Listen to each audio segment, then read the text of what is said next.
أما بعد فأعوذ بالله من الشيطان الرجيم. بسم الله الرحمن الرحيم. فلا وربك لا يؤمنون حتى يحكموك فيما شجر بينهم ثم لا يجدوا في أنفسهم حرجا مما قضيت ويسلموا تسلیما. دوستان عزیز، برادران و خواهران محترم که در هر جای دنیا و درس توحید میشنوین، ما در ارتباط به طاغوت توضیح دادیم و فتوا و نظر یکی از علمای بزرگ سعودی که محمد ابن ابراهیم آل شیخ، خانواده شیخ محمد ابن عبدالوهاب بود و مجتهد عصرش که تولدش در سال 1311 هجری است قمری و وفاتش در سال 1389. حال ما شما در 1443 هستیم. پس یعنی 54 سال پیش وفات کردگی است و در وقت مفتی کلان سعودی بود. این در ارتباط به قانون، تطبیق قانون الله، یک رساله، یعنی یک رساله یک کوچک نوشته کرده، 8 صفحه است، به نام تحکیم القوانین.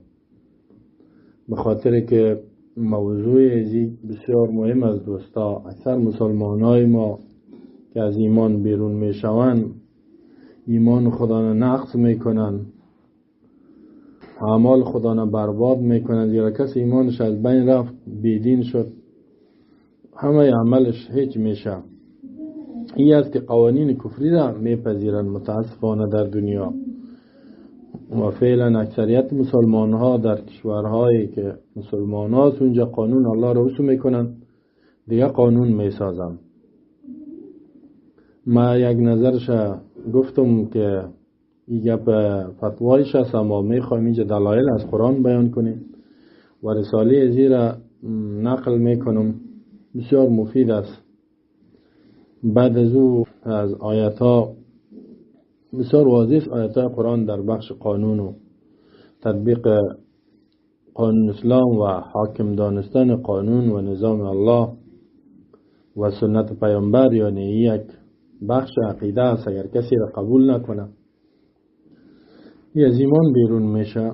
شیخ محمد ابراهیم رحمه الله در رساله تحکیم قوانینش دیروز هم بیان کردیم، میگه این من الكفر المستبین تنزيل القانون اللعين منزلة ما نزل به الروح الأمين على قلب محمد صلى الله عليه وسلم ليكون من المنذرين بلسان عربي مبين فالحكم به بين العالمين والرد إليه عند تنازل المتنازعين مناقضة ومعاندة لقول الله عز وجل فإن تنازعتم في شيء فردوا إلى الله والرسول إن كنتم تؤمنون بالله واليوم الآخر ذلك خیر و احسن تأویلا.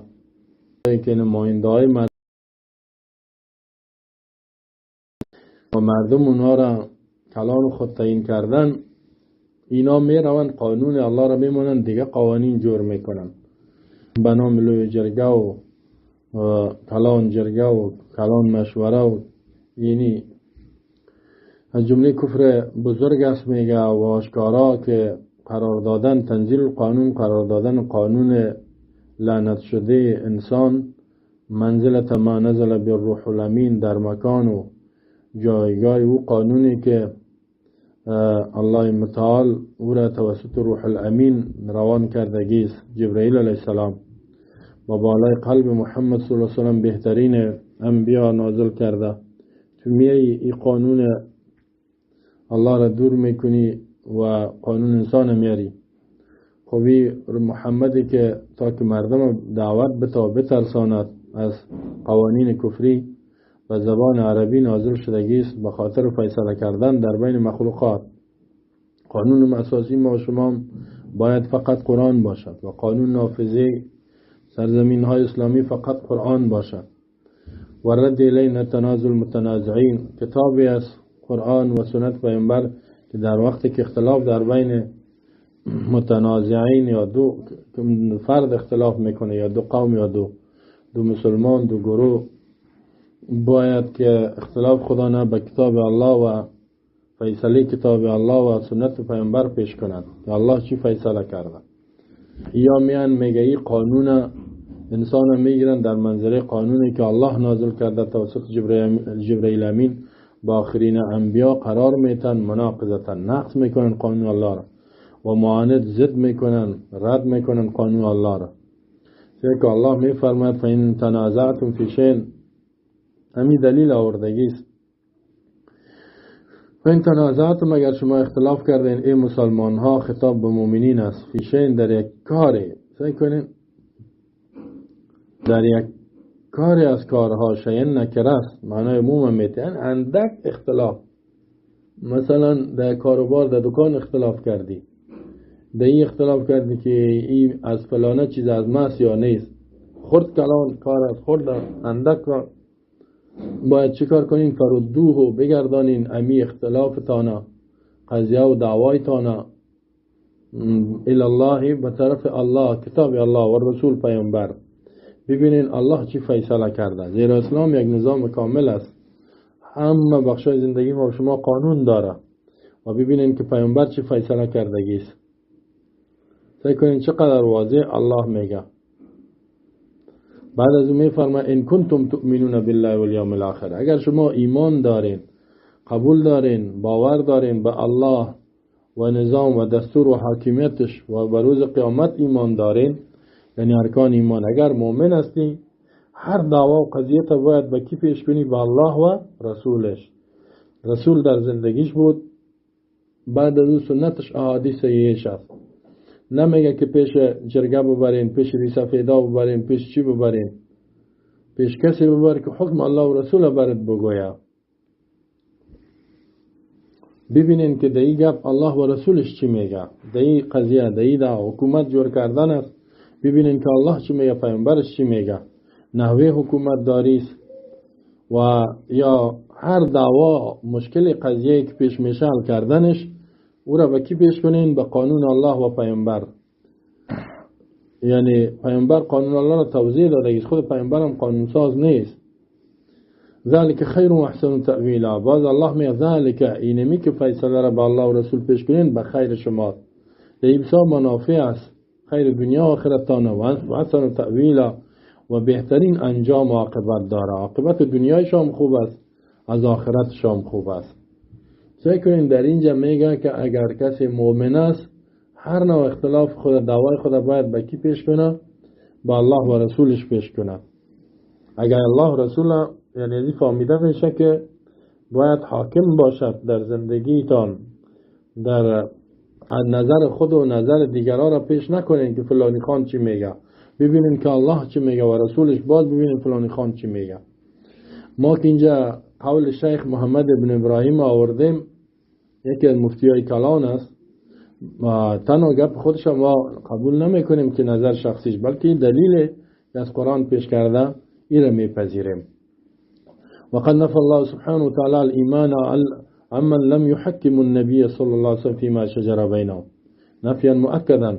سعی کنین بعد از او قرآن که ببینین شیخ هم میگه الله نفی کردگیست، الله که پاک است و بلند است ایمان را، میگه ایمان نداره کی عمن از او مسلمان هایی که لم يحكم النبی، پیامبر حکم قرار نمیتن، یعنی در کارها و دعوای خدا وقتی که فیصله پیامبر قبول ندارن، سنت پیامبر، هدایات پیامبر قبول ندارن، یا ایمان نداره.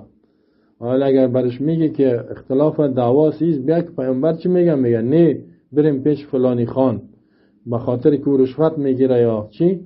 امی آیت هم درباره امو یک منافقی که مسلمان بود، منافق یعنی در ظاهر مؤمن بود قلبا کافر بود، درباره از اون نازل شده که این یک یهودی بود. یهودی میفهمید که پیامبر رشوت نمیخوره، و بیاین فیصله را پیش پیامبر میبریم. در مدینه یهود هم زندگی میکرد، مسلمانان بود، منافقین هم بود. منافقین که قلبا کافر، در ظاهر مسلمان. منافق گفت نه پیش یهود فیصله را میبریم. کلان یهودی ها کعب ابن اشرف بود، یک کافر دیگه. الله گفت که ایمان نفی کرد، گفت کسی که دعوا ایمان داره و فیصله پیامبر قبول نداره، قانون الله، فیصله الله را قبول نداره، ایمان نداره. در آن اختلافاتی که در بینشان واقع میشه. این تو ایمان نفی کرده الله مؤکد به تکرار ادات قسم میخوره الله که ایمان نداره. فلا چه معنا؟ یعنی هرگز این بکار نیست که شما فیصله هایتان پیش دیگه کس ببرین، پیش طاغوت ببرین. و ربک، قسم از بربت. این آیت اصل بعد از آیت سورة النساء آیت 65 است. پیش از این آیت 60 علم تر الی الذین یزعمون انهم آمنوا بما انزل الیک وما انزل من قبلک یریدون ان یتحاکموا الی الطاغوت وقد امروا ان یکفروا به ويريد الشیطان ان یضلهم ضلالا بعیدا. اصل آیت پیش بعد از اون نازل شده است. الله میگه فلا چه معنا؟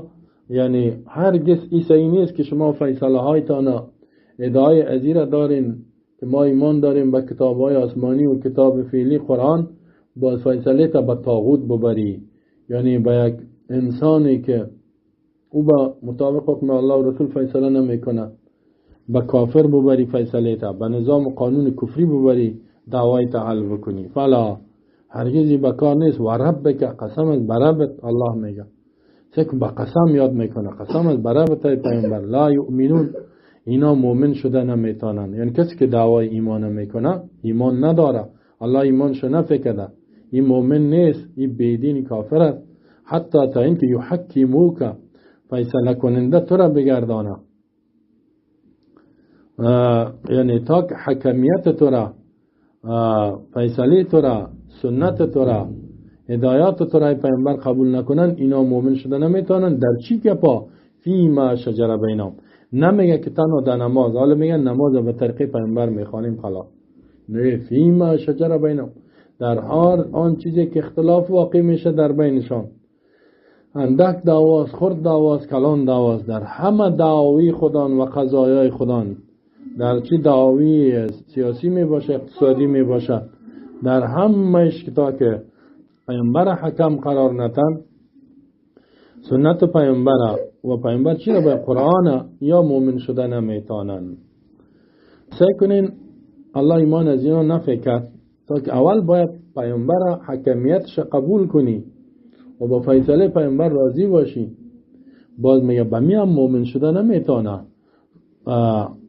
با مجرد تحکیم پیامبر و اینکه پیامبر قضایای ما را فیصله بکند، قبول کردن سنت، میگه مسلمان نیست. حتی تا اینکه باز یک چیز دیگر میگه الله ثم لا یجدوا فی انفسهم حرجا، باز پیدا نشود در وجود از اینا حرج. فکر کنین در اینجا میگه که در قلبشان باز حرج، تنگی هم پیدا نشه، یعنی مما قضیت، از آن چیزی که تو فیصله میکنی. یعنی ای پیامبر چیزی را که تو فیصله میکنی در حق از این مؤمنین که کسایی که دعوای ایمان دارن، غیر از این که فیصله تو را بپذیرن، بیام ایمانشان صحیح نیست، بلکه در قلبش یک تنگی و تشویش هم ایجاد نشه، یعنی قلبش با خوشحالی قلب او را قبول کنن، بگن چیزی که پیامبر گفت اینمی به خیرم است، و پریشانی در قلبش پیدا نشه، خفگی پیدا نشه، یعنی کاملا خوشحال باشن.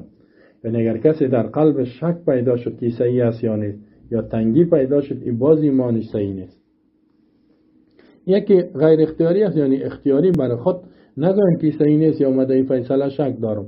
اگر گفت فیصله پیامبر در شک است، ایمان نداره. سعی کنین به می خاطر می ثم لا یجدوا فی انفسهم حرجا مما قضیت، حرج به معنی شک، به معنی تنگی، به معنی خفگی، باز پیدا نکنن در قلب‌های خودان تنگی و خفگی و شک از آنچه که تو فیصله میکنی، یعنی از خوشحالی قلب قبول کنن ایره. این خو بخش عقیده و ایمان شد. بعد از او ایره انقیاد باطنی میگه، بعد از این میگه و یسلموا تسلیما، و تسلیم شون اینا، منقاد شون اینا با حکم تو ای پیامبر، تسلیما با کامل منقاد شدن. سکنین سومین گفم الله بیان میکند، اینا با این مؤمن نمیشه، یعنی یک شرط ایمان مؤمن است که پیامبر در همه قضایا و دعاوی زندگی سیاسی، اقتصادی و اجتماعی و خانوادگیشان حکمیت پیامبر قبول کنند. دوم فیصله پیامبر در همه بخشای زندگی خودشان به خوشحالی قلب بپذیرند و به او یقین داشته باشند. در قلبشان اضطراب پریشانی پیدا نشه و به ایام اکتفا نمیکنه، سیوم میگه تسلیم شوند، تسلیم منقاد شوند. این کمال انقیاد میگه.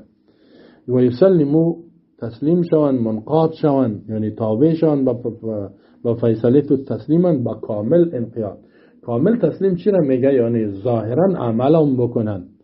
از دو جمله اول فهمیده میشد که انقیاد باطنی قلب و وجودش را فیصله پیامبر قبول کنه و دوست بداره و در ظاهر عمل بکنه، تو را عملی بسازه. بعد از اون میگه این مؤمن میشود، یعنی کمال انقیاد لحکمی صلی الله علیه وسلم، حکم پیامبر به اون منقاد شود، بحيث يتخلون هنا من ای تعلق للنفس با. یعنی اینجا قلبشان به هیچ چیز دیگه معلق نشه، ارتباط پیدا نکنه، نگوی قانون فلانی خوب است، قانون فلانی خوب است، بلکه 100% بگوی اینمی حق است، اینمی به خیرم است و این حق کامل تسلیم شان. به این خاطر حتی مصدر آورد که تسلیما یسلمو کفایت میکرد، تسلیما هم آورد که تنها به تسلیم کفایت نمیکند، یعنی که ما قبول، بلکه مطلقا یعنی کاملا منقاد شوند، عمل بکنن با خوشحالی قلب. بعد از اوی چی میشه؟ مؤمن میشه. اینا رو فکر کنین که در آیت اول الله گفت ان تنازعتم فی شیء فردوه الی الله و الرسول. اگر شما اختلاف کردین در یک چیزی از قضیه و دعوا، ای را باز بگردانین به فیصله الله و رسولش، فیصله الله قرآن، فیصله رسول سنت. ان کنتم تؤمنون بالله والیوم الاخر، اگر شما با الله و روز قیامت ایمان دارین، که کلمه شیئن گفتیم نکره در سیاق نفع، ای را آورد که مفید عموم میشد که هر نوع قضیه است و به اندازهش کوچک از بالاست، هر جنس دعواست، ای را باید قبول کنن. بعد از او گفت که به خیر دنیا و آخرتتان است، انجامش خوب است. بعد از او باز میگه که فلا و ربک لا یؤمنون، قسم است که یا مؤمن شده نمیتونن. اونجا تهدید کرد که شما ایمان دارین، گفایتان با الله و رسول پیش کنین. در آیت بعدی میگه اگر کسی پیامبر قبول نداره، فیصله پیامبر در سنت است و قرآن است، این مؤمن نیست، ایمان نداره. منافقین وقتی که فیصله الله را پیامبر قبول نکردن، پیش کافر یهودی رفتن، میگفتن این اردنا الا احسان و توفیق، هدف ما احسان است و توفیق میخواهیم که یک موافقت بیاید، یک جرامت شود.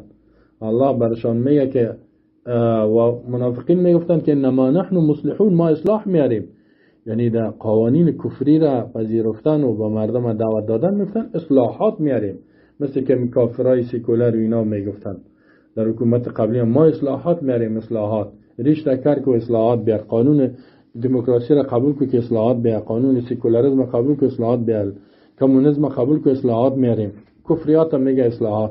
الله رد میکنه و بالاش میگه الا انهم هم المفسدون ولکن لا یشعرون، خبردار امی کسایی که دعای اصلاح را دارن، اینا خودشان مفسد فسادکار است، کسی که فیصله الله و پیامبرش قبول نداره، قوانین کتاب الله را، دستورش و از پیامبر قبول نداره، یا مفسد هستند، ولکن لا یشعرون، لیکن اینا نمیفهمند.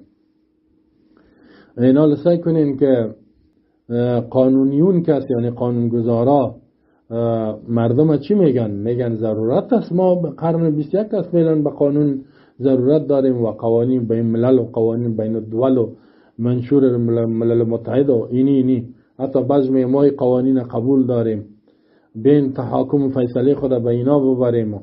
قانون فرانسه بهتر، بعضی قوانین ایتالیا بسیار خوب قانون فلانه کشورهای کفری را نام گرفته میره.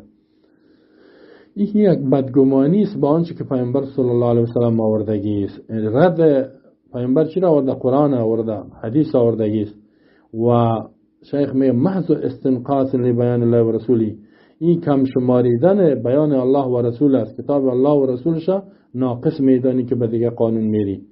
والحکم علیه بعدم الکفایه للناس ان التنازع، و این حکم کردن است که کتاب الله و سنت پیامبر کفایت نمیکنه در دعوا، باید به دیگه قانون بریم. و این تو فکر میکنن که انجامش در دنیا و آخرت خوب نیست. این میشه که اینجاست که از ایمان بیرون میشن. بعد از اون میگه و تأمل ایضا ما فی الآیه الثانیه من العموم، آیت دوم ببین چقدر الله عام بیان میکند. نه بعد از فین تنازعتم در آیت دوم میگه فلا و ربک لا یؤمنون حتی یحکموک فیما شجر بینهم. این عام است. فیما شجره اسم موصول است، ما شجره سلیش است و این از جمله صیغه‌های عموم است به نزد اصولیین. چی است؟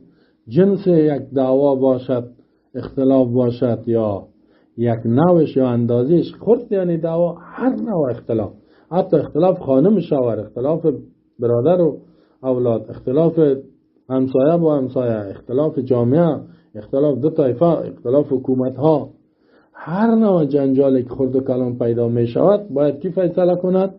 الله و رسولش فیصله کند. فیصله از پیامبر باشد. باز شیخ میگه که وذلك العموم والشمول هو من ناحیه الاجناس والانواع كما انه من ناحیه القدر. اما از جهت اندازم اگه اختلاف است و از جهت جنس و نوع است فرق نیست در اینجا بین این و این. کما انه لا فرق بین القلیل و کثیر، در بین کم دعوا و کلان دعوا هیچ فرقی نیست. یکم تو میگه بریم یک ریسفید بیاریم فیصله کنیم، یک ریسفید جاهل میاره، نمیگه که بریم یک عالمی که قرآن و سنت میفهم بیا حکم الله و رسول بگوید. بازو ریسفید میگه خو چی گپ شده، ولی اینی خو اولاد مرا اینی تو کرده، کشته یا مال شگم، خیر برین خون به خون چی نمیشه چیز کنین، تو تیر شو از این مال تو را میگه. نمیگه که تو مال ازی را بده، فیصله الله و رسول ایواز بیان کنم، میگه تو از این تیر شو. سعی کنین در اینجا وقد نفى الله الایمان عمن اراد التحاكم الى غیر ما جاء به الرسول صلی الله علیه وسلم. بعد از این شیخ میگه بدون شک الله ایمان نفی کرد از کسی که اراده میکند تحاکم چی؟ فیصله بردن، که باش دعوا را بردن دعوا الى غیر ما جاء به الرسول، بغیر آنچه که پیامبر آوردگی است.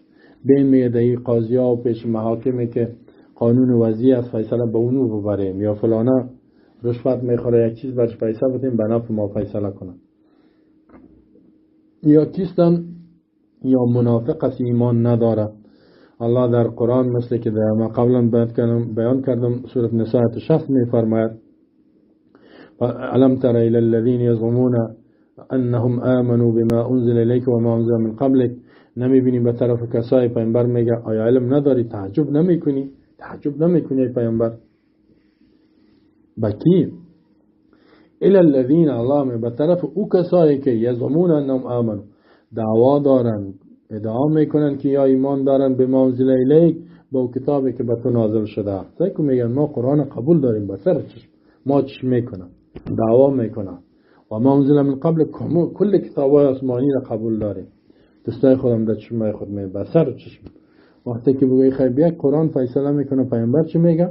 نه تو بیا بریم دیگه کتاب چی میگه. یریدون باز کوشش میکنن، اراده میکنن یتحکم الی الطاغوت، که فیصله خدا را به کجا ببرن؟ به طاغوت ببرن. طاغوت یعنی به یک انسان، به یک رهبر، به یک قانون غیر الله. در این جمع انسان های یهودی، تبع اشراف و غیره بیدینان.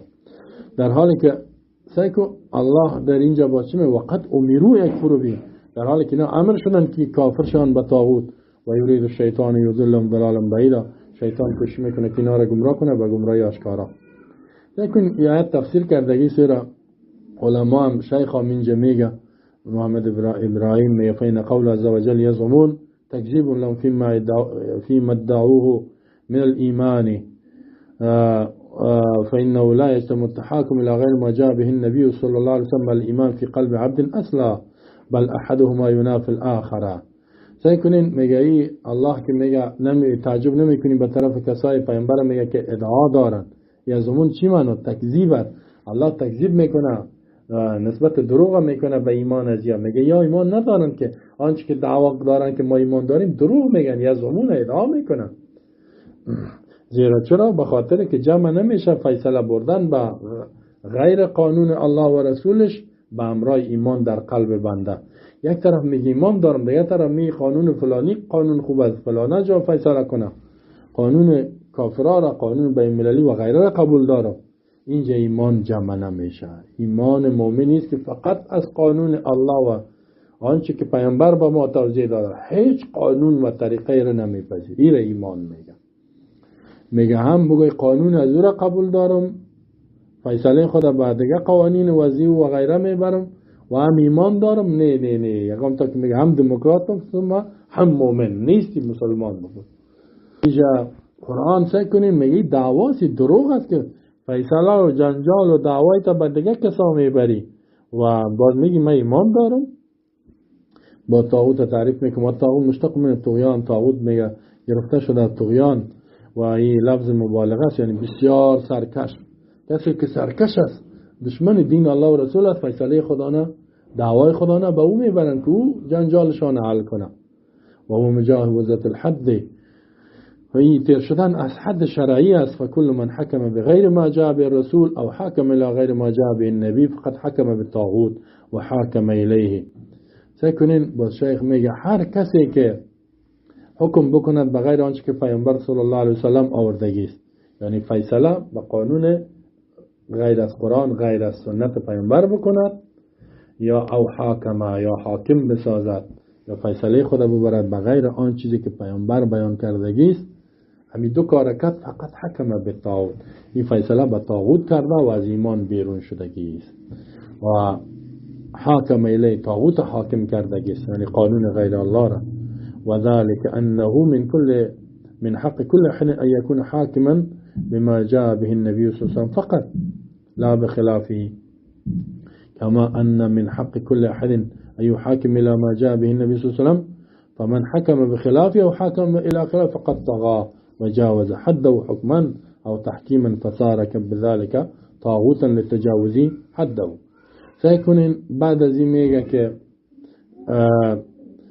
چرا میگه ای آدم اگر فیصله بکند بغیر از قرآن و بغیر سنت پیامبر یا فیصله خدا ببره یا حاکم بسازد غیر از قرآن سنت طاغوت میشه؟ به خاطر که میگه حق هر کس امی است که حاکم بکند آن چیزی که پیامبر سام آوردگی است. یعنی کسی که مؤمن است حاکمش فیصله کنندش فقط کی باشه؟ پیامبر باشد، خلاف از اونا باشه. مثل که حق هر مسلمان ای است، مسئولیتش است که فیصله خدا به چی ببره؟ با آنچه که الله و رسولش فیصله کردگی است، یعنی قرآن و سنت.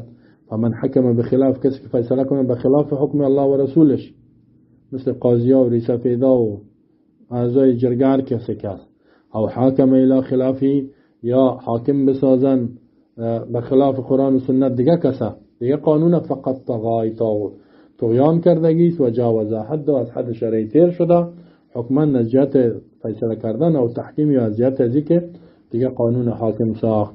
فصار بذلك طاغوی، به این کار خود چی میشه؟ طاغوت میشه، به خاطر از حد شرعی چی کرد؟ تجاوز کرد. خب سعی کنین باز می و تعمل قول و قد امروا یکفروا به تعرف منهم معاندة القانونیین و ارادتهم خلاف مراد الله منهم حول هذا الصدد. سعی کنیم می فکر بگو که الله میگه وقد امروا، در حالی که یا فیصله را به طاغوت میبرند، در حالی وقد امروا امر شده از جانب الله یکفروا به که به طاغوت کافر شوین شما. یعنی کسی که طاغوت قانون الله فیصله غیر الله، انسانی که ضد قرآن و سنت است او را رد نکنه، به او کافر منکر نشه، از او نفرت پیدا نکنه، این مؤمن شده نمیتونه. در حالی که مؤمنین امر شده هستند از جانب الله که به طاغوت چی شوند؟ طاغوت کی است؟ قانون غیر الله. انسانایی که به ضد قانون الله فیصله میکنن به یا کافر شوند. میگه میفهم میشناسی، میگه ما قانونیون که از کسای قانون وزیر جور میکنن ضدیت از اینا را و ارادهشان خلاف اراده الله است. الله امر کرده که به طاغوت کافر شوین، قانون غیر اسلام قبول نکنین، اما یا چی میکنن؟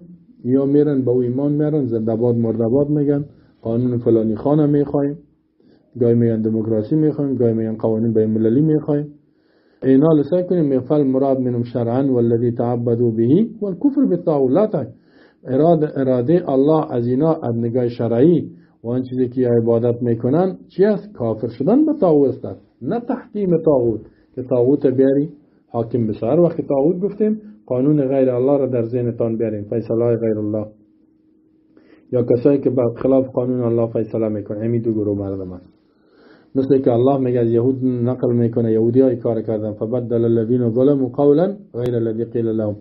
سورة بقره 59. تبدیل کرد کسایی که ظلم کرده بودن سخنی را غیر از آن سخنی که برشان گفته شده بود. چیزی را که الله برشان گفت را چی کردن؟ تبدیل کردن. الله میگه به طاغوت کافر شو، نفرت پیدا کو و کتاب الله را و سنت پیامبر حاکم کو. این چی میکنه؟ تبدیل میکنه. تبدیلی که طاغوت میاره، قانونش میاره و کتاب الله سنت رسول رد میکنه. اینال بعد از این الله در جمله بعدی از این آیت چی میگه؟ میگه ثم تعمل قول و یرید الشیطان یضلهم ضلالا بعیدا. کوشش میکنه شیطان که اینا را گمراه کنه به گمراهی دور از حق، دور از حقی که بیخی کافرش کنه. کیف دل علی ان ذلك ضلال. می چه قسم دلالت میکند امی آیات که گمراهی است، بیدینی است. می و هؤلاء القانونیون يرون من الهدى كما دلت الآية على أنه من إرادة الشيطان عكس ما يتصور القانونيون من بعدهم من الشيطان، وأن في مصلحة الإنسان فتكون على زعمهم مرادات الشيطان هي صلاح الإنسان ومراد الرحمن وما بعث به سيد ولد عدنان صلى الله عليه وسلم معز ولا من هذا الوصف. سعی کنیم با در اینجا شیخ میگه و ها ای قانونیون که از کسای قانونگذار هستند، یرون من الهدى، یعنی می قانون طاغوت، قوانین کفری ضد قرآن از جمله هدایت فکر میکنه. واقعا میتونه میگه بسیار بخیرم. این مطابق قرن 21 است. خواستا و معال و آرزوهای فیلی ما را برآورده میسازه. چی قام میزنن با کما دلت الآیه، مثل که آیت دلالت داره که از جمله چیز اراده شیطان است. خواسته های شیطان اینا هدایت میگن. تصور قانونیون چی است؟ که ما از شیطان دور شدیم، میگن برای درست روان هستیم. کاری که میگن ما قانونی میسازیم در این مصلحت الانسان است. پس اراده شیطان، خواسته های شیطان، قوانین شیطانی را صلاح انسان میگن. و اراده رحمان، خواست رحمان، دستور رحمان زاد الله را و آنچه که به او فرستاده شده سردار ولد عدنان یعنی پیامبر صلی الله علیه و سلم، او را چی میگن؟ میگه ای دایی شر است، دایی خیر نیست و این میگه از خیر دور است، از مصلحت ما دور است، پاسخگوی نیازهای قرن 20 و 21 ما نیست. و الله تعالی میگه بعد از اون میفرماید شیخ که الله تعالی رد میکنه به بالای قسم مردم که اینا احکام جاهلیت قبول دارند و میفرماید که فحکم الجاهلیت یبغون و من احسن من الله حکم لقوم یوقنون. سورة مائده 50 دیگه آیت دلیل آورده است. آیا حکم جاهلیت را، یا خب جاهلیت چیست؟ قانونی که پیش از اسلام بود، مطابق قبیله و خواهشات کلانا و قبایل فیصله میکردن. آیا حکم و قانون جاهلیت اینا طلب میکنن؟ و من احسن من الله، کی زیباتر از الله کرده حکم از نگاه قانونگذاری لقوم یوقنون، برای قومی که عقل دارن و یقین دارن. سعی کنین آیت میاره شیخ باید میفتعمل هذه الآیت الكریمه وكيف دلت على ان قسمة الحكم ثنائية وانه ليس بعد حكم الا حكم الجاهلية. سعی کنین قسمة الحكم ثنائیه می فکر بکو در این آیت ببین چه قسم دلالت داره که تقسیم قانون دو نوع است. من دو نوع ثنایی است قانون. و انه لیس بعد حکم الله، بعد از قانون الله، دستور الله نیست دیگه هیچ قانون الا مگر قانون جاهلیت است. ما در دنیا دو قسم قانون، یکی قانون الله و رسول، دوم قانون جاهلیت. هر کسی قانون الله، کتاب الله، سنت پیامبر قبول نداره، این قانون کفری و جاهلیت قبول کرده. شاو اما باو بخوانی را یا انکار، اگر که بگن ما نه دیگه قانون غیر الله نرفتیم، این سیوم است یا ایمان نداره، بل هم اسوا منهم، بلکه حالت از اینا بدتر است از جاهلیت هم کرده. و اکذب منهم مقالا، بسیار دروغ میگن اینا. چرا؟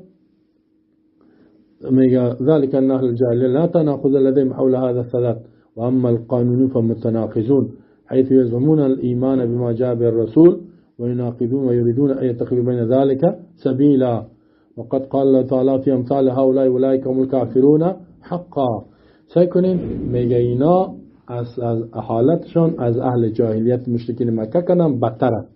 چرا؟ به خاطر اهل جاهلیت میگه تناقض پیشان نبود در این بخش که نمیگفتن که مثلا این گپایی که به خاطر کتاب الله در وقت جاهلیت وجود نداشت که این گپ ما در برابر قرآن است. ای تو بگوید و قانونیون کس نقص میکنن، ای تو فکر میکنن که آنچه که پیامبر آوردگی است ما ایمان داریم. حتی اینها ایمان نمیکنن، یعنی اهل جاهلیت دعوا ایمان نمیکردن.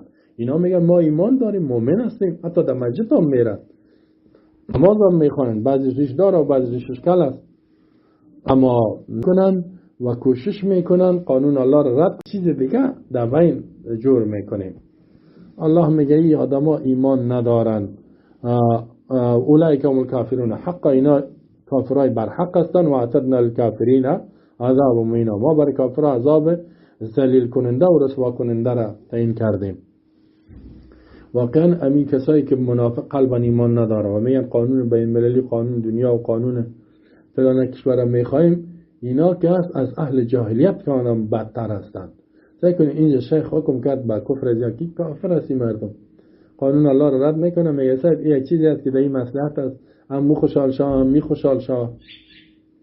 بعد از اون ثم انظر کیف ردت هذه القوانین لما زا من حسن زبالة اذهانهم، میگه و نحات افکار، ببین چه قسم ایت رد میکنه با بالای قانونگذارای قانون انسان جور میکنن، قوانین کشور کفری را حاکم میسازن، قانون الله رد میکنن که میگن این همو روشن فکری ماست، این تیزی ذهن ماست، افکار ما به این رسیدگی است. و اینجا ما مشاورین داریم، محللین داریم. چی میگه الله؟ و من احسن من الله حکما، کیست زیباتر از الله که میگه قانون گذاری از برای قومی که عقل داره و یقین داره. یعنی میگه از قانون ما هم که الله میگه دیگه کسی قانون خوب ساخته میتونه. حافظ ابن کثیر در ارتباط از آیت میگه ينكر الله على من خرج، در تفسیر خود ابن کثیر، ينكر الله على من خرج من حكم الله المحكم المشتمل على كل خير النهي عن كل شر وعدل إلى ما سواه من الآراء والأهواء والصلاحات التي وضع الرجال بلا مستند من شریعت الله. میگه الله انکار میکنه، رد میکنه به بالای کسایی که بیرون شده از قانون الله که محکم است، مشتمل است به هر خیر، منع میکند از کل شر، یعنی کل خیر منافع دنیا دیگه، هر نوع شر رد میکند. الله این کسایی که از اینمی حکم بیرون میشن سر از اینا رد میکنه، و کسایی که عدل میلان میکنن میروند الی ما سوا و ما سوای حکم الله که هر خیر دوت از هر گناه منع کنه، آرا و نظریات خواهشات مردم و اصطلاحات خودشان جور کردن بدون استناد از شریعت قانون الله، مثل که اهل جاهلیت می فیصله میکنن از گمراهی و جهالات مما یدعون بیارای و هوایم، جور میکردن وضع میکنن به نظریات خواهشاتشان. بعد از سکنین ابن کثیر میگه و کما یحکم بی تتار من السیاسات الملکیه المأخوذه عن ملکهم چنگیز خان، میگه مثل که حکم کرده بود و حکم میکرد تتار نواسه چنگیز خان است، کافر که چینایی آمد خلافت مسلمانان رو در بغداد سقوط داد، خود جنگ ها شده، داستان ازی را باز بخوانیم. میگه باز وقتی که در سرزمین اسلامی آمد سیاسات پادشاهی را که گرفته شد از پادشاهشان چنگیز خان الذي وضع لهم كتابا مجموعا من احکام قد اقتصب من شرائع شتى من اليهوديه والنصرانيه والمله الاسلاميه و غیرها.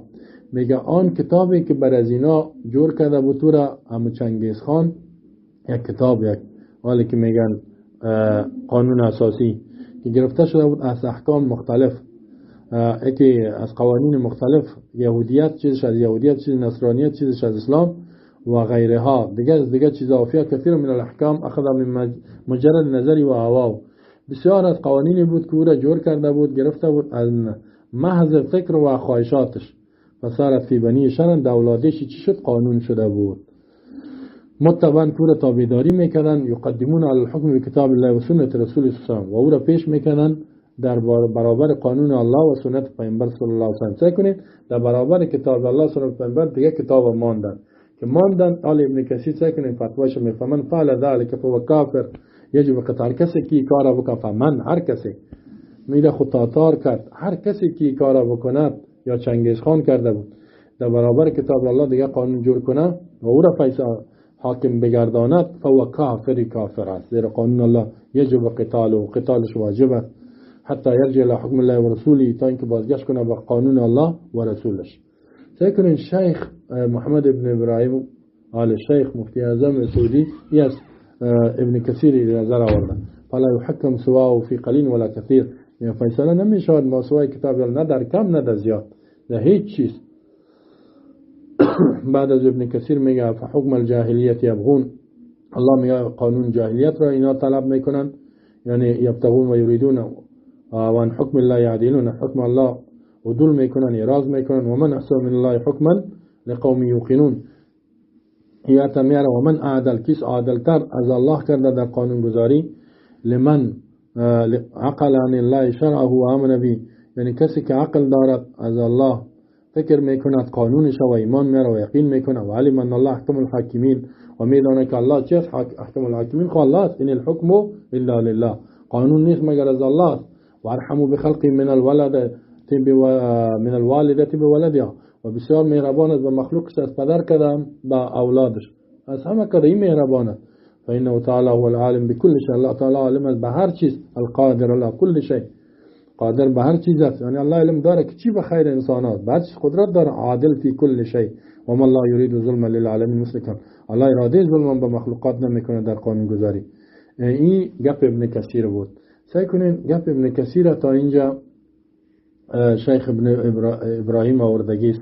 گپش و آیاتا را که کسی قانون غیر الله را میسازه کافر میشه و از ایمان بیرون میشه. بعد از او دیگه آیاتا را میاره که ایران بیان میکنیم. در بعد از این دلایل میگیم و صلی الله علی نبینا محمد و علی آله و صحبه اجمعین. بعد از اینش انتظار بکشیم. الحمد لله والصلاة والسلام على رسول الله وعلى آله وصحبه ومن والاه، اما بعد فاعوذ بالله من الشيطان الرجيم. بسم الله الرحمن الرحيم. فاحكم بينهم بما أنزل الله ولا تتبع أهواءهم عما جاءك من الحق. سورة مائده آیت 48.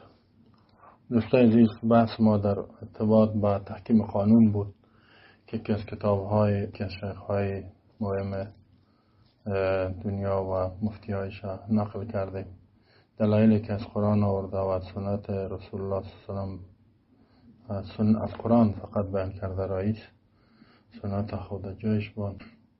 اگر کسی که غیر از قانون الله، غیر از کتاب الله و احکام الله که در قرآن بیان شدگی دیگه قانون وضع کند در برابر قانون الله، این بزرگترین کفر اکبر است، از ایمان بیرون است و این انسان طاغوت است و کسی که از طاغوت اطاعت میکنه از ایمان بیرون است.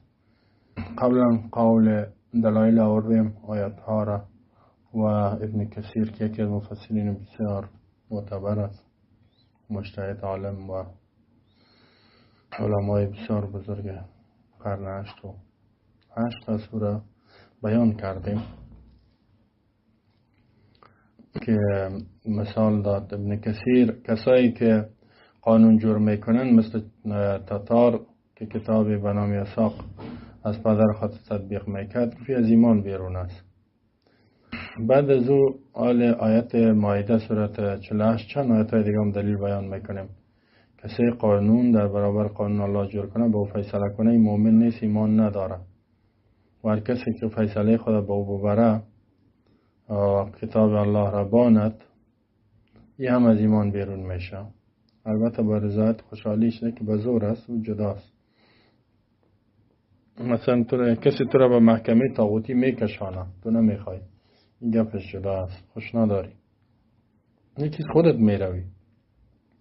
قانون الله، نظام الله است، فیصله کننده است، خودت اونجا میری. وقد قال عز شأنه قبل ذلك مخاطبا لنبی محمد صلی الله علیه وسلم، الله متعال میگه پیش ازی در حالی که خطاب میکند به نبیش رسول الله صلی الله علیه وسلم میفرماید افحکم الجاهلیت یبغون، پیش ازی فحکم بینهم بما انزل الله. الله میگه ما قرآن نازل کردیم سر از اینا را که ببینید سر آیت میست تا که فیصله بکنید در میان مردم. و بعد از این میگه فحکم، حکم بکو، فیصله بکو ای پیامبر بینم در بین انسان ها بما انزل الله، با او قانون و دستوری که الله نازل کرده. الله چرا نازل کرده؟ قرآن را، بعد سنت را. اتبعوا ما انزل الیکم من ربکم. و مؤمنین هم الله میگه شما تابعداری کنید آنچه که نازل کرده شده به شما از جانب ربتان. ولا تتبعوا من دون اولیاء، و غیر از ما انزل دیگه چیز را تابعداری نکنین. پیامبر هم میگه فقط به این حکم کو، چون که پیامبر صلی الله علیه و سلم در مدینه رئیس دولت مسلمان ها بود، حکم میکرد. الله گفت در حکم و قانون حکومتی باید چی باشد؟ ما انزل الله، قانونی که الله نازل کرده و پایین کرده به انسان ها. ولا تتبع اهواءهم عما جاءك من الحق، تابعداری نکنی خواهشات از اینها را. که الله میگه یه جمع قانون کفری است. یهود نصارا، روم از فارسی ها بودن، رومی ها بودن، حکومت ها، خواهشات از اینها را مشرکین مکه بود تابعداری نکنی، یعنی او را قبول نکنی. او خواهشات نظرات انسان، اما در حالی که اعراض بکنی از آنچه که جاءک من الحق، آمدگی است در حق، قرآن آمده، ایربانی دیگه بری این کار پیامبر خدا الله نهی میکنه از این کار. او خیلی کار نمیکرد، ما شما را خطاب میکنه که شما او را تابعداری نکنید. فحکم پیامبر خطاب است و هر رئیس حکومت، هر وزیر، هر قاضی، هر کسی که در مسند فیصله است، کلی مکلف است که به ما انزل الله فیصله کنه. در آیت 49 سورة مائده الله میفرماید و نحکم بینهم بما انزل الله ولا تتبع اهواءهم واحذرهم ان يفتنوك عن بعد ما انزل الله الیک. و نحکم، حکم بکن پیامبر، فیصله بکن، قضاوت بکو بینم در بین از اینها، بما انزل الله، سک باز تاکید کرد، با آنچه که الله نازل کرده، یعنی با آن قانون و حکم و دستوری که الله نازل کردگی است، کتاب الله و سنتش. ولا تتبع اهواءهم، تابعداری نکنی خواهشات از اینا رای پیامبر، ای امت و تابعدارای پیامبر. واحذرهم، بترسان اینا را، یعنی خود حفاظت کو از اینا. ایفتنوک، اینکه اینا بگردانند تو را، عن بعض ما انزل الله الیک، از بعض آن قوانینی که الله به تو نازل کرده.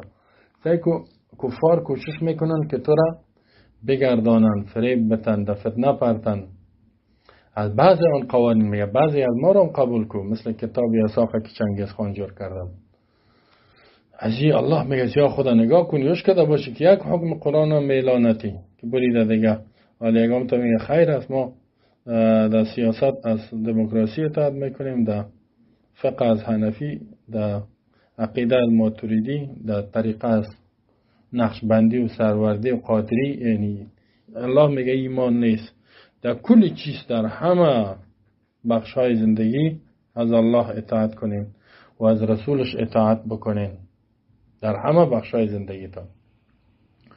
و قال تعالی مخیرا، سعی کنین این پیامبر چقدر صراحتاً آیت است که ما و شما به این مکلف هستیم. و قال تعالی مخيرا لنبيه محمد صلى الله عليه وسلم بين الحكم بين اليهودي والإعراض عنهم إن جاءوا لذلك. الله اختیار میده به پیامبرش محمد صلی الله علیه وسلم در بین فیصله کردن در بین یهود و اعراض کردن از او. یعنی به یهودی اگر فیصله میکنی، الله اختیار میده که مطابق قرآن فیصله میکنی، اگر آمدن یا هیچ فیصله نکو، یا هیچ فیصله نکو، اگر کردی با کتاب الله فیصله بکنی. اگر یا پشتا آمدن، فنجا او که الله میگه اگه آمدن اینا پشتای پیامبر، یهود میاد، کافر میاد، مطابق قانون از دو فیصله نکنی، بگی که این دو آمد به قانون این دو فیصله میکنی، یهود از به قانون خودشان. نه، فحکم بینهم، حکم کو در بینشان، اواردنهم، یا روی بگردان، و این طور ازنهم فلی یضروک شیئا، اگر تو اعراض بکنی یعنی فیصله نکنی با اینها از فیصله کردن روی بگردانی، فلی یضروک شیئا، به تو ضرر رسانده نمیتونن، هیچ نوع ضرر. و این حکمت، اگر حکم کردی فحکم بینهم بالقسط، حکم کو در بین از اینا فیصله بکن به قسط، به عدل. ان الله یحب المقسطین، یقینا الله دوست داره عدالت کننده را. سعی کنین. والقسط هو العدل. قسط چرا میگه؟ عدل میگه، عدل. الله می قانون نظام خود عدل گفته، ولا عدل حقا الا حکم الله و رسوله. عدل حق وجود نداره مگر حکم الله و رسولش. قانون و دستور الله است که دی عدالت هست. سعی که الله نظام خدا نظام عادلانه گفت، مثل که در سورة حدید میگه که لقد ارسلنا رسولنا بالبینات وانزلنا معهم الكتاب والمیزان لیقوم الناس بالقسط. الله میگه ما همه انبیا را با دلایل معجزات قوانین روان کردیم، کتاب آسمانی را نازل کردیم، لیقوم الناس بالقسط، تا کل مردم زندگیشان جریان پیدا کنه به عدل. یعنی به کتاب الله، به نظام الله. واقعا دل انسان بسیار مطمئن میشه که در نظام الله 100% عدالت است. عدل چی را میگه؟ حق هر کس مناسب حالش برش داده شده است. ولا عدل حقا، عدل حق، عدل انصاف حق وجود نداره الا حکم الله و رسوله. مگر در حکم الله و رسولش حق، عدل است و انصاف است. والحكم بخلافه والجور والظلم والضلال والكفر والفسوق. حکم کردن به خلاف قانون و نظام الله جور است، ظلم است، ستم است، گمراهی است، کفر است و فسوق است، فسق است. الله میگه ولهذا قال تعالی بعد ذلك، بعد از این الله میفرماید که بعد از میاد که ما تورات و انجیل و کتاب آسمانی رو به می خاطر نازل کرده بودیم که او حاکم باشد. و من بعد از الله میگه ما گفتیم و من لم یحکم بما انزل الله فاولئک هم الکافرون. هر کسی که حکم فیصله کند، قضاوت نکند در بین مردم، کافر هستند. که الله میگه با قانون الله فیصله نکرد چی است؟ کافر است. سوره مائده آیت 44. و در آیت 45 میفرماید و من لم یحکم بما انزل الله فاولئک هم الظالمون. هر کسی حکم نکند، فیصله نکند بما انزل الله، با قانونی که الله نازل کرده، فاولئک هم الظالمون، اینا ظالم هستند. سکیر ظالم گفتش. و در 47 سوره مائده الله میگه و من لم یحکم بما انزل الله فاولئک هم الفاسقون. هر کسی حکم نکرد با قانون آنچه که الله نازل کرده است، اینا چیستند؟ فاسق هستند. سعی کنین با شیخ محمد ابن ابراهیم از آل شیخ محمد ابن عبدالوهاب چی میگه؟ فانظر کیف سجل تعالی الحاکمین بغیر ما انزل الله والكفر والظلم والفسوق ومن الممتنع ان يسمى الله سبحانه والحاكم بغير ما انزل الله كافرا ولا يكون كافرا بل كافر مطلقا اما كفر عمل واما كفر اعتقاد. وما جاء عن ابن عباس رضي الله عنهما في تفسير هذه الآية من رواية طاووس وغيره يدل أن الحاكم بغير ما أنزل الله كافر إما كفر اعتقاد ناقل عن الملة وإما كفر عمل لا ينقل عن الملة. سعی کنین بسیار یک بیان خوب میکنه. میگه ببین چه قسم الله تسجیل کرده یا نوشته کرده است با بالای کسایی که حاکمین هستند، کسایی که حکم میکنن، فیصله میکنن، قضا میکنن به غیر ما انزل الله، بغیر از قانون که الله نه، بغیر از کتاب الله. چی گفته عیسی الله اینا را؟ الکفر. یکی گفت کافر است این مردم، دوم ظلم ظالم است، سوم فاسق است. اینا میگه ممتنع است اگر الله نامگذاری کند الله سبحانه حاکم به غیر قانون الله را، میگه ممتنع است، یعنی محال است که الله یک حاکمی که به غیر از قانون الله فیصله میکند او را کافر بگه و کافر نباشه. الله کافر گفتش او کافر است. خب اینا باز کافر شدنش دو نوع، بل کافر مطلقا، بلکه کافر است مطلقا، یا اما کفر عمل، یا کفر عمل است و اما کفر اعتقاد، یا در عمل کافر شده یا در عقیده کافر شده. کفر اعتقاد کفر اکبر از ایمان بیرون است که برای میشه در آتش جهنم. کفر عملی که ایمان داره اما مستحق عذاب آتش شدگی است. اینا سعی کنیم. و ما جاء ابن عباس، و آنچه که از عبدالله ابن عباس رئیس المفسرین ترجمه القرآن آمدگی است رضی الله عنه فی تفسیر در تفسیر اینمی آیت از روایت طاووس و غیره یدل دلالت میکنه که ان الحاکم بغیر ما انزل الله، کسی که حکم میکند بغیر از قانون الله کافر، یا کفر اعتقاد ناقل میشه از ملت، یا کفر عمل از بیرون از اسلام بیرون نمیشه.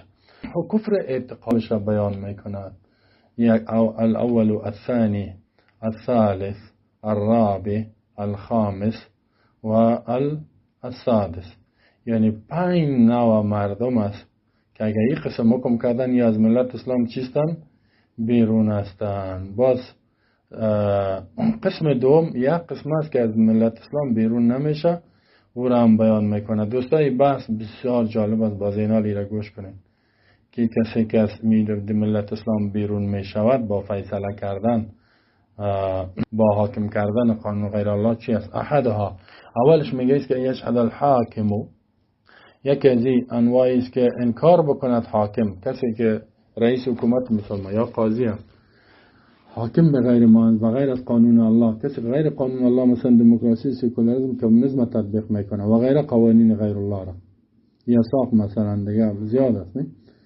کسی که حاکمی که فیصله کننده قانونگذاری که بغیر ما انزل الله حکم میکند چرا انکار کند؟ احقیت حکم الله و رسوله، حق بودن حکم الله و رسول انکار کند، بگه این حق نیست، اینی قانون حق است. اینیز با چی میشه؟ و هو معنا ما روی عن ابن عباس، این معنای آن چیزی است که روایت شده است از عبدالله ابن عباس. واختار ابن جریر، میگه اختیار کرده ابن جریر در تفسیر خود که ان ذلک هو جحود ما انزل الله، این انکار کردن آن چیزی است که الله نازل کرده، کتاب الله، قانون الله، من الحکم الشرعی، از حکم شرعی. یعنی این حکم شرعی را چه کرد؟ انکار کرد. و هذا ما لا نزاع فی بین اهل العلم، میگه در هیچ اختلافی نیست در بین اهل العلم که آدم چی شدگیست؟ این کافر است. چه قسم اختلاف نیست؟ یعنی تمام مؤمنین، صحابه و مجتهدین اتفاق دارن. فإن الأصول المتقرر المتفق عليها بينهم أن من جحد أصلا من أصول الدين أو فرعا مجمعا عليه أو انكر حرفا مما جاء بالرسول صلى الله عليه وسلم قطعيا فإنه كافر الكفر الناقل عن الملة. میگه از جمله اصولی که ثابت است، اتفاق شدگیست در این اصول در بین مجتهدین و صحابه و علما، که ان بدون شک من جهد اصلا، کسی که انکار بکنه اصل اصول دینه، یعنی یک اصل که عقیده باشد یا فرایض باشد یا فرع که اجماع شده دو فرض اجماع شدگیست به حقانیتش، به قطعی بودنش، یا انکار کند حرفی از آنچه که پیامبر صلی الله علیه و آله آورده است قطعی باشد، یعنی از قرآن یا حدیث متواتر، فینه کافر، این کافر است، کفری که ناقل میشه از ملت، یعنی از ایمان بیرون میشه. یکی کسی قانون غیر الله را تطبیق میکنه و قانون الله حق نیست، این حق است، قرن 21 است، این از ایمان بیرونه. غیر از او دیگه چیزایی که قرآن انکار میکنه، یک حکم انکار بکنه. مثلا الله میگه وحل الله البیع و حرم الربا، الله بیع خرید فروش حلال کرد، سود چی کرده؟ حرام کرده. این سودخور جزا نمیته وقتی که سود میخوره. بعد دیگه چی حکم میکنه؟ اینی چی کار کردی؟ این آدم از اسلام بیرون شد، اسلام بیرون شدگیست. یا یک قتل کردگیست، اولیاش امر نمیبخشه، باید قصاص شه، او را انکار میکنه، میگه یک نیست، بندی خانه خوب از برای 10 سال 15 سال یا 20 سال یا 30 سال قید. الثاني ألا يجحد الحاكم بغير ما أنزل الله وكون حكم الله ورسوله حقا، لكن يعتقد أن حكم غير الرسول صلى الله عليه وسلم أحسن من حكمه وأتم وأشمل لما يحتاجه الناس من الحكم بينهم عند التنازع، إما مطلقا أو بالنسبة إلى ما استجد من الحوادث التي نشأت عن تطور الزمان وتغير الأحوال. وهذا أيضا لا ريب أنه كافر لتفضيل أحكام المخلوقين التي هو محض زبالة الأذهان وصرف حصالة الأفكار على حكم الحكيم الحميد وحكم الله ورسوله لا يختلف في ذاته باختلاف الأزمان وتطور الأحوال وتجدد الحوادث. سعی کنید بسیار خوب بیان میکنه ایران. دوم قسمی که انسان قاضی حکم کنه قانون بس از ایمان بیرون میشه، چی هست؟ که انکار بکند حاکم، کسی که فیصله میکنه بغیر از قانون الله، چی را انکار کنه؟ یعنی الله یشهد، انکار نمیکنه. دو میشه که انکار نمیکنه حاکم و قاضی و رئیس حکومت بغیر ما انزل الله، بغیر آنچه که الله نازل کردگی است، بغیر از قانون الله که حکم میکند، این انکار چرا نمیکنه؟ کون حکم الله و رسول حق، این که حکم الله و رسول حق است، یعنی بودن حقانیت قانون الله و رسول این انکار نمیکنه، اما چی میکنه؟ لکن اعتقاد که عقیده داره که حکم غیر رسول احسنو، یعنی حکم و قانون غیر از رسول الله صلی الله علیه و آله زیباتر است از حکم کی کرده؟ رسول کرده صلی الله علیه و آله، از حکم الله کرده.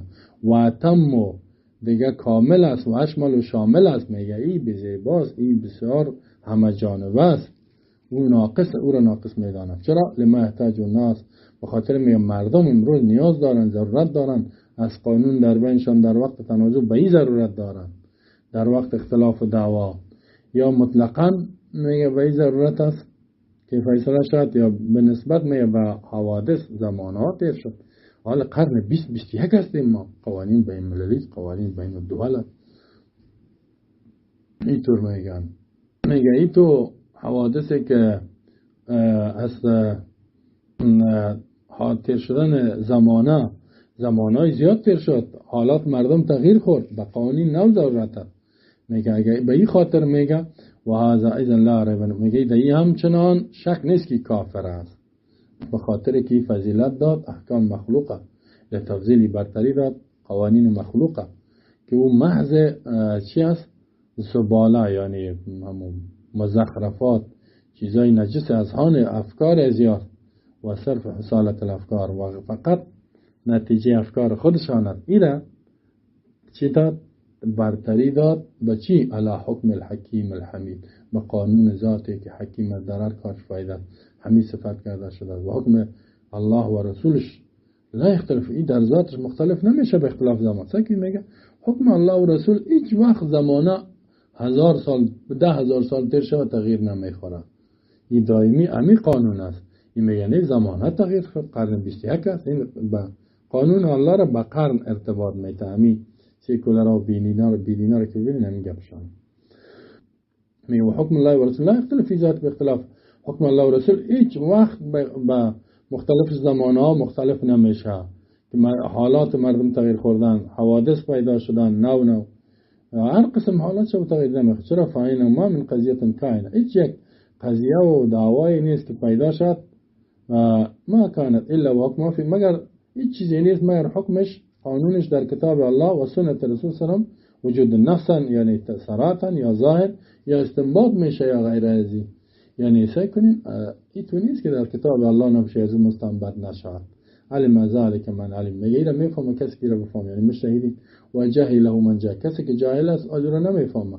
وليس معنى ما ذكره علماء من غير الفتوى من تغير الفتوى بتغير الأحوال ما ظنه من قل نصيبه وعدم من معرفة مدارك الأحكام وإلالها، يظن أن معنى ذلك بحسب ما يلائم إرادتهم الشهوانية البهيمة وأغراضهم الدنيوية وتصوراتهم الخاطئة. سعی کنین میگه خب این گفت که حکم یک قضیه نیست مگر در قرآن وجود داره، در سنت پیامبر، یا ظاهر است یا نص تصریح شدگی یا استنباط میشه. اهل المرو میفهمه، جاهل نمیفهمه. اینا میگم معنا این چیزی که علما میگن که فتوا تغییر میخوره به تغییر حالات. بعضی که میگه گمان میکنه همو حسیشان از علم کم است یا احکام قوانین درک نمیکنن، لطایش درک نمیکنن که گمان میکنن که یعنی به اعتبار ارادهشان و خاص نظریات شهوانی حیوانی خودشان است، اهداف دنیویشان است و تصورات خطایی که در این وجود داره، میگه این به حساب نیست که یا میگن و می خاطر میبینی تو گپار یا حمایت میکنن و نصوص تابع چی میگردانن؟ منقاد به نظریات امی انسان ها میگردانن. چی میگن؟ فتوا به تغییر حالات تغییر میخوره. حال قرن 21 شده، در دنیای قانون چالش نداره، ما باید قوانین بین الملل و قوانین کفار و قوانین کافرها را بین الملل و بین الدول و جهانی و اینکه نامش جهانی میمانه اینیا را بپذیریم و میگن که فتوا به تغییر حالات تغییر میخوره. میگه این هرگز این گپ نیست، او که خواستای شهوانی و اهداف حیوانی زیاد اینجا تطبیق شد. نصوص یعنی جایی که آیت باشه، حدیث باشد، آنچه که ازی فهمیده میشه هیچ وقت تابع خواهشات مردم شده نمیتونه. یا با آیت ها را تابع و منقاد به خواهشات خود میدانند که حالات مردم تغییر خورده. مهما امکنهم یحرفون ذلك کلمه ما، میگه هر وقتی که اینا امکان داشته باشن امی کلمات تغییر میتن از مکانش. پس و حين إذن معنى تغيير الفتوى بتغيير الأحوال والأزمان مراد العلماء منه ما كان مستصحب في الوصول الشرعية والعلل المرعية والمصالح التي جنسها مراد لله تعالى ورسوله صلى الله عليه وسلم. ومن المعلوم أن أرباب القوانين وزيع عن ذلك بمعزل وأنهم لا يقولون إلا على ما يلائم مراداتهم كانت ما كانت والواقع ذو شاهد. میگه اینا لخی وقتی که میگن تغییر فتوا و تغییر احوال حالات زمانه چیست؟ میگه مراد هدف علما مجتهدی نیست که مستصحبش، یعنی آنچه که با یک جای میشه در اصول شرعی او و علتهایی که در رعایت میشه مصالحی که است، یعنی جنس این مصلحت ها که اراده الله و رسولش باشه او در نظر گرفته میشه. این تو نه که اراده انسان در نظر گرفته شود و یعنی دو که است باز مطابق حکم الله و رسول فیصله می شود، نه که مطابق قانون انسان فیصله شود. اونجا الله با او صراحتا یا دلالتا اونجا اشاره کردگی است. الله متعال علالش بیان کردگی است، مصالحی که کتاب الله و رسولش بیان که او در نظر گرفته میشه. کسایی که میگه ارباب صاحبای قوانین وضعی هستند، ارباب قوانین وضعی هم از این چیز میگه دور هستند، اونا با او اساس رو فیصله نمیکنن. اونا حالات با حالات قوانین کفری میبینن، حالاتی که مردم تغییر خوردگی است به اساس عقاید کفریشان. مثلا امریکا بزرگ کشورهای امریکایی و کشورهای اروپایی قوانین خدا مطابق خواهشات مردم میساخت، در جای دنیایی را تطبیق میکنن. میگه قوانین بین المللی است، جهانی است، باید کل دنیا بپذیرن. و اینا نمیگن آن چیزی را که مگر آن چیزی که اراده خودشان میباشد. و واقع میگه بزرگترین شاهد است برای اینکه ما میبینیم که آنچه که اینا قانون وضع میکنن به این جهت نیست که تغییرش میتن که از حکم الله و رسول گرفته شده باشه، بلکه از خواهشاتشان گرفته شدگی است و آنچه که رهبرای طاغوت برشان میگه از او گرفته شدگی است. پس دوم نوشی بود که از انسان از اسلام بیرون میشه اگر که حکم الله را انکار نمیکنه، اما قوانین غیر الله را چی میگه؟ بهترتر و نیاز قرن نو این گپا میگه. سیوم میشیست که الله اعتقد کونه احسن من حکم الله و رسول الله کنه اعتقد انه مثله. سیکنین سیوم نوش که میگه کافر میشه وقتی که قانون غیر الله را وضع میکنه یا حکم میکند. عقیده نداره که قانون غیر الله، قانونی که انسان میسازد احسن باشد حکم الله. این نمیگه بهتر است، لیکن اعتقاد انه مثل، لیکن عقیده داره که قانون وضعی مثل قانون حکم الله و رسول است، یعنی مثل میدانی زیبانی. میگه این مماثل از چی باشه چی باشه. فهذا کل النوعین الذين قبله فی کونی کافرا. میگه اینمی نوشا مگر یک کسی حکم کرد یو یک چیز چی به این فیصله کنیم چی به او.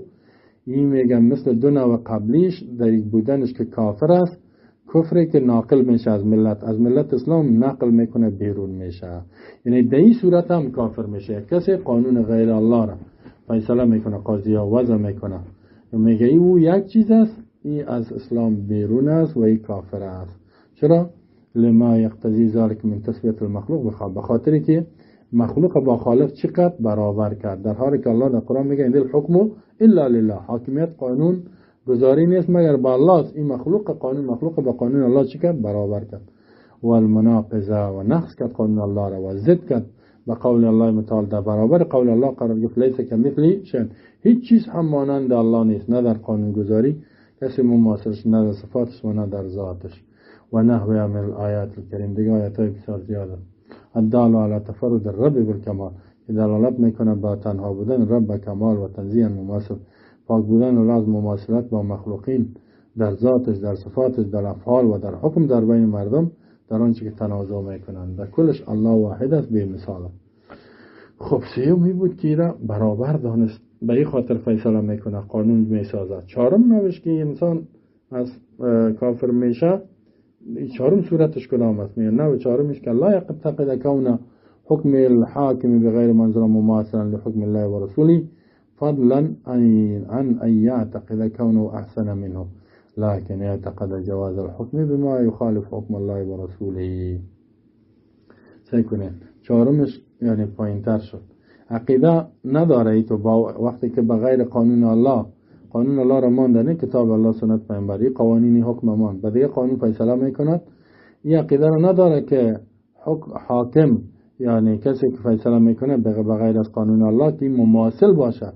نمیگه که مماثل است، یعنی یک قسمت با حکم الله و رسولش، غیر از اینکه عقیده نداره که میگه از قانون الله که زیبا هم نیست مماثل هم نیست، میفهمید، اما پایین است میگه، اما عقیده داره میگه جایز است حکم کردن، یعنی با قانون غیر الله حکم کردن جایز است.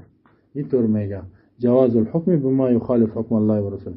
خیر از میگه ما یک قانون وضع میکنیم در قانون اساسی یا فیصله میکنیم که مخالف حکم الله و رسوله، خود جواز داره. میگه چی به او فیصله میکنیم چی به این. میگه فهذا کالذی قبله یصدق علیه ما یصدق علیه. این هم میگه مثل اونم دیگهش صادق میشه به بالای ازی، به او کفر ثابت شد، به بالای ازی هم کفر صادق است، کفر ثابت میشود. چرا؟ لاعتقاد جواز معلوم بالنصوص صریحه القاطعه تحریمه، به خاطر که عقیده کرد جواز آن چیزی که فهمیده شده از آیات صحیح و درست که قاطع از تحریمش، یعنی که حکم به غیر ما انزل الله حرام است، او را ندیده الله او را کفر و فسق و ظلم گفت، این را جایز گفت. وقتی که جایز گفت یعنی پس حرام و حلال گفت، این هم چی میشه؟ کافر میشه، از ملت اسلام بیرون میشه. این تو کسام داریم و یا مسلمان ها چی از میگه خیلی خب مشکل نداره، چی با او چی با چی میشه، یک نوع گناه است. در حال گناه نمیگه، میگه جایز است کدام مشکل نداره دیگه. حالات تغییر خوردگی است، هم جواز داره و هم جواز داره، هر کس هر کدام میشه میکنه، هم از ایمان بیرون است. پنجمش الخامس، و دوستا خوب گوش کنین بسیار جالب است. پنجمش و اعظم و اشملها و اظهرها معاندة للشرع و مکابرة لأحكام مشاقة لله ورسوله ومزاحة بالمحاكم الشرعية إعدادا وإمدادا وإرصادا وتأصيلا وتفريما وتشكيلا وتنويعا وحكما وإلزاما ومراجع ومستندات. فكما أن للمحاكم مراجع مستمدات مرجع كلها إلى كتاب الله وسنة رسوله، ولهذا المحاكم مراجع هي القانون الملفق من شرائع شتى وقوانين كثيرة كالقانون الفرنسي والقانون الأمريكي والقانون البريطاني وغيرها من القوانين. ومن مذاهب بعض البدعيين المنتسبين إلى الشريعة وغير ذلك، فهذه المحاكم في كثير من أمثال الإسلام مهيئة مكملة مفتوحة الأبواب والناس لها أسراب يحكم حكامها بينهم بما يخالف حكم السنة والكتاب من أحكام ذلك القانون وتلزم به وتقرهم عليه وتحتمه عليهم، فأي كفر فوق هذا الكفر وأي مناقض للشهادة بأن محمد رسول الله بعد هذا المقام مناقضة.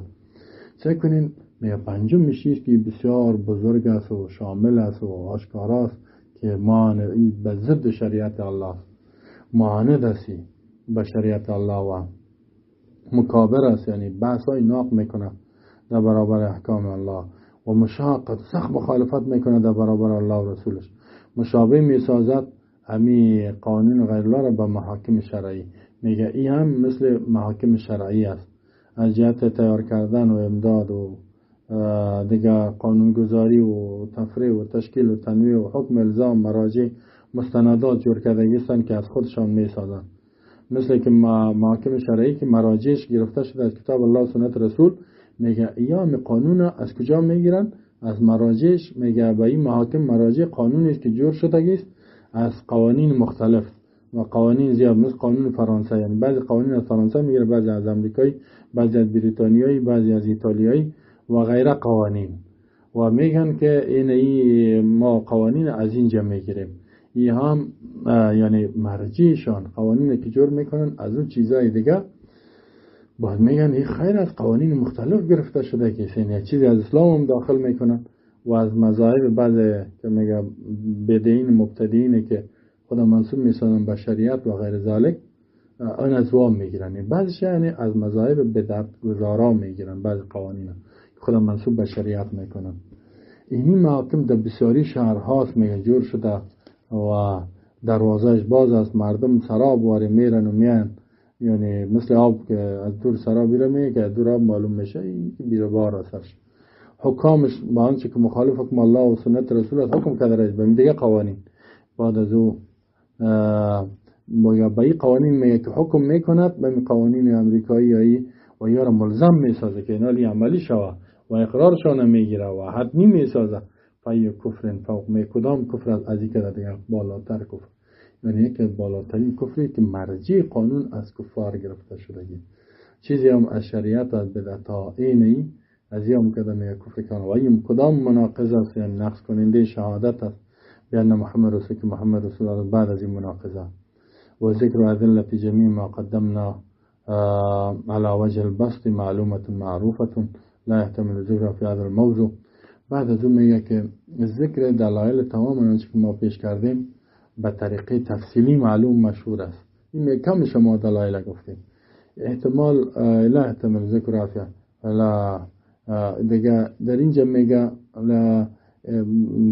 امکانش نیست که کلش دهی بیان بکنیم در این مکان.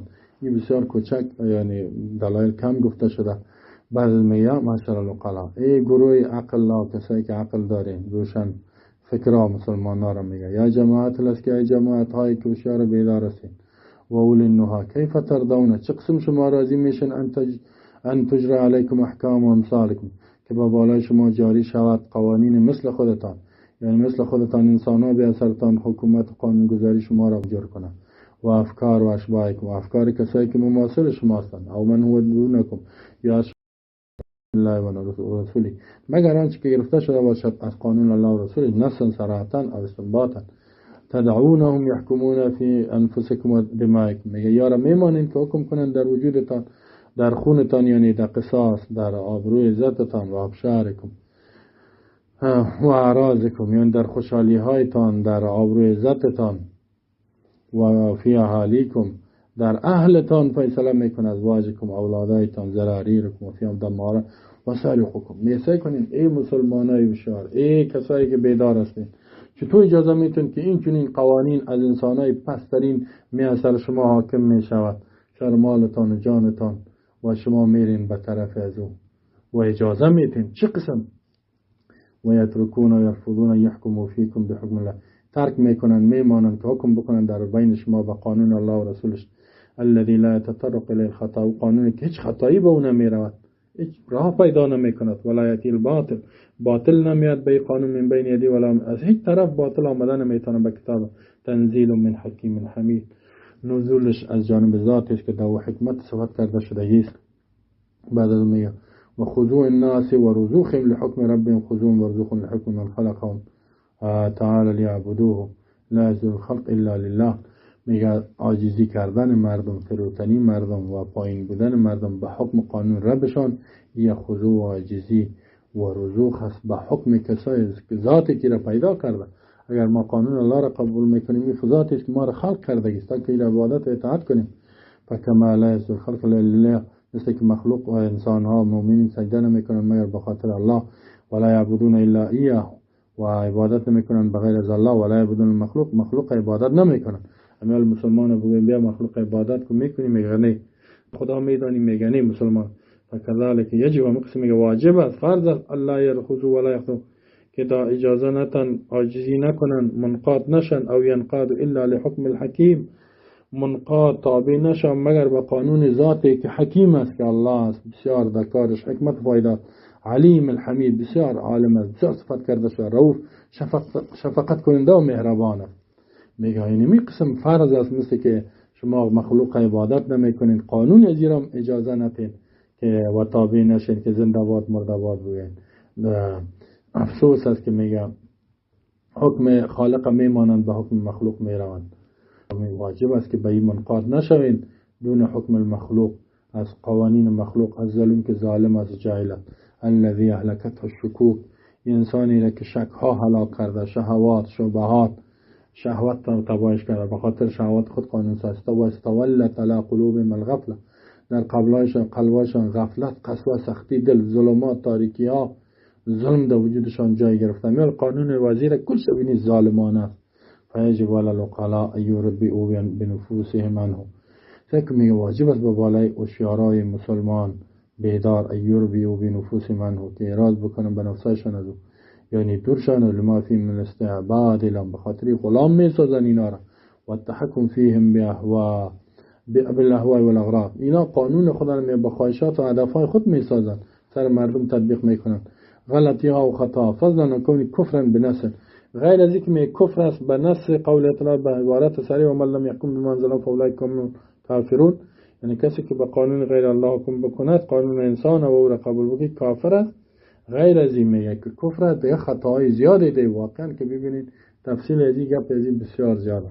مثلا در کشورهای کفری میبینید که زناکار برش چی جزا جور کرده است، قاتل چی جور کرده است، اختطافگر چی جزا برش جور کرده است، سودخور، کسی که شراب، هیچ چیزی که حتی کسی لواطتکار هم جنسگراست، او را برش کدام جزا نداره.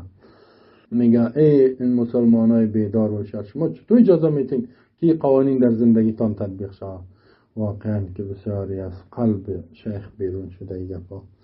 و این خب پنجم بود، نه که مرجعش چیز قوانین کفار از او گرفته میشه. ششم چی است؟ کنین یا قانون اگر تو به این خاطر دستور قبول نکنی که از الله و رسولش، تو به این خاطر قبول کنی که از فلانه مولوی گفته، این انسان در توحید وجود نداره. مثلا کسی را بگوی که اینی حکم الله و رسول است، بگوی نه اگر فلانه امام گفته از فلتر از اون تیر شده قبول ندارم، نشده اگر فلتر فلانه امام رهبرم اگر تایید میکنه این را قبول میکنم، نمیکنه نه، این طاغوت شد، این بیدین شد. این حکم به این خاطر قبول کرده که رهبرش گفته یا امامش گفته یا مولویش گفته است، نه به این خاطر قبول نکرده که حکم الله و رسوله. دوستا شما قانون الله دستور الله را به این خاطر قبول کنید که الله گفته است و رسولش. اگر به این خاطر نباشه این شرک است، این بسیار خطرناک است.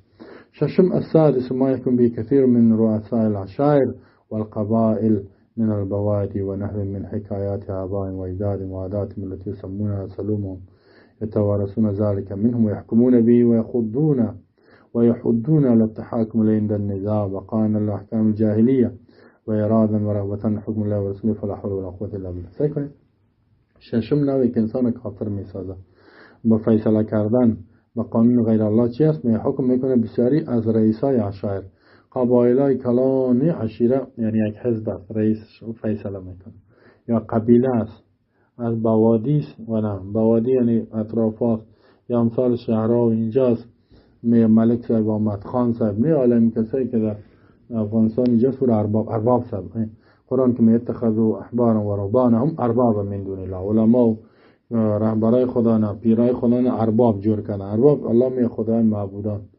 والمسيح ابن مريم وما امروا الا ليعبدوا الا واحدا لا اله الا هو سبحانه عما يشركون. مثل که الله علمای یهود ارباب رب گفت و چیزی را حلال حرام میکنن، مردم اطاعتشان نمیکنن. حالا میگه ملک صاحب و دیگه رئیس صاحب و ماستا چی میگه مشران جرگه و پارلمان که بود نه میگفتن وکیل صاحب و دیگه اینی نامای مختلف سرش ماندن. اینا فیصله میکنن از حکایت چی؟ قصه های پدرایشان و اجدادشان و عاداتی که رواجایشان تو رسولم هم یا میگنی عرف سابقه ماسی تو را وقتی کسی یک جرم جنایت میکنه عوض کتاب الله را بیارن میگه بین که این کار را بکنه. مثلا یک کسی رابری کس تجاوز کرده، مثلا که دخترش آمده به زور زنا کرده عوض کور جزا بتا چی میگه؟ خود اگه این کار نمیشه بین که رو نکاحش کنیم. اون میگه من رو نمیگیرم به زور مرا این کار کرد، چطور نه به زور نکاحش میکنن. خب برو این همی فیصله ماست.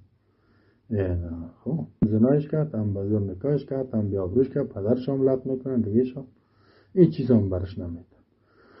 حتی سابق میگفتن اگر یک کسی را میخوایی که نکاح بکنی اول او را بگریزان به عزتش که بعد از خود از مجبور است با ریسفیدا میان فیصله می. یقین کنم این تو ریسفیدا در قریه ها دیدیم که میگه فلانا بچه را میگه فکر دوست داری از دخترای قریه، میگه فلانی را میگه بگریزانش با ببرش اونجا بدنامش که بعد ما میایم نکاحش میکنیم دیگه. یا میگه برو بکشش ریسفیدا میام میگه عفو کو دیگه خون به خون ششته نمیشه خلاص. یا توارثون نظر یا به میراث میگیرن از هم پدرایشان فیصله آنه. یا میگه جرگه آمده چی میکنه؟ قانون الله را تغییر میده. لوی جرگه میگه آمد دیگه این قدر مخلوق فیصله کرد، مثل که این قانون اساسی افغانستان قبل و نه دیگه کشورها جور میکنن. حکمون بی و یخضون علی التحاکم، سعی کنین حکم میکنن به وحدون مردم ترغیب میکنن با فیصله کردن در وقت نزاع بین پیش ریسفیدا بین اینجا گروه فیصله کننده وجود داره.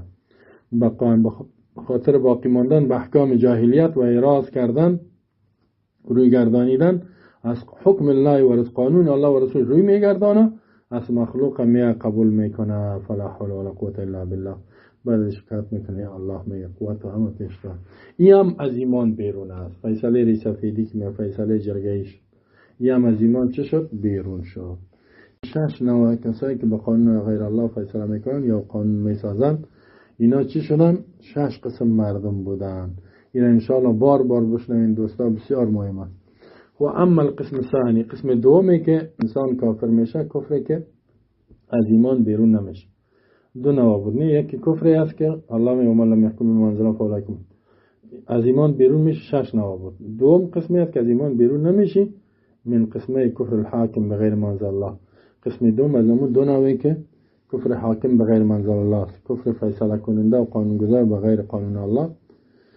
و هو الذی لا یخرج من الملت، که از ملت و دین اسلام بیرون نمیشه. فقط تقدم تفسیر میاتیر شد که تفسیر عبدالله بن عباس لقول الله عز وجل ومن لم يحكم بما انزل الله فاولئک هم الكافرون قد شمل ذلك، فقط اینمی قسم شامل میشه. و کدام است؟ و ذلك في قوله رضی الله عنه في الآية كفر دون كفر. می قول عبدالله بن عباس دیات کفر دون کفر، کفر که کفر سری که پایین است یعنی کفر عملی. و قول و ایضا که لیس بالکفر الذی تذهبون الیه، عبدالله بن عباس گفت کفر نیست که شما او را فکر میکنین که از ایمان بیرون شه. این کدام است؟ میگه کافر نمیشه، فیصله میکنه قاضی با قانون غیر الله، ما کافر نمیشه. و ذلك ان تحمل شهوته و هوا و الحكم في القضيه بغیر ما انزل الله ما اعتقادی ان حكم الله ورسوله الحق و اعتراف على نفسه بالخطا و مجانبه الهدى و هذا وان لم يخرج كفرا من المله فانه معصيه عظمى اكبر من الكبائر كالزنا وشرب الخمر والسرقه واليمين الغموس وغيرها. فإن معصية سمى الله في كتاب كفرا أعظم من معصية لم يسمها كفرا. بسیار گپ خوبه میگه. سعی کنیم میگه کدام مسیح حاکم که فیصله میکنه یا قاضی و کافر نمیشه، بلکه در عمل بسیار گناه کلان مرتکب میشه. قانون از الله است، دیگه قانون جور نشده خلاف قانون الله. و این چی میکنه؟ می قانون الله را چی میکنه؟ تغییر میده. چه قسم تغییر؟ با رشوت یا واسطه میشه کسی مثلا یک کسی زنا کرده او را به قید تعزیر میگه، چه قسمی چیزا میاره دلایل می شاهدا ثابت نشد تو را میگه انکار هم نیست، شواهد هم پیدا نشد. یا قتل کرده میگه دلایل پیدا نشد، او را جزا میته قید میکنه یا میگه صد درام بزنش یا اینو قدر میگه ان تحمل و حمل میکنه ایره شهوتش، یعنی شهوت خواهشاتش، یا پول میگیره یا چوتی است یا هواه یا دیگه خواهشاتش علی الحکم فی القضیه، فیصله کردن در قضیه در یک دعوا بغیر از قانون الله، خب نظر خود یعنی فیصله میکنه. اما اعتقادی ان حکم الله و رسوله، عقیده داره که حکم الله و رسولش حق است و اعترافش میکنه به نفس خطا کرده و از هدایت دور شدگی است، گناه کردم یا چی کنیم؟ گناه کردیم یا رشوت میگیره یا دیگه میگه و این هذا لم یخرج کفر، این کفرش از ملت بیرون نمیکنه، ولی این معصیت بزرگ است، اکبر من الکبائر، از گناه های بسیار بزرگ. دیگه گناه کرده میگه گناهش بالا، از مثل زنا، از زنا کرده، شراب خوردن کرده، دزدی کرده، از قسم ناحق کرده، قسم به دروغ میخوری، میفهمی کار نکردی بازم قسم میخوری که کردیم و غیره گناه کرده. چرا میگه این گناهش بالاست؟ همین اگه به خاطر قانون الله را یعنی تغییر داد به خاطر رشوت اینا، میگه فإن معصیة سماها الله فی کتاب کفر، گناهی را که الله در کتابش کفر بگوید اعظم، این بزرگتر از او گناهی که الله را کفر نگوید. فقط این یک صورت است که این قانون از الله است، امو ولی تغییر به خاطر رشوت یاد داده در فیصله خود، این کفر عملی گفت. دیگه الله ما شما را توفیق به همه مسلمانان را چی که فیصله خود به کتاب الله بریم، غیر از قانون الله کتاب الله هیچ قانونی را قبول نداره، هیچ نظامی که دیگه قانون قبول کنه او را قبول نداره. راضی به کتاب الله هستیم، به دستور الله و پیامبرش و هم تابع به او هستیم. الله حامی ماست. دیگه سعی کنین دوستا اینهی بود در دلایلی که ما گفتیم که امروز که تحکیم قانونگذارا کافر شدن و کدام کسی که فیصله میکنه از قاضی ها و از کافر اسلام بیرون نیست. دیگه انشالله پس میم باز در کتاب طاغوت چی را میگه یک دست دیگه هم دیگه است باز پیش میریم. الله ما شما را توفیق بده که اسلام و بفهمیم عمل بکنیم. و صلی الله علی نبینا محمد و علی آله و صحبه و سلم تسلیما کثیرا. الحمد لله والصلاة والسلام على رسول الله وعلى آله وصحبه ومن والاه. أما بعد فأعوذ بالله من الشيطان الرجيم. بسم الله الرحمن الرحيم. فلا وربك لا يؤمنون حتى يحكموك فيما شجر بينهم ثم لا يجدوا في أنفسهم حرجا مما قضيت ويسلموا تسليما. دوستان عزیز، برادران و خواهران محترم که در هر جای دنیا و درس توحید میشنوین، ما در ارتباط به طاغوت توضیح دادیم و فتوا و نظر یکی از علمای بزرگ سعودی که محمد ابن ابراهیم آل شیخ، خانواده شیخ محمد ابن عبدالوهاب بود و مجتهد عصرش که تولدش در سال 1311 هجری است قمری و وفاتش در سال 1389. حال ما شما یعنی در 1443 هستیم. پس یعنی 54 سال پیش وفات کردگی است و در وقت مفتی کلان سعودی بود. این در ارتباط به قانون، تطبیق قانون الله یک رساله، یعنی یک رساله یک کوچک نوشته کرده، 89 صفحه است، به نام تحکیم القوانین. به خاطر که موضوع ازی بسیار مهم است دوستا. اکثر مسلمان های ما که از ایمان بیرون می شوند، ایمان خدا را نقض میکنن، اعمال خدا را برباد میکنن. زیرا کسی ایمانش از بین رفت، بیدین شد، همه عملش هیچ میشه. این است که قوانین کفری را میپذیرن متاسفانه در دنیا. و فعلا اکثریت مسلمان ها در کشورهایی که مسلمان ها اونجا قانون الله را وسو میکنن، دیگه قانون میسازن. ما یک نظرش گفتم که این گپ فتوایش است، اما میخوایم اینجا دلایل از قرآن بیان کنیم و رساله ازی را نقل میکنم، بسیار مفید است. بعد از او از آیت ها بسیار واضح آیت های قرآن در بخش قانون و تطبیق قانون اسلام و حاکم دانستن قانون و نظام الله و سنت پیامبر، یعنی یک بخش عقیده است. اگر کسی را قبول نکنه از ایمان بیرون میشه. شیخ محمد ابراهیم رحمه الله در رساله تحکیم قوانینش دیروز هم بیان کردیم، میگه این من الكفر المستبین تنزيل القانون اللعين منزلة ما نزل به الروح الأمين على قلب محمد صلى الله عليه وسلم ليكون من المنذرين بلسان عربي مبين فالحكم به بين العالمين والرد إليه عند تنازل المتنازعين مناقضة ومعاندة لقول الله عز وجل فإن تنازعتم في شيء فردوا إلى الله والرسول إن كنتم تؤمنون بالله واليوم الآخر ذلك خیر و احسن تأویلا. میگه امروز یعنی در این زمانه این فتنه بسیار کلان پیدا شدگی است که مسلمان ها حتی کلان ها و بزرگایشان متنفذین قوم، ملک ها، کسایی که نماینده های مردم میشن، اهل شورا میشن و مردم اونها را کلان خود تعیین کردن، اینا میروند قانون الله را میمونن، دیگه قوانین جور میکنن به نام لوی جرگه و کلان جرگه و کلان مشوره و یعنی از جمله کفر بزرگ است. میگه و آشکارا که قرار دادن تنزیل قانون، قرار دادن قانون لعنت شده انسان منزلت ما نزل بالروح الامین، در مکان و جایگاه او قانونی که الله متعال او را توسط روح الامین روان کردگی است، جبرائیل علیه السلام با بالای قلب محمد صلی الله علیه وسلم بهترین انبیا نازل کرده. تو میای این قانون الله را دور میکنی و قانون انسان میاری.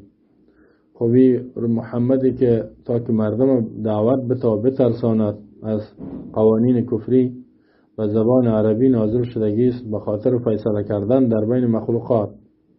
قانون اساسی ما و شما باید فقط قرآن باشد و قانون نافذه سرزمین های اسلامی فقط قرآن باشد. و رد الینا تنازل متنازعین، کتابی از قرآن و سنت پیامبر که در وقتی که اختلاف در بین متنازعین یا دو فرد اختلاف میکنه یا دو قوم یا دو مسلمان، دو گروه، باید که اختلاف خدا نه به کتاب الله و فیصله کتاب الله و سنت پیامبر پیش کنند که الله چی فیصله کرده. یا میان میگه این قانون انسان میگیرن در منظره قانونی که الله نازل کرده توسط جبرائیل امین با آخرین انبیا قرار میتن، مناقضتا نقض میکنن قانون الله را و معاند ضد میکنن، رد میکنن قانون الله را. چون که الله میفرماید فإن تنازعتم فی شیء، همین دلیل آوردگی است. فإن تنازعتم، اگر شما اختلاف کردین ای مسلمان ها، خطاب به مؤمنین است، فی شیء در یک کاری، سعی کنین در یک کاری از کارها شیء نکره است، معنای عموم میتین اندک اختلاف. مثلا در کاروبار در دکان اختلاف کردی، در این اختلاف کردی که این از فلانه چیز از ماست یا نیست، خرد کلان کار از خرد اندک را باید چی کار کنین؟ فردوه و بگردانین امی اختلاف تانا، قضیه و دعوای تانا الالله، به طرف الله، کتاب الله و رسول پیامبر. ببینین الله چی فیصله کرده، زیرا اسلام یک نظام کامل است، همه بخشای زندگی ما شما قانون داره و ببینین که پیامبر چی فیصله کردگی است. سعی کنین چقدر واضح الله میگه. بعد از اون میفرماید ان کنتم تؤمنون بالله والیوم الاخر، اگر شما ایمان دارین، قبول دارین، باور دارین به الله و نظام و دستور و حاکمیتش و به روز قیامت ایمان دارین، یعنی ارکان ایمان، اگر مؤمن هستی هر دعوا و قضیه تا باید به کی پیش کنی؟ به الله و رسولش.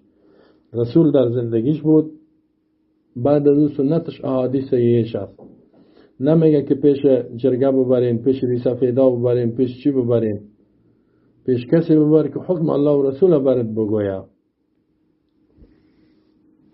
ببینین که دایی گپ الله و رسولش چی میگه، دایی قضیه، دایی دا حکومت جور کردن است.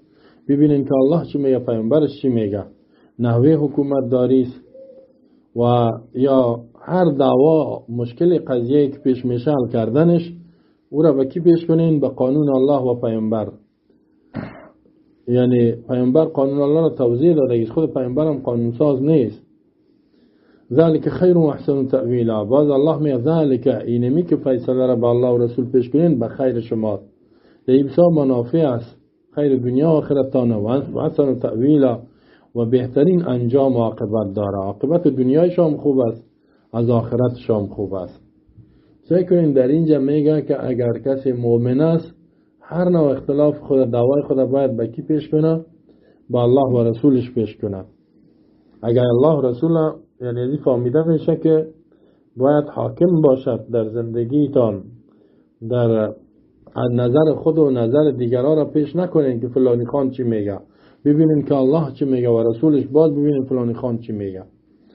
ما که اینجا قول شیخ محمد ابن ابراهیم آوردیم، یکی از مفتیای کلان است و تنها گپ خودش ما قبول کنیم که نظر شخصیش، بلکه دلیل از قرآن پیش کرده این را میپذیریم. وقد نفى الله سبحانه وتعالى الإيمان عمن لم يحكم النبي صلى الله عليه وسلم فيما شجر بينهم نفيا مؤكدا. سعی کنین بعد از او قرآن که ببینین شیخ هم میگه الله نفی کردگیست، الله که پاک است و بلند است ایمان را، میگه ایمان نداره کی عمن از اون مسلمان هایی که لم يحكم النبی، پیامبر حکم قرار نمیتن، یعنی در کارها و دعوای خدا وقتی که فیصله پیامبر قبول ندارن، سنت پیامبر، هدایات پیامبر قبول ندارن، یا ایمان نداره. حالا اگر برش میگه که اختلاف دعوا سیز بیا که پیامبر چی میگه، میگه نه بریم پیش فلانی خان به خاطر که رشوت میگیره یا چی. امی آیت هم درباره امو یک منافقی که مسلمان بود، منافق یعنی در ظاهر مؤمن بود قلبا کافر بود، درباره از اون نازل شده که این یک یهودی بود. یهودی میفهمید که پیامبر رشوت نمیخوره، و بیاین فیصله را پیش پیامبر میبریم. در مدینه یهود هم زندگی میکرد، مسلمان هم بود، منافقین هم بود. منافقین که قلبا کافر، در ظاهر مسلمان. منافق گفت نه پیش یهود فیصله را میبریم. کلان یهودی ها کعب ابن اشرف بود، یک کافر دیگه. الله گفت که ایمان نفی کرد، گفت کسی که دعوا ایمان داره و فیصله پیامبر قبول نداره، قانون الله، فیصله الله را قبول نداره، ایمان نداره. در آن اختلافاتی که در بینشان واقع میشه، این تو ایمان نفی کرده. الله مؤکد به تکرار ادات قسم میخوره الله که ایمان نداره. فلا چه معنا؟ یعنی هرگز این بکار نیست که شما فیصله هایتان پیش دیگه کس ببرین، پیش طاغوت ببرین. و ربک، قسم از بربت. این آیت اصل بعد از آیت سورة النساء آیت 65 است. پیش از این آیت 60 علم تر الی الذین یزعمون انهم آمنوا بما انزل الیک و ما انزل من قبلک يريدون أن يتحاكموا إلى الطاغوت وقد أمروا أن يكفروا به ويريد الشيطان أن يضلهم ضلالا بعيدا. اصل ایت پیش بعد از اون نازل شدگی است. الله میگه فلا چی معنا؟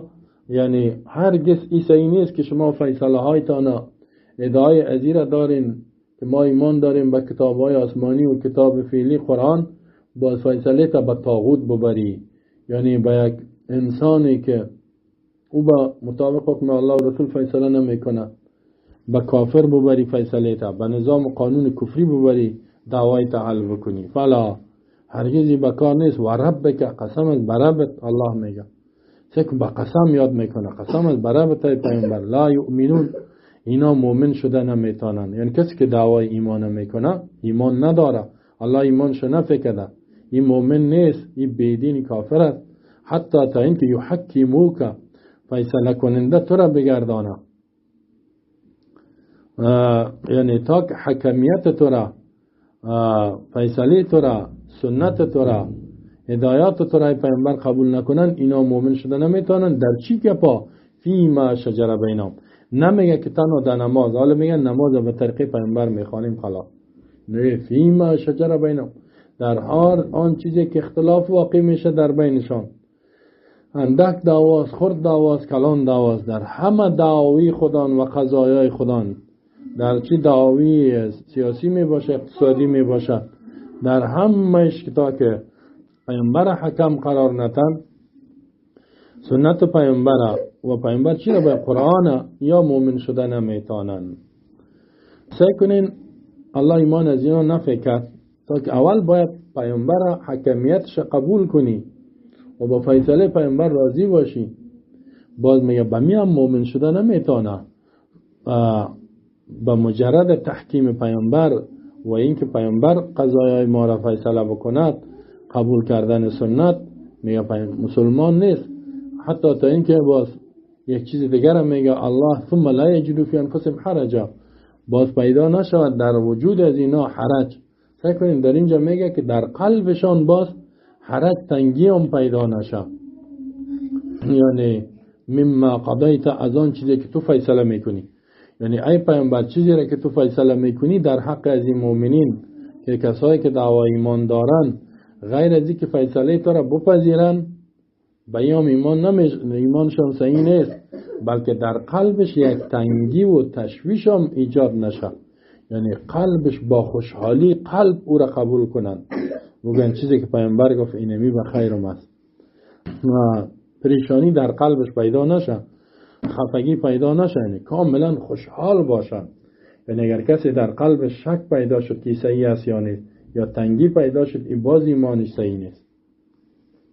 یکی غیر اختیاری است، یعنی اختیاری برای خود نگوین که صحیح نیست یا مدعی فیصله شک دارم، اگر گفت فیصله پیامبر دای شک است، ایمان نداره. او سعی کنین به می خاطر می ثم لا یجدوا فی انفسهم حرجا مما قضیت، حرج به معنی شک، به معنی تنگی، به معنی خفگی، باز پیدا نکنن در قلب‌های خودان تنگی و خفگی و شک از آنچه که تو فیصله میکنی، یعنی از خوشحالی قلب قبول کنن ایره. این خو بخش عقیده و ایمان شد.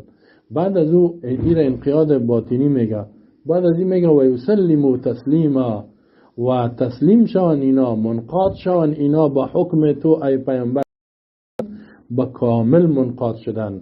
سکنین سومین گپ هم الله بیان میکند، اینا با این مؤمن نمیشه، یعنی یک شرط ایمان مؤمن است که پیامبر در همه قضایا و دعاوی زندگی سیاسی، اقتصادی و اجتماعی و خانوادگیشان حکمیت پیامبر قبول کنند.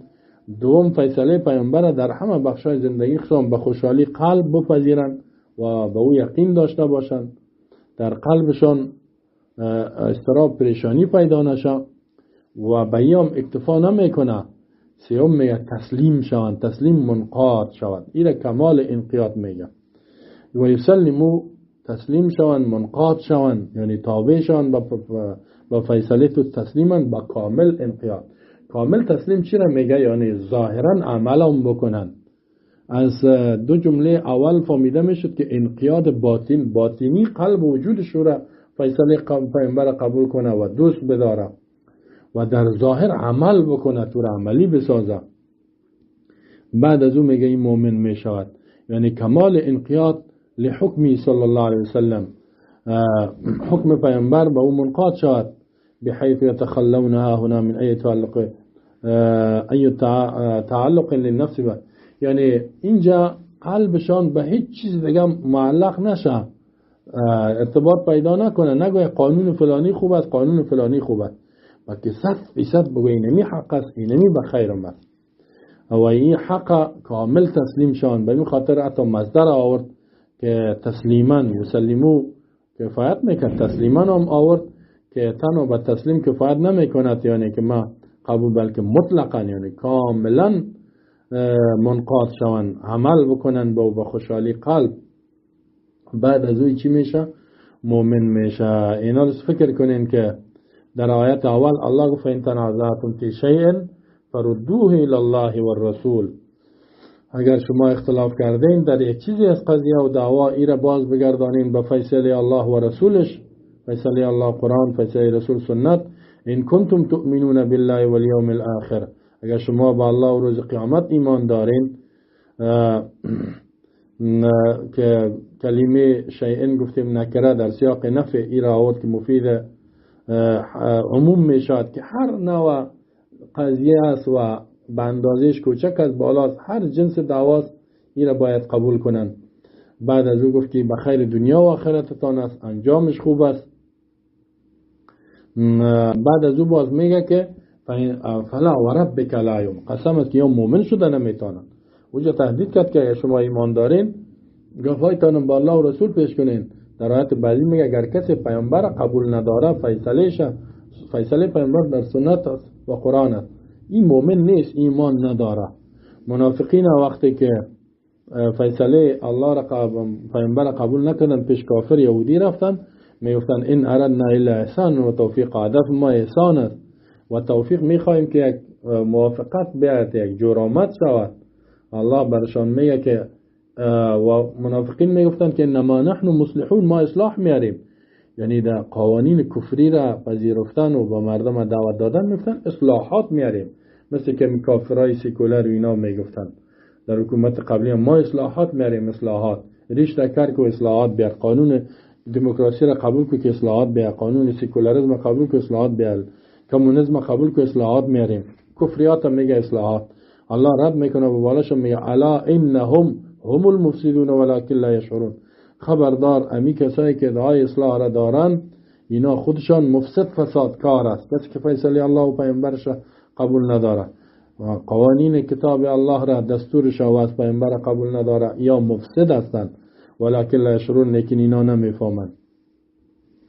اینا لسای کنین که قانونیون کس، یعنی قانونگذارا، مردم چی میگن؟ میگن ضرورت است، ما قرن 21 است فعلا به قانون ضرورت داریم و قوانین بین ملل و قوانین بین الدول و منشور ملل متحد و اینی حتی بعض ما قوانین قبول داریم، بین تحاکم و فیصله خود به اینا ببریم. قانون فرانسه بهتر، بعضی قوانین ایتالیا بسیار قانون فلان کشورهای کفری را نام گرفته میره. این یک بدگمانی است با آنچه که پیامبر صلی الله علیه وسلم آوردگی است. رد پیامبر چی را آورده؟ قرآن آورده، حدیث آوردگی است. و شیخ میگه محض استنقاص لبیان الله و رسولی، این کم شماریدن بیان الله و رسول است، کتاب الله و رسولش ناقص میدانی که به دیگه قانون میری. والحکم علیه بعدم کفایت للناس ان التنازع، و این حکم کردن است که کتاب الله و سنت پیامبر کفایت نمیکنه در دعوا، باید به دیگه قانون بریم. و این تو فکر میکنن که انجامش در دنیا و آخرت خوب نیست، این میشه که اینجاست که از ایمان بیرون میشن. بعد از اون میگه و تأمل ایضا ما فی الآیه الثانیه من العموم، آیت دوم ببین چقدر الله عام بیان میکند. نه بعد از فین تنازعتم در آیت دوم میگه فلا و ربک لا یؤمنون حتی یحکموک فیما شجر بینهم، این عام است. فیما شجره اسم موصول است، ما شجره سلیش است و این از جمله صیغه‌های عموم است به نزد اصولیین، که این عموم شمول از جهت چی است؟ جنس یک دعوا باشد، اختلاف باشد، یا یک نوعش یا اندازش خرد، یعنی دعوا هر نوع اختلاف، حتی اختلاف خانم شوهر، اختلاف برادر و اولاد، اختلاف همسایه با همسایه، اختلاف جامعه، اختلاف دو طایفه، اختلاف حکومت ها، هر نوع جنجالی که خرد و کلان پیدا می شود باید کی فیصله کند؟ الله و رسولش فیصله کنه، فیصله از پیامبر باشد. باز شیخ میگه که وذلك العموم والشمول هو من ناحیه الاجناس والانواع كما انه من ناحیه القدر، اما از جهت اندازم اگه اختلاف است و از جهت جنس و نوع است فرق نیست در اینجا بین این و این، کما انه لا فرق بین قلیل و کثیر، در بین کم دعوا و کلان دعوا هیچ فرقی نیست. یکم تو میگه بریم یک ریسفید بیاریم فیصله کنیم، یک ریسفید جاهل میاره، نمیگه که بریم یک عالمی که قرآن و سنت میفهم بیا حکم الله و رسول بگوید. بازو ریسفید میگه خو چی گپ شده، ولی اینی خو اولاد مرا اینی تو کرده کشته یا مال شگل، خیر برین خون به خون چی نمیشه چیز کنین، تو تیر شو از این مال تو را میگه، نمیگه که تو مال ازی را بده، فیصله الله و رسول عوض بیان کنه، میگه تو از این تیر شو. سعی کنین در اینجا وقد نفى الله الایمان عمن اراد التحاكم الى غیر ما جاء به الرسول صلی الله علیه وسلم. بعد از این شیخ میگه بدون شک الله ایمان نفی کرده از کسی که اراده میکند تحاکم چی؟ فیصله بردن، که باش دعوا را بردن دعوا را الی غیر ما جاء به الرسول، بغیر آنچه که پیامبر آوردگی است. بین میگه در قاضی ها و پیش محاکمی که قانون وضعی است فیصله به اونو ببریم، یا فلانه رشوت میخوره یک چیز برش فیصله بدیم به نفع ما فیصله کنن، یا کیستن یا منافق است ایمان نداره. الله در قرآن مثل که در ما قبلا بیان کردم سورة نساء 60 میفرماید الم تر الى الذين يزعمون انهم آمنوا بما انزل اليك وما انزل من قبلك، نمیبینی به طرف کسای پیامبر میگه آیا علم نداری، تعجب نمیکنی ای پیامبر؟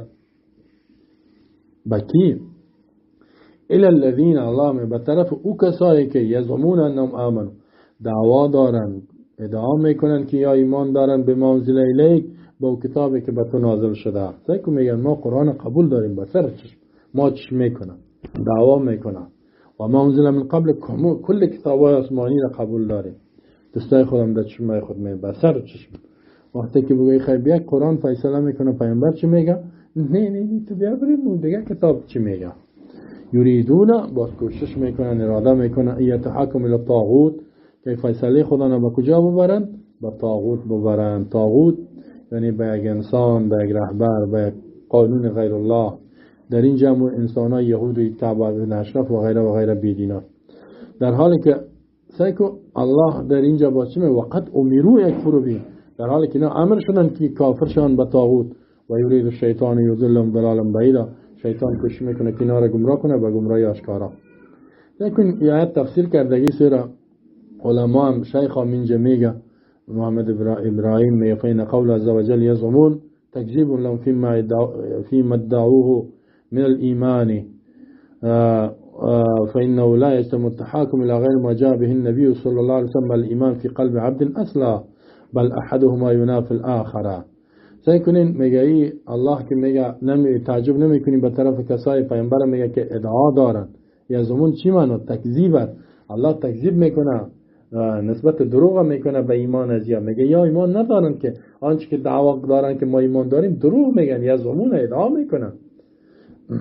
زیرا چرا؟ به خاطر که جمع نمیشه فیصله بردن به غیر قانون الله و رسولش به امرای ایمان در قلب بنده.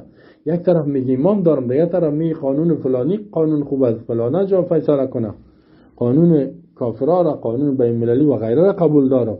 اینجا ایمان جمع نمیشه. ایمان مومن است که فقط از قانون الله و آنچه که پیامبر به ما توضیح داده هیچ قانون و طریقه را نمیپذیره. این ایمان میگه هم بگوی قانون از او را قبول دارم، فیصله خدا بعد دیگه قوانین وضعی و غیره میبرم و هم ایمان دارم. نه یکم تا که میگه هم دموکراتم هم مومن نیستی مسلمان بگو. اینجا قرآن سعی کنین میگه دعواسی دروغ است که فیصله و جنجال و دعوای تا بعد دیگه کسا میبری و باز میگی من ایمان دارم. با طاغوت تعریف میکنم و طاغوت مشتق من طغیان، طاغوت میگه گرفته شده از طغیان و این لفظ مبالغه است، یعنی بسیار سرکش. کسی که سرکش است، دشمن دین الله و رسول است، فیصله خدا نه، دعوای خدا نه به او میبرند که او جنجالشان حل کنه. و هو مجاوزة الحد، و این تیر شدن از حد شرعی است. فکل من حکم بغیر ما جاء به الرسول او حکم الى غیر ما جاء به النبی فقط حکم بالطاغوت و حاکم الیه. سکنین با شیخ میگه هر کسی که حکم بکند بغیر آنچه که پیامبر صلی الله علیه وسلم آوردگی است، یعنی فیصله با قانون غیر از قرآن غیر از سنت پیامبر بکند، یا او حاکم یا حاکم بسازد یا فیصله خود ببرد بغیر آن چیزی که پیامبر بیان کردگی است، همین دو کارکت فقط حکم به طاغوت، این فیصله به طاغوت کرده و از ایمان بیرون شدگی است. و حاکم الی، طاغوت حاکم کردگی است، یعنی قانون غیر الله را. و ذلك انه من حق كل حين ان يكون حاكما بما جاء به النبي صلى الله عليه وسلم فقط لا بخلافه، كما ان من حق كل احد ان يحاكم الى ما جاء به النبي صلى الله عليه وسلم، فمن حكم بخلافه او حكم الى خلاف فقد طغى وجاوز حده حكما او تحكيما فصار بذلك طاغوتا لتجاوز حده. سيكون بعد از این میگه که چرا میگه یادم اگر فیصله بکند بغیر از قرآن و بغیر از سنت پیامبر، یا فیصله خدا ببره یا حاکم بسازد غیر از قرآن سنت، طاغوت میشه. به خاطر که میگه حق هر کس امی است که حاکم بکند آن چیزی که پیامبر صلی الله علیه و آله آوردگی است، یعنی کسی که مؤمن است حاکمش فیصله کنندش فقط کی باشه؟ پیامبر باشد، خلاف از اونا باشه. مثل که حق هر مسلمان ای است، مسئولیتش است که فیصله خدا به چی ببره؟ با آنچه که الله و رسولش فیصله کردگی است، یعنی قرآن و سنت. فمن حکم بخلاف، کسی که فیصله کنه به خلاف حکم الله و رسولش، مثل قاضیا و ریسفیدا و اعضای جرگه کسی که است، او حاکم الی خلافی، یا حاکم بسازن به خلاف قرآن و سنت دیگه کسا، دیگه قانون فقط طغیان کردگی است و جاوز حد، و از حد شرعی تیر شده، حکما از جهت فیصله کردن او تحکیم، یا از جهت ازی که دیگه قانون حاکم ساخت. فصار بذلك طاغوی، به این کار خود چی میشه؟ طاغوت میشه، به خاطر از حد شرعی چی کرد؟ تجاوز کرد. خب سعی کنین باز می و تأمل قول و قد امروا یکفروا به تعرف منهم معاندة القانونیین و ارادتهم خلاف مراد الله منهم حول هذا الصدد. سعی کنیم یا فکر بگو که الله میگه وقد امروا، در حالی که یا فیصله را به طاغوت میبرند، در حالی وقد امروا امر شده از جانب الله یکفروا به، که به طاغوت کافر شوین شما. یعنی کسی که طاغوت قانون الله فیصله غیر الله، انسانی که ضد قرآن و سنت است، او را رد نکنه، به او کافر منکر نشه، از او نفرت پیدا نکنه، این مؤمن شده نمیتونه. در حالی که مؤمنین امر شده گیستن از جانب الله که به طاغوت چی شوند؟ طاغوت کی است؟ قانون غیر الله. انسانایی که به ضد قانون الله فیصله میکنن به یا کافر شوند. میگه میفهم میشناسی، میگه ما قانونیون که از کسای قانون وزیر جور میکنن، ضدیت از اینا را و ارادهشان خلاف اراده الله است. الله امر کرده که به طاغوت کافر شوین، قانون غیر اسلام قبول نکنین، اما یا چی میکنن؟ یا میرن با ایمان میرن، زنده‌باد مرده‌باد میگن، قانون فلانی خانه میخوایم، گاهی میگن دموکراسی میخوایم، گاهی میگن قوانین بین المللی میخوایم. اینا لسه کنیم میفعل مراد منهم شرعا والذی تعبدوا به والکفر بالطاغوت. اراده الله از اینا از نگاه شرعی و آن چیزی که عبادت میکنن چی است؟ کافر شدن به طاغوت است، نه تحکیم طاغوت که طاغوت بیاری حاکم بشه. هر وقت طاغوت گفتیم قانون غیر الله را در ذهنتان بیاریم، فیصله غیر الله، یا کسایی که به خلاف قانون الله فیصله میکنه. همین دو گروه مردم است. مثل که الله میگه از یهود نقل میکنه، یهودی های کار کردن فبدل الذین ظلموا قولا غیر الذی قیل لهم، سوره بقره 59. تبدیل کرد کسایی که ظلم کرده بودن سخنی را غیر آن سخنی که برشان گفته شده بود. چیزی را که الله برشان گفت رو چی کردن؟ تبدیل کردن. الله میگه به طاغوت کافر شو، نفرت پیدا کو و کتاب الله را و سنت پیامبر حاکم کو. این چی میکنه؟ تبدیل میکنه. تبدیلی که طاغوت میاره، قانونش میاره و کتاب الله و سنت رسول رد میکنه. اینال بعد از این الله در جمله بعدی از این آیت چی میگه؟ میگه ثم تعمل قول و یرید الشیطان یضلهم ضلالا بعیدا.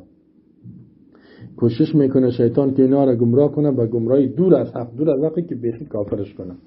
کیف دل علی ان ذلك ضلال، می چه قسم دلالت میکند امی آیات که گمراهی است، بیدینی است. می و هؤلاء القانونیون يرونه من الهدى كما دلت الآية على أنه من إرادة الشيطان، عكس ما يتصور القانونيون من بعدهم من الشيطان، وأن في مصلحة الإنسان فتكون على زعمهم مرادات الشيطان هي صلاح الإنسان ومراد الرحمن وما بعث به سيد ولد عدنان صلى الله عليه وسلم معز ولا من هذا الوصف. سعی کنیم با در اینجا شیخ میگه و ها ای قانونیون که از کسای قانونگذار هستند، یرونه من الهدى، یعنی می قانون طاغوت، قوانین کفری ضد قرآن از جمله هدایت فکر میکنه. واقعا میتونم میگه بسیار بخیرم. این مطابق قرن 21 است.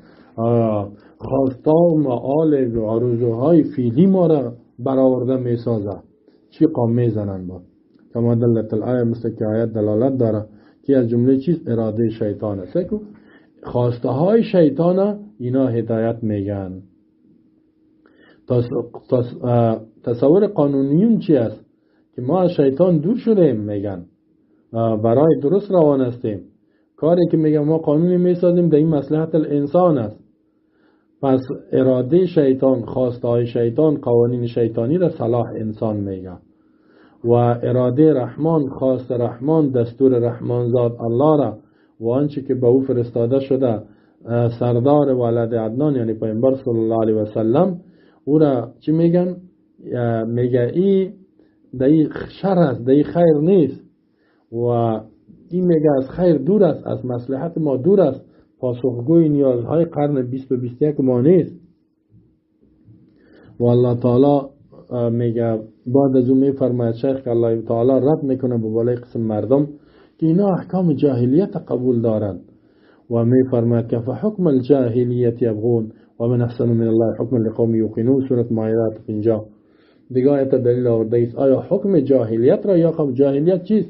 قانونی که پیش از اسلام بود، مطابق قبیله و خواهشات کلانا و قبایل فیصله میکردن. آیا حکم و قانون جاهلیت اینا طلب میکنن؟ و من احسن من الله، کی زیباتر از الله کرده حکم از نگاه قانونگذاری لقوم یوقنون، برای قومی که عقل دارن و یقین دارن. سعی کنین آیت میاره شیخ بعد میفتعمل هذه الآیه الکریمه وكيف دلت على ان قسمة الحكم ثنائية وانه ليس بعد حكم الا حكم الجاهلية. سعی کنین قسمت الحکم ثنائیه، می فکر بکو در این آیت ببین چه قسم دلالت داره که تقسیم قانون دو نوع است. من دو نوع ثنایی قانون و انه لیس بعد حکم الا، بعد از قانون الله، دستور الله نیست دیگه هیچ قانون الا مگر قانون جاهلیت است. ما در دنیا دو قسم قانون، یکی قانون الله و رسول، دوم قانون جاهلیت. هر کسی قانون الله، کتاب الله، سنت پیامبر قبول نداره، این قانون کفری و جاهلیت قبول کرده. شاو اما باو بخوانی را یا انکار، اگر که بگن ما نه صاحب دیگه قانون غیر الله نرفتیم، این سیاه مسیحی است، ایمان نداره، بل هم اسوا منهم، بلکه حالت از اینا بدتر است از جاهلیت هم کرده. و اکذب منهم مقالا، بسیار دروغ میگن اینا. چرا؟ میگه ذلك ان اهل الجاهلیه لا تناقض لديهم حول هذا الثلاث واما القانون فمتناقضون حيث يزعمون الايمان بما جاء به الرسول ويناقضون ويريدون ان يتخذوا بين ذلك سبيلا وقد قال الله تعالى في امثال هؤلاء اولئك هم الكافرون حقا. سعی کنین میگه اینا از حالتشان از اهل جاهلیت مشرکین مکه کنن بدتر است. چرا؟ به خاطر اهل جاهلیت میگه تناقض پیشان نبود در این بخش که نمیگفتن که مثلا این گپایی که به خاطر کتاب الله در وقت جاهلیت وجود نداشت که این گپ ما در برابر قرآن است، ای تو بگوید.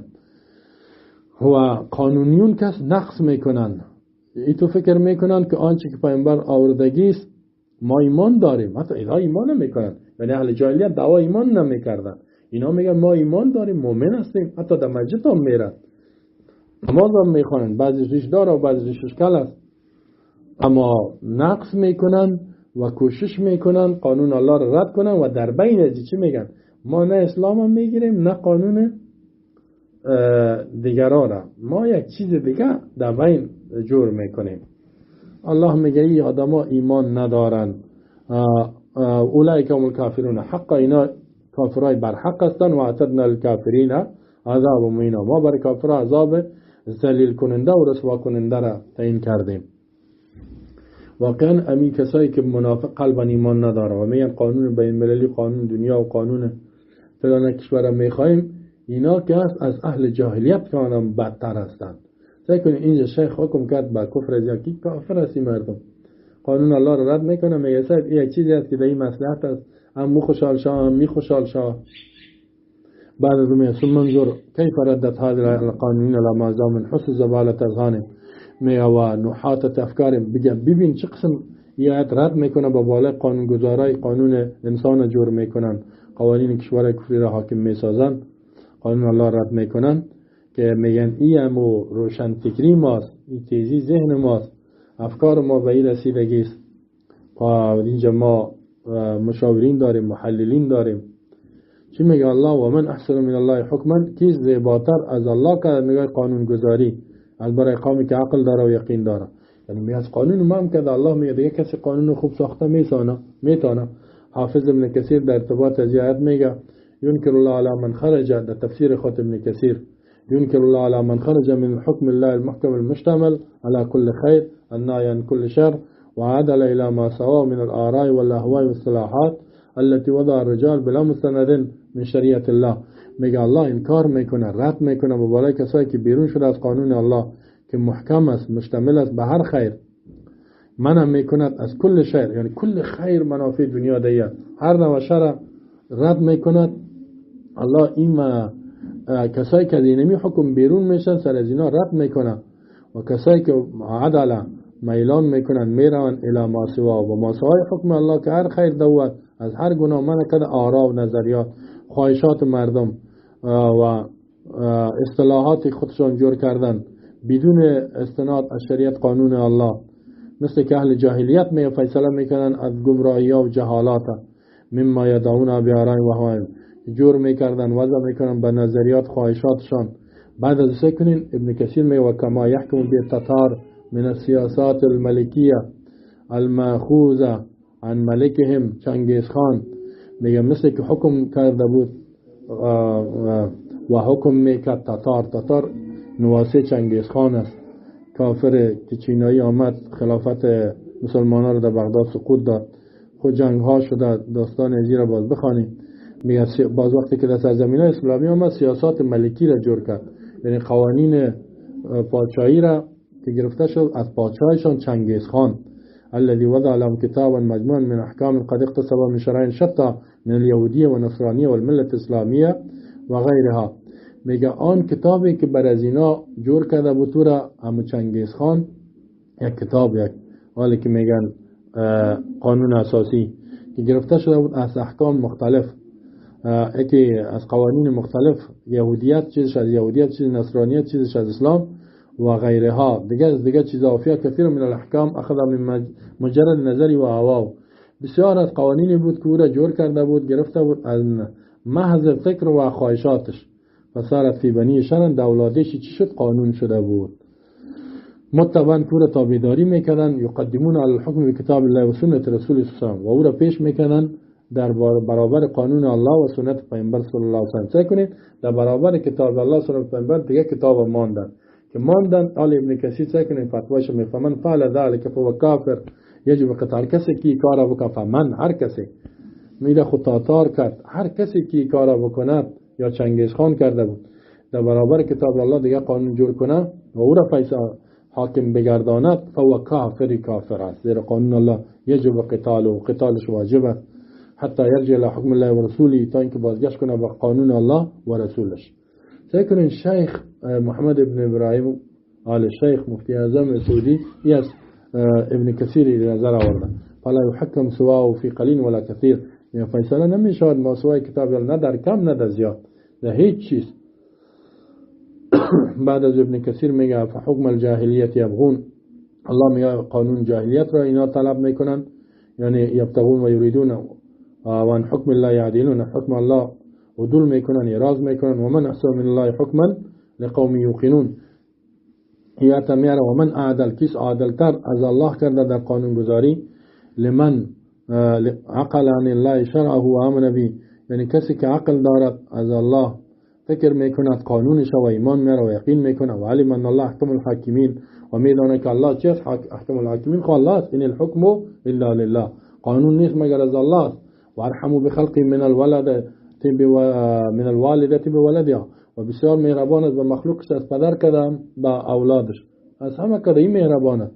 فإنه تعالی هو العالم بكل شيء، الله تعالی عالم است به هر چیز، القادر على كل شيء، قادر به هر چیز است، یعنی الله علم داره که چی به خیر انسانات، به هر چیز قدرت داره، عادل فی کل شیء.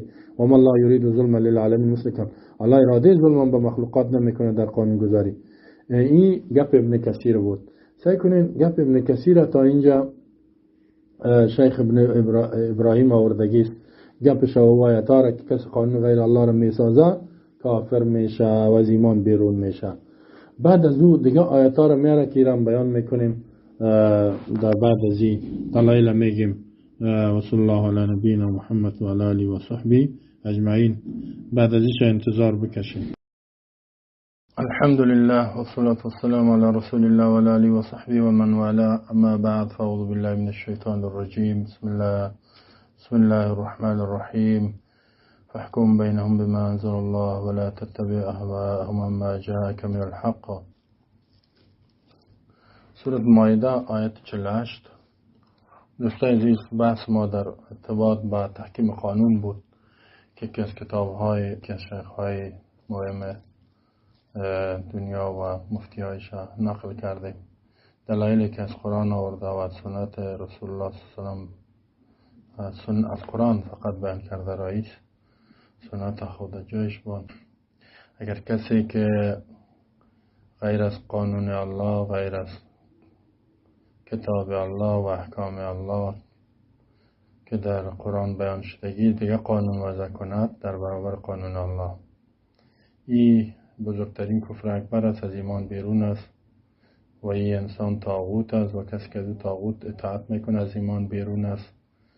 قبلا قول دلایل آوردیم آیات ها را و ابن کثیر که یکی از مفسرین بسیار معتبر است، مجتهد عالم و علمای بسیار بزرگ قرن 8 سوره بیان کردیم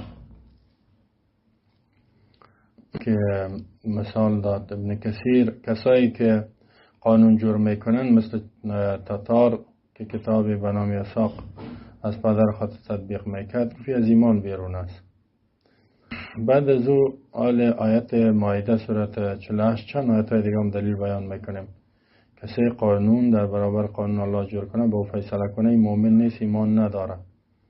و هر کسی که فیصله خود با او ببره کتاب الله را باند، این هم از ایمان بیرون میشه. البته با رضایت خوشحالیش نه که به زور است و جداست. مثلا کسی تو را به محکمه طاغوتی میکشانه، تو نمیخوای، این گپش جدا است، خوش نداری، این چیز خودت میروی، قانون الله، نظام الله است، فیصله کننده است، خودت اونجا میری. وقد قال عز شانه قبل ذلك مخاطبا لنبی محمد صلی الله علیه وسلم، الله متعال میگه پیش ازی در حال خطاب میکند به نبیش رسول الله صلی الله علیه وسلم میفرماید افحکم الجاهلیت یبغون، پیش ازی فحکم بینهم بما انزل الله. الله میگه ما قرآن نازل کردیم سر از اینا را که ببینید سر آیت میست تا که فیصله بکنید در میان مردم. و بعد از این میگه فحکم، حکم بکو، فیصله بکو ای پیامبر بینم در بین انسان ها بما انزل الله، با او قانون و دستوری که الله نازل کرده. الله چرا نازل کرده؟ قرآن را، بعد سنت را. اتبعوا ما انزل الیکم من ربکم، و مؤمنین هم الله میگه شما تابعداری کنید آنچه که نازل کرده شده به شما از جانب ربتان، ولا تتبعوا من دون اولیاء، و غیر از ما انزل دیگه چیز را تابعداری نکنید. پیامبر هم میگه فقط به این حکم کو، چون که پیامبر صلی الله علیه و سلم در مدینه رئیس دولت مسلمان ها بود، حکم میکرد. الله گفت در حکم و قانون حکومتی باید چی باشد؟ ما انزل الله، قانونی که الله نازل کرده و پایین کرده به انسان ها. ولا تتبع اهواءهم عما جاءك من الحق، تابعداری نکنی خواهشات از اینا را. که الله میگه یه جمع قانون کفری است، یهود نصارا، روم از فارسی ها بودن، رومی ها بودن، حکومت ها، خواهشات از اینا را مشرکین مکه بود تابعداری نکنی، یعنی او را قبول نکنی. او خواهشات نظرات انسانه، اما در حالی که اعراض بکنی از آنچه که جاءک من الحق، آمدگی است در حق، قرآن آمده، ایربانی در دیگه بری ای کار پیامبر خدا الله نهی میکنه از این کار. او این کار نمیکرد، ما شما را خطاب میکنه که شما او را تابعداری نکنید. فحکم پیامبر خطاب است و هر رئیس حکومت، هر وزیر، هر قاضی، هر کسی که در مسند فیصله است، کلی مکلف است که با ما انزل الله فیصله کنه. در آیت 49 سورة مائده الله می فرماید و انحکم بینهم بما انزل الله ولا تتبع اهواءهم واحذرهم ان یفتنوک عن بعد ما انزل الله الیک. و انحکم، حکم بکن پیامبر، فیصله بکو، قضاوت بکو بینم، در بین از اینها، بما انزل الله، سک باز تاکید کرده، با آنچه که الله نازل کرده، یعنی با آن قانون و حکم و دستوری که الله نازل کردگی است، کتاب الله است و سنتش. ولا تتبع اهواءهم، تابعداری نکنی خواهشات از اینا رای پیامبر، ای امت و تابعدارای پیامبر. واحذرهم، بترسان اینا را، یعنی خود حفاظت کو از اینا. ایفتنوک، اینکه اینا بگردانند تو را، عن بعض ما انزل الله الیک، از بعض آن قوانینی که الله به تو نازل کرده. کفار کوشش میکنن که تو را بگردانند، فریب بتن، در فتنه پرتن از بعض آن قوانین. میگه بعضی از ما را قبول کو، مثل کتاب یساخه که چنگیز خان جور کردم. از این الله میگه یا خدا نگاه کن، یوش کده باشه که یک حکم قرآن میلانتی که بریده دیگه، ولی اگه تا میگه خیر است، ما در سیاست از دموکراسی اطاعت میکنیم، در فقه از حنفی، در عقیده از ماتوریدی، در طریقه از نقشبندی و سروردی و قادری. یعنی الله میگه ایمان نیست، در کل چیز، در همه بخش های زندگی از الله اطاعت کنین و از رسولش اطاعت بکنین، در همه بخش های زندگی تا. و قال تعالی مخیرا، سعی کنین این پیامبر چقدر صراحتاً آیت است که ما و شما به این مکلف هستیم. و قال تعالی مخيرا لنبيه محمد صلى الله عليه وسلم بين الحكم بين اليهودي والإعراض عنهم إن جاءوا لذلك. الله اختیار میده به پیامبرش محمد صلی الله علیه وسلم در بین فیصله کردن در بین یهود و اعراض کردن از او. یعنی به یهودی اگر فیصله میکنی، الله اختیار میده که مطابق قرآن فیصله میکنی، اگر آمدن یا هیچ فیصله نکو، یا هیچ فیصله نکو، اگر کردی با کتاب الله فیصله بکنی.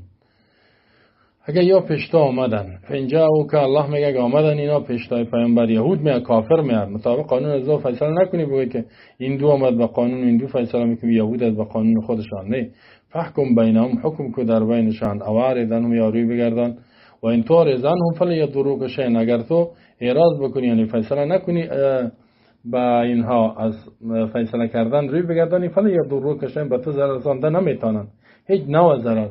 و این حکم تا اگر حکم کردی فحکم بینهم بالقسط، حکم کو در بین از اینا فیصله بکن به قسط، به عدل. ان الله یحب المقسطین، یقینا الله دوست داره عدالت کننده را. سعی کنین والقسط هو العدل. قسط چرا میگه؟ عدل میگه، عدل. الله می قانون نظام خود عدل گفته، ولا عدل حقا الا حکم الله و رسوله. عدل حق وجود نداره مگر حکم الله و رسولش. قانون و دستور الله است که دی عدالت هست. سعی که الله نظام خدا نظام عادلانه گفت، مثل که در سورة حدید میگه که لقد ارسلنا رسولنا بالبینات وانزلنا معهم الكتاب والمیزان لیقوم الناس بالقسط. الله میگه ما همه انبیا را با دلایل معجزات قوانین روان کردیم، کتاب آسمانی را نازل کردیم، لیقوم الناس بالقسط، تا کل مردم زندگیشان جریان پیدا کنه به عدل، یعنی به کتاب الله، به نظام الله. واقعا دل انسان بسیار مطمئن میشه که در نظام الله 100% عدالت است. عدل چی را میگه؟ حق هر کس مناسب حالش برش داده شده است.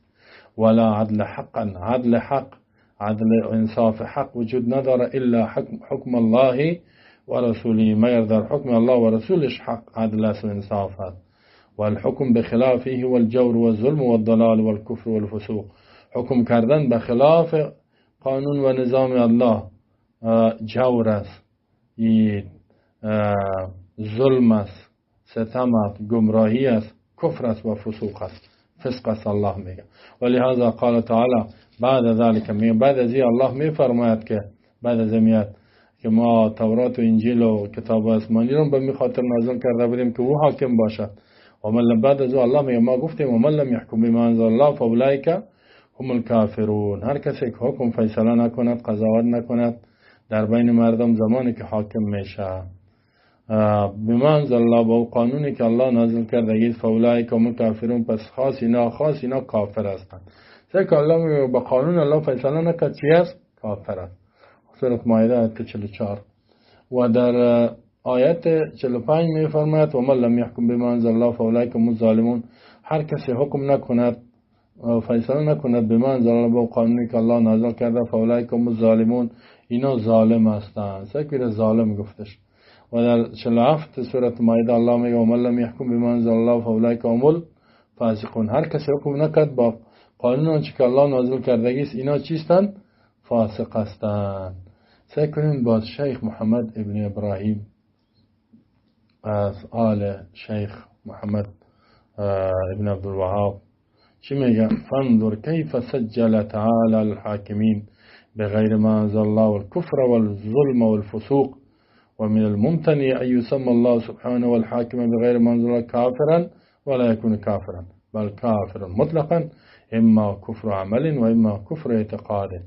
وما جاء عن ابن عباس رضي الله عنهما في تفسير هذا الآية من رواية طاووس وغيره يدل أن الحاكم بغير ما أنزل الله كافر إما كفر اعتقاد ناقل عن الملة وإما كفر عمل لا ينقل عن الملة. سعی کنین بسیار یک بیان خوب میکنه. میگه ببین چه قسم الله تسجیل کرده یا نوشته کرده با بالای کسایی که حاکمین هستند، کسایی که حکم میکنن، فیصله میکنن، قضا میکنن بغیر ما انزل الله، بغیر از قانونی که الله نه، بغیر از کتاب الله. چی گفته عیسی الله اینا را؟ الکفر. یکی گفت کافر است این مردم، دوم ظلم ظالم است، سوم فاسق است. اینا میگه ممتنع است اگر الله نامگذاری کند الله سبحانه حاکم بغیر قانون الله را، میگه ممتنع است، یعنی محال است که الله یک حاکمی که بغیر از قانون الله فیصله میکند او را کافر بگه و کافر نباشه. یعنی الله کافر گفتش او کافر است، خب اینا باز کافر شدنش دو نوع، بل کافر مطلقا، بلکه کافر است مطلقا، یا اما کفر عمل، یا کفر عمل است و اما کفر اعتقاد، یا در عمل کافر شده یا در عقیده کافر شده. کفر اعتقاد کفر اکبر از ایمان بیرون است که برای میشه در آتش جهنم. کفر عملی که ایمان داره اما مستحق عذاب آتش شدگی است. اینا سعی کنیم. و ما جاء عن ابن عباس و آنچه که از عبدالله ابن عباس رئیس المفسرین ترجمان القرآن آمدگی است رضی الله عنه فی تفسیر در تفسیر اینمی آیت از روایت طاووس و غیره یدل دلالت میکنه که ان الحاکم بغیر ما انزل الله، کسی که حکم میکند بغیر از قانون الله کافر، یا کفر اعتقاد ناقل میشه از ملت، یا کفر عمل از بیرون از اسلام بیرون نمیشه.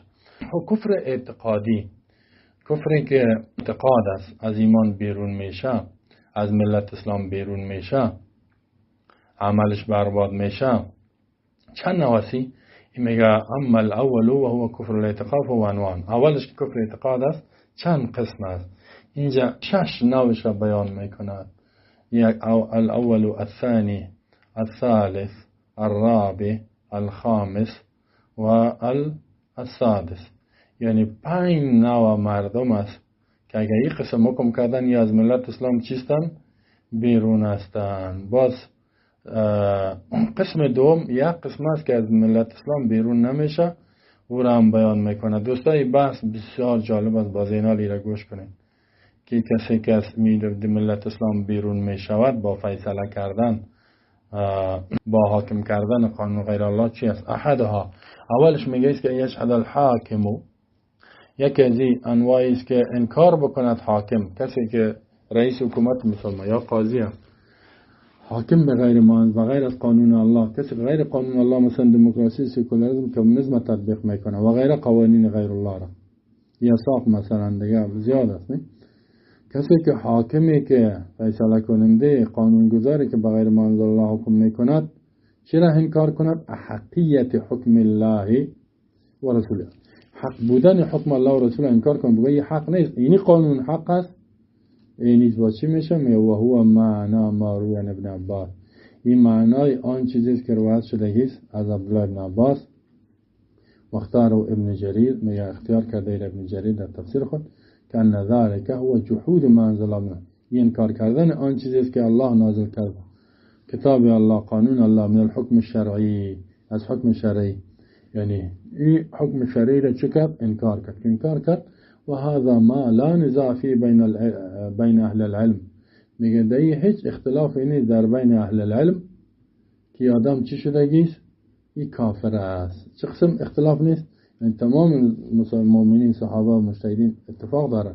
فإن الأصول المتقرر المتفق عليها بينهم أن من جحد أصلا من أصول الدين أو فرعا مجمعا عليه أو انكر حرفا مما جاء بالرسول صلى الله عليه وسلم قطعيا فإنه كافر الكفر الناقل عن الملة. میگه از جمله اصولی که ثابت است، اتفاق شدگیست در این اصول در بین مجتهدین و صحابه و علما، که ان بدون شک من جحد اصلا، کسی که انکار بکنه اصل اصول دینه، یعنی یک اصل که عقیده باشد یا فرایض باشد یا فرع که اجماع شده دو فرض اجماع شدگیست به حقانیتش، به قطعی بودنش، یا انکار کند حرفی از آنچه که پیامبر صلی الله علیه و سلم آورده است قطعی باشد، یعنی از قرآن یا حدیث متواتر، فینه کافرون، این کافر است، کفری که ناقل میشه از ملت، یعنی از ایمان بیرون میشه. یا کسی قانون غیر الله را تطبیق میکنه و قانون الله حق نیست، این حق است، قرن 21 است، این از ایمان بیرون است. غیر از او دیگه چیزایی که قرآن انکار میکنه، یک حکم انکار بکنه. مثلا الله میگه وحل الله البیع و حرم الربا، الله بیع خرید فروش حلال کرد، سود چی کرده؟ حرام کرده. این سودخور جزا نمیته وقتی که سود میخوره. بعد دیگه چی حکم میکنه؟ اینی چی کار کردی؟ این آدم از اسلام بیرون شد، اسلام بیرون شدگیست. یا یک قتل کردگیست، اولیاش امور رو نمیبخشه، باید قصاص شد، او را انکار میکنه، میگه یک نیست، بندی خانه خوب از بریدی 10 سال 15 سال یا 20 سال یا 30 سال قید. الثاني ألا يجحد الحاكم بغير ما أنزل الله وكون حكم الله ورسوله حقا، لكن يعتقد أن حكم غير الرسول صلى الله عليه وسلم أحسن من حكمه وأتم وأشمل لما يحتاجه الناس من الحكم بينهم عند التنازع، إما مطلقا أو بالنسبة إلى ما استجد من الحوادث التي نشأت عن تطور الزمان وتغير الأحوال، وهذا أيضا لا ريب أنه كافر لتفضيل أحكام المخلوقين التي هو محض زبالة الأذهان وصرف حصالة الأفكار على حكم الحكيم الحميد وحكم الله ورسوله لا يختلف في ذاته باختلاف الأزمان وتطور الأحوال وتجدد الحوادث. سعی کنید بسیار خوب بیان میکنه ایران. دوم قسمی که انسان قاضی حکم کنه قانون بس از ایمان بیرون میشه، چی است؟ که انکار بکند حاکم، کسی که فیصله میکنه بغیر از قانون الله، چی را انکار کنه؟ یعنی الله اشهد، انکار نمیکنه. دو میشه که انکار نمیکنه حاکم و قاضی و رئیس حکومت بغیر ما انزل الله، بغیر آنچه که الله نازل کردگی است، بغیر از قانون الله که حکم میکند، این انکار چی را نمیکنه؟ کون حکم الله و رسول حق، این که حکم الله و رسول حق است، یعنی بودن حقانیت قانون الله و رسول این را انکار نمیکنه. اما چی میکنه؟ لکن اعتقاد که عقیده داره که حکم غیر رسول احسنو، یعنی حکم و قانون غیر از رسول الله صلی الله علیه و سلم این زیباتر است از حکم کی کرده؟ رسول کرده صلی الله علیه و سلم، از حکم الله کرده. و تم دیگه کامل است و اشمل و شامل است، میگه این بزیباست، این بسیار همه جانبه است، او ناقص، او را ناقص میدانه. چرا؟ لما احتاج الناس، به خاطر میگه مردم امروز نیاز دارن، ضرورت دارن از قانون در بینشان، در وقت تنازع به این ضرورت دارن، در وقت اختلاف و دعوا، یا مطلقاً میگه به این ضرورت است که فیصله شد، یا به نسبت میگه به حوادث زمانات تیر شد. حال قرن 20-21 هستیم ما، قوانین بین المللی، قوانین بین الدول اینطور میگن. میگه ای تو حوادثی که از تیر شدن زمانهای زیاد تیر شد، حالات مردم تغییر خورد، به قوانین نو ضرورت میگه. اگه به این خاطر میگه و هذا اذن لا ریب، میگه دی همچنان شک نیست که کافر است، به خاطر که فضیلت داد احکام مخلوقه، لتفضیلی برتری داد قوانین مخلوقه که او محض چی است؟ زباله، یعنی همون مزخرفات، چیزای نجس از هان افکار ازیاد و صرف حصالت الافکار و فقط نتیجه افکار خودشان است. ایره چی داد؟ برتری داد به چی؟ علی حکم الحکیم الحمید، به قانون ذاتی که حکیم در هر کارش فایده همین صفت کرده شده و حکم الله و رسولش لا اختلاف، این در ذاتش مختلف نمیشه به اختلاف زمان. سکی میگه حکم الله و رسول هیچ وقت زمانه 1000 سال 10,000 سال تیر شده تغییر نمیخوره، این دائمی امی قانون است. این میگه نه زمانه تغییر خورد، قرن 21 است، این با قانون الله را به قرن ارتباط میده. امی سیکولر و بینینا را که ببینید همین گپشان میگه حکم الله و رسول لا اختلاف فی ذات باختلاف، حکم الله و رسول هیچ وقت به مختلف زمانها مختلف نمیشه که حالات مردم تغییر خوردن، حوادث پیدا شدن، نو هر قسم حالات شو تغییر نمیخواد. چرا؟ فاین ما من قضیه کائنه، هیچ یک قضیه و دعوایی نیست که پیدا شد ما کانت الا و حکم فی، مگر هیچ چیزی نیست مگر حکمش قانونش در کتاب الله و سنت رسول صلی الله علیه و وجود نفسا، یعنی صراحتا یا ظاهر یا استنباط میشه یا غیر ازی، یعنی سعی کنین این تو نیست که در کتاب الله نمیشه از مستنبط نشود. علم ذلك من علم، میگه میفهمه کسی که را بفهمه، یعنی مجتهدین و جاهله من جاهل، کسی که جاهل است آجر نمیفهمه. وليس معنى ما ذكره علماء من غير الفتوى من تغير الفتوى بتغير الأحوال ما ظنه من قل نصيبه وعدم من معرفة مدارك الأحكام وإلى يظن أن معنى ذلك بحسب ما يلائم إرادتهم الشهوانية البهيمة وأغراضهم الدنيوية وتصوراتهم الخاطئة. سعی کنین میگه خب گفت که حکم یک قضیه نیست مگر در قرآن وجود داره، در سنت پیامبر، یا ظاهر است یا نص تصریح شدگی سی استنباط میشه. اهل المرو میفهمه، جاهل نمیفهمه. اینا میگه معنی این چیزی که علما میگن که فتوا تغییر میخوره به تغییر حالات. بعضی ها که میگه گمان میکنه همو حسیشان از علم کم است یا احکام قوانین درک نمیکنن، لطایش درک نمیکنن، که گمان میکنن که یعنی به اعتبار ارادهشان و خاص نظریات شهوانی حیوانی خودشان است، اهداف دنیویشان است و تصورات خطایی که در این وجود داره میگه این به حساب نیست که یا میگن به می خاطر میبینی تو گپا یا حمایت میکنن و نصوص تابع چی میگردانن؟ منقاد به نظریات امی انسان ها میگردانن. چی میگن؟ فتوا به تغییر حالات تغییر میخوره. حال قرن 21 شده، در دنیای قانون چالش نداره، ما باید قوانین بین الملل و قوانین کفار و قوانین کافرا را بین الملل و بین الدول و جهانی و این تو نامش جهانی میمونه اینیا را بپذیریم. و میگن که فتوا به تغییر حالات تغییر میخوره. میگه ای هرگز ای گپ نیست، او که خواستای شهوانی و اهداف حیوانی از اینجا تطبیق شد. نصوص یعنی جایی که آیت باشه، حدیث باشد، آنچه که از فهمیده میشه هیچ وقت تابع خواهشات مردم شده نمیتونه. یا با آیات ها را تابع و منقاد به خواهشات خود میدانند که حالات مردم تغییر خورده. مهما امکنهم یحرفون ذلک کلمه، میگه هر وقت که اینا امکان داشته باشن امی کلمات تغییر میتن از مکانش. پس و حین ازن معنی تغییر الفتوى بتغییر الاحوال والازمان مراد العلماء منه ما كان مستصحب في الوصول الشرعية والعلل المرعية والمصالح التي جنسها مراد لله تعالى ورسوله صلى الله عليه وسلم. ومن المعلوم أن أرباب القوانين وزي عن ذلك بمعزل وأنهم لا يقولون إلا على ما يلائم مراداتهم كانت ما كانت والواقع ذو شاهد. میگه اینا لخی وقتی که میگن تغییر فتوا با تغییر احوال حالات زمانه چیست؟ میگه مراد هدف علما مجتهدین نیست که مستصحبش، یعنی آنچه که با یک جای میشه در اصول شرعی او و علتهایی که در رعایت میشه مصالحی که است، یعنی جنس این مصلحت ها که اراده الله و رسولش باشه او در نظر گرفته میشه. اینطوره که اراده انسان در نظر گرفته شود و یعنی دو که است باز مطابق حکم الله و رسول فیصله می شود. نه که مطابق قانون انسان فیصله شود. اونجا الله با او صراحتا یا دلالتا اونجا اشاره کردگی است. الله متعال علالش بیان کردگی است، مصالحی که کتاب الله و رسولش بیان که او در نظر گرفته میشه.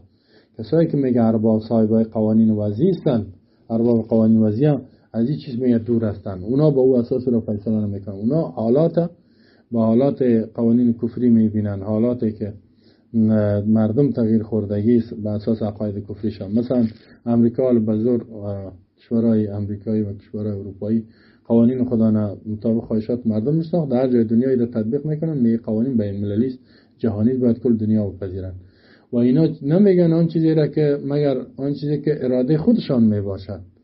و واقع میگه حالات که از بزرگترین شاهد است برای ازی که ما میبینیم که آنچه که اینا قانون وضع میکنن به این جهت نیست که تغییرش میتن که از حکم الله و رسول گرفته شده باشه، بلکه از خواهشاتشان گرفته شدگی است و آنچه که رهبرای طاغوت برشان میگه از او گرفته شدگی است.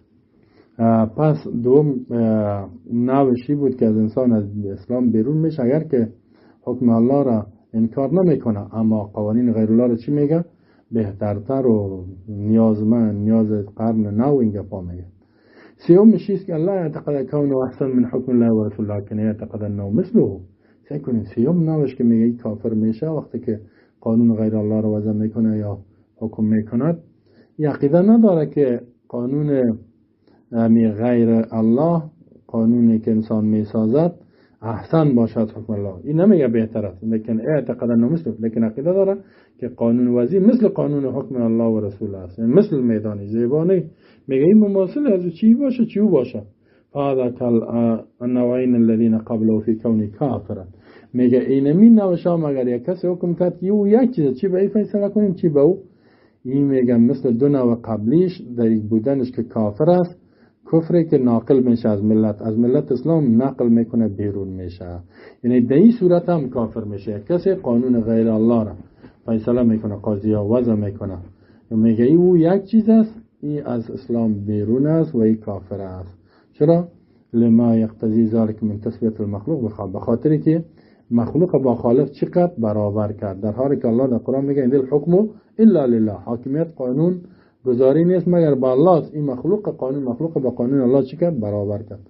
و المناقضه و نقص کرد قانون الله را و ضد کرد با قول الله متعال، در برابر قول الله قرار گرفت لیس کمثلی شیء، هیچ چیز هم مانند الله نیست، نه در قانون گذاری کسی مماثلش، نه در صفاتش و نه در ذاتش.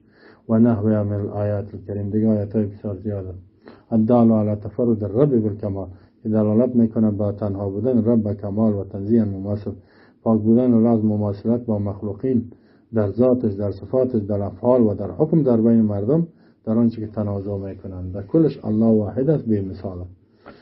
خب سیومی بود که را برابر دانست، به این خاطر فیصله میکنه، قانون میسازد. چهارم نوش که انسان از کافر میشه، چهارم صورتش کدام است؟ میگه نوع چهارمش که الله یعتقد کون حکم الحاکم بغیر منزل مماثلا لحکم الله و رسوله فضلا عن ان يعتقد كونه احسن منه لكن يعتقد جواز الحكم بما يخالف حكم الله و رسوله. سعی کنید چهارمش یعنی پایینتر شد. عقیده نداره ای تو با وقتی که بغیر قانون الله را ماندنه، کتاب الله سنت پیامبری قوانینی حکم مان به دیگه قانون فیصله میکند. این عقیده را نداره که حاکم یعنی کسی که فیصله میکنه بغیر از قانون الله که مماثل باشد. نمیگه که مماثل است، یعنی یک قسمت با حکم الله و رسولش، غیر از اینکه عقیده نداره که میگه از قانون الله که زیبام نیست مماثل هم نیست، میفهمید، اما پایین است میگه. اما عقیده داره میگه جایز است حکم کردن، یعنی با قانون غیر الله حکم کردن جایز است. اینطور میگه جواز الحکم بما یخالف حکم الله و رسول. خیر از میگه ما یک قانون وضع میکنیم در قانون اساسی یا فیصله میکنیم که مخالف حکم الله و رسول، خود جواز داره. میگه چی به او فیصله میکنیم چی به این. میگه فهذا کالذی قبله یصدق علیه ما یصدق علیه. این هم میگه مثل اونم دیگهش صادق میشه به بالای ازی، به وا کفر ثابت شد، به بالای ازی هم کفر صادق است، کفر ثابت میشود. چرا؟ لاعتقاد جواز معلوم بالنصوص صریحه القاطعه به خاطر که عقیده کرد جواز آن چیزی که فهمیده شده از آیات صریح صحیح و درست که قاطع از تحریمش، یعنی که حکم به غیر ما انزل الله حرام است، او را ندیده الله او را کفر و فسق و ظلم گفت، این را جایز گفت. وقتی که جایز گفت یعنی پس حرام و حلال گفت، این هم چی میشه؟ کافر میشه، از ملت اسلام بیرون میشه. این تو کسان داریم و یا مسلمان ها چی از میگه خیلی خب مشکل نداره، چی با او چی با چی میشه، یک نوع گناه است. در حال گناه نمیگه، میگه جایز است کدام مشکل نداره دیگه. حالات تغییر خوردگی است، هم جواز داره و هم جواز داره، هر کس هر کدام میشه میکنه، هم از ایمان بیرون است. پنجمش الخامس، و دوستا خوب گوش کنین بسیار جالب است. پنجمش و اعظم و اشملها و اظهرها معاندة للشرع و مکابرة لأحكام مشاقة لله ورسوله ومزاحة بالمحاكم الشرعية إعدادا وإمدادا وإرصادا وتأصيلا وتفريما وتشكيلا وتنويعا وحكما وإلزاما ومراجع ومستندات. فكما أن للمحاكم مراجع مستمدات مرجع كلها إلى كتاب الله وسنة رسوله، ولهذا المحاكم مراجع هي القانون الملفق من شرائع شتى وقوانين كثيرة كالقانون الفرنسي والقانون الأمريكي والقانون البريطاني وغيرها من القوانين. ومن مذاهب بعض البدعيين المنتسبين إلى الشريعة وغير ذلك، فهذه المحاكم في كثير من أمثال الإسلام مهيئة مكملة مفتوحة الأبواب والناس لا أسراب يحكم حكومة بينهم بما يخالف حكم السنة والكتاب من أحكام ذلك القانون وتلزم به وتقرهم عليه وتحتمه عليهم، فأي كفر فوق هذا الكفر وأي مناقض للشهادة بأن محمد رسول الله بعد هذا المقام مناقضة. سيكون پنجم میشیست که بسیار بزرگ است و شامل است و آشکار است که مانعی به ضد شریعت الله، معاند است به شریعت الله و مکابر است، یعنی بحث های ناق میکنه در برابر احکام الله و مشاقت سخت مخالفت میکنه در برابر الله و رسولش، مشابه میسازد امی قانون غیر الله را به محاکم شرعی. میگه این هم مثل محاکم شرعی است از جهت تیار کردن و امداد و دیگه قانونگذاری و تفریع و تشکیل و تنویع و حکم الزام مراجع مستندات جور کردگی هستند که از خودشان میسازند. مثل که محاکم شرعی که مراجعش گرفته شده از کتاب الله و سنت رسول، میگه ایام قانون از کجا میگیرن؟ از مراجعش. میگه به این محاکم مراجع قانونی است که جور شده است از قوانین مختلف و قوانین زیاد، مثل قانون فرانسه، یعنی بعضی قوانین از فرانسه میگیره، بعضی از امریکایی، بعضی از بریتانیایی، بعضی از ایتالیایی و غیره قوانین، و میگن که این ما قوانین از اینجا میگیریم. این هم یعنی مرجعشان قوانین که جور میکنن از اون چیزای دیگه، بعد میگن این خیر از قوانین مختلف گرفته شده که یعنی چیزی از اسلام هم داخل میکنن و از مذاهب بعضی که میگه بدعین مبتدعین که خدا منسوب میسازن به شریعت و غیر ذالک، آن از وام میگیرن. بعضیش یعنی از مذاهب بدعت گذارا میگیرن، بعض قوانین خدا منسوب به شریعت میکنن. اینی محاکم در بسیاری شهرهاست میگه جور شده و دروازهش باز است، مردم سراب واره میرن و میان، یعنی مثل آب که از دور سراب بیره میگه که دور آب معلوم میشه این بیره بار اثرش. حکامش با آنچه که مخالف حکم الله و سنت رسول است حکم کدرش به دیگه قوانین، بعد از او با این قوانین میگه که حکم میکند به قوانین امریکایی و یا را ملزم میسازه که اینالی عملی شوه و اقرارشان میگیره و حتمی میسازه. فای کفر فوق می کدام کفر از این که دیگه بالاتر کفر، یعنی یکی از بالاترین کفری که مرجع قانون از کفار گرفته شده. چیزی هم از شریعت از بدعت ها اینی از یه مقدمه کفر کنه و این کدام مناقض است، یعنی نقص کننده شهادت است بیان محمد رسول که محمد رسول الله بعد از این مناقضه. و ذکر ادله جميع ما قدمنا على وجه البسط معلومه معروفه لا يحتمل ذکر في هذا الموضوع. بعد از اون میگه که ذکر دلایل تمام آنچه که ما پیش کردیم به طریقه تفصیلی معلوم مشهور است. این میگه کم شما دلایل گفتیم، احتمال لا احتمال ذکر رافع لا دیگه در اینجا میگه امکانش نیست که کلش دهی بیان بکنیم در این مکان. این بسیار کوچک یعنی دلایل کم گفته شده.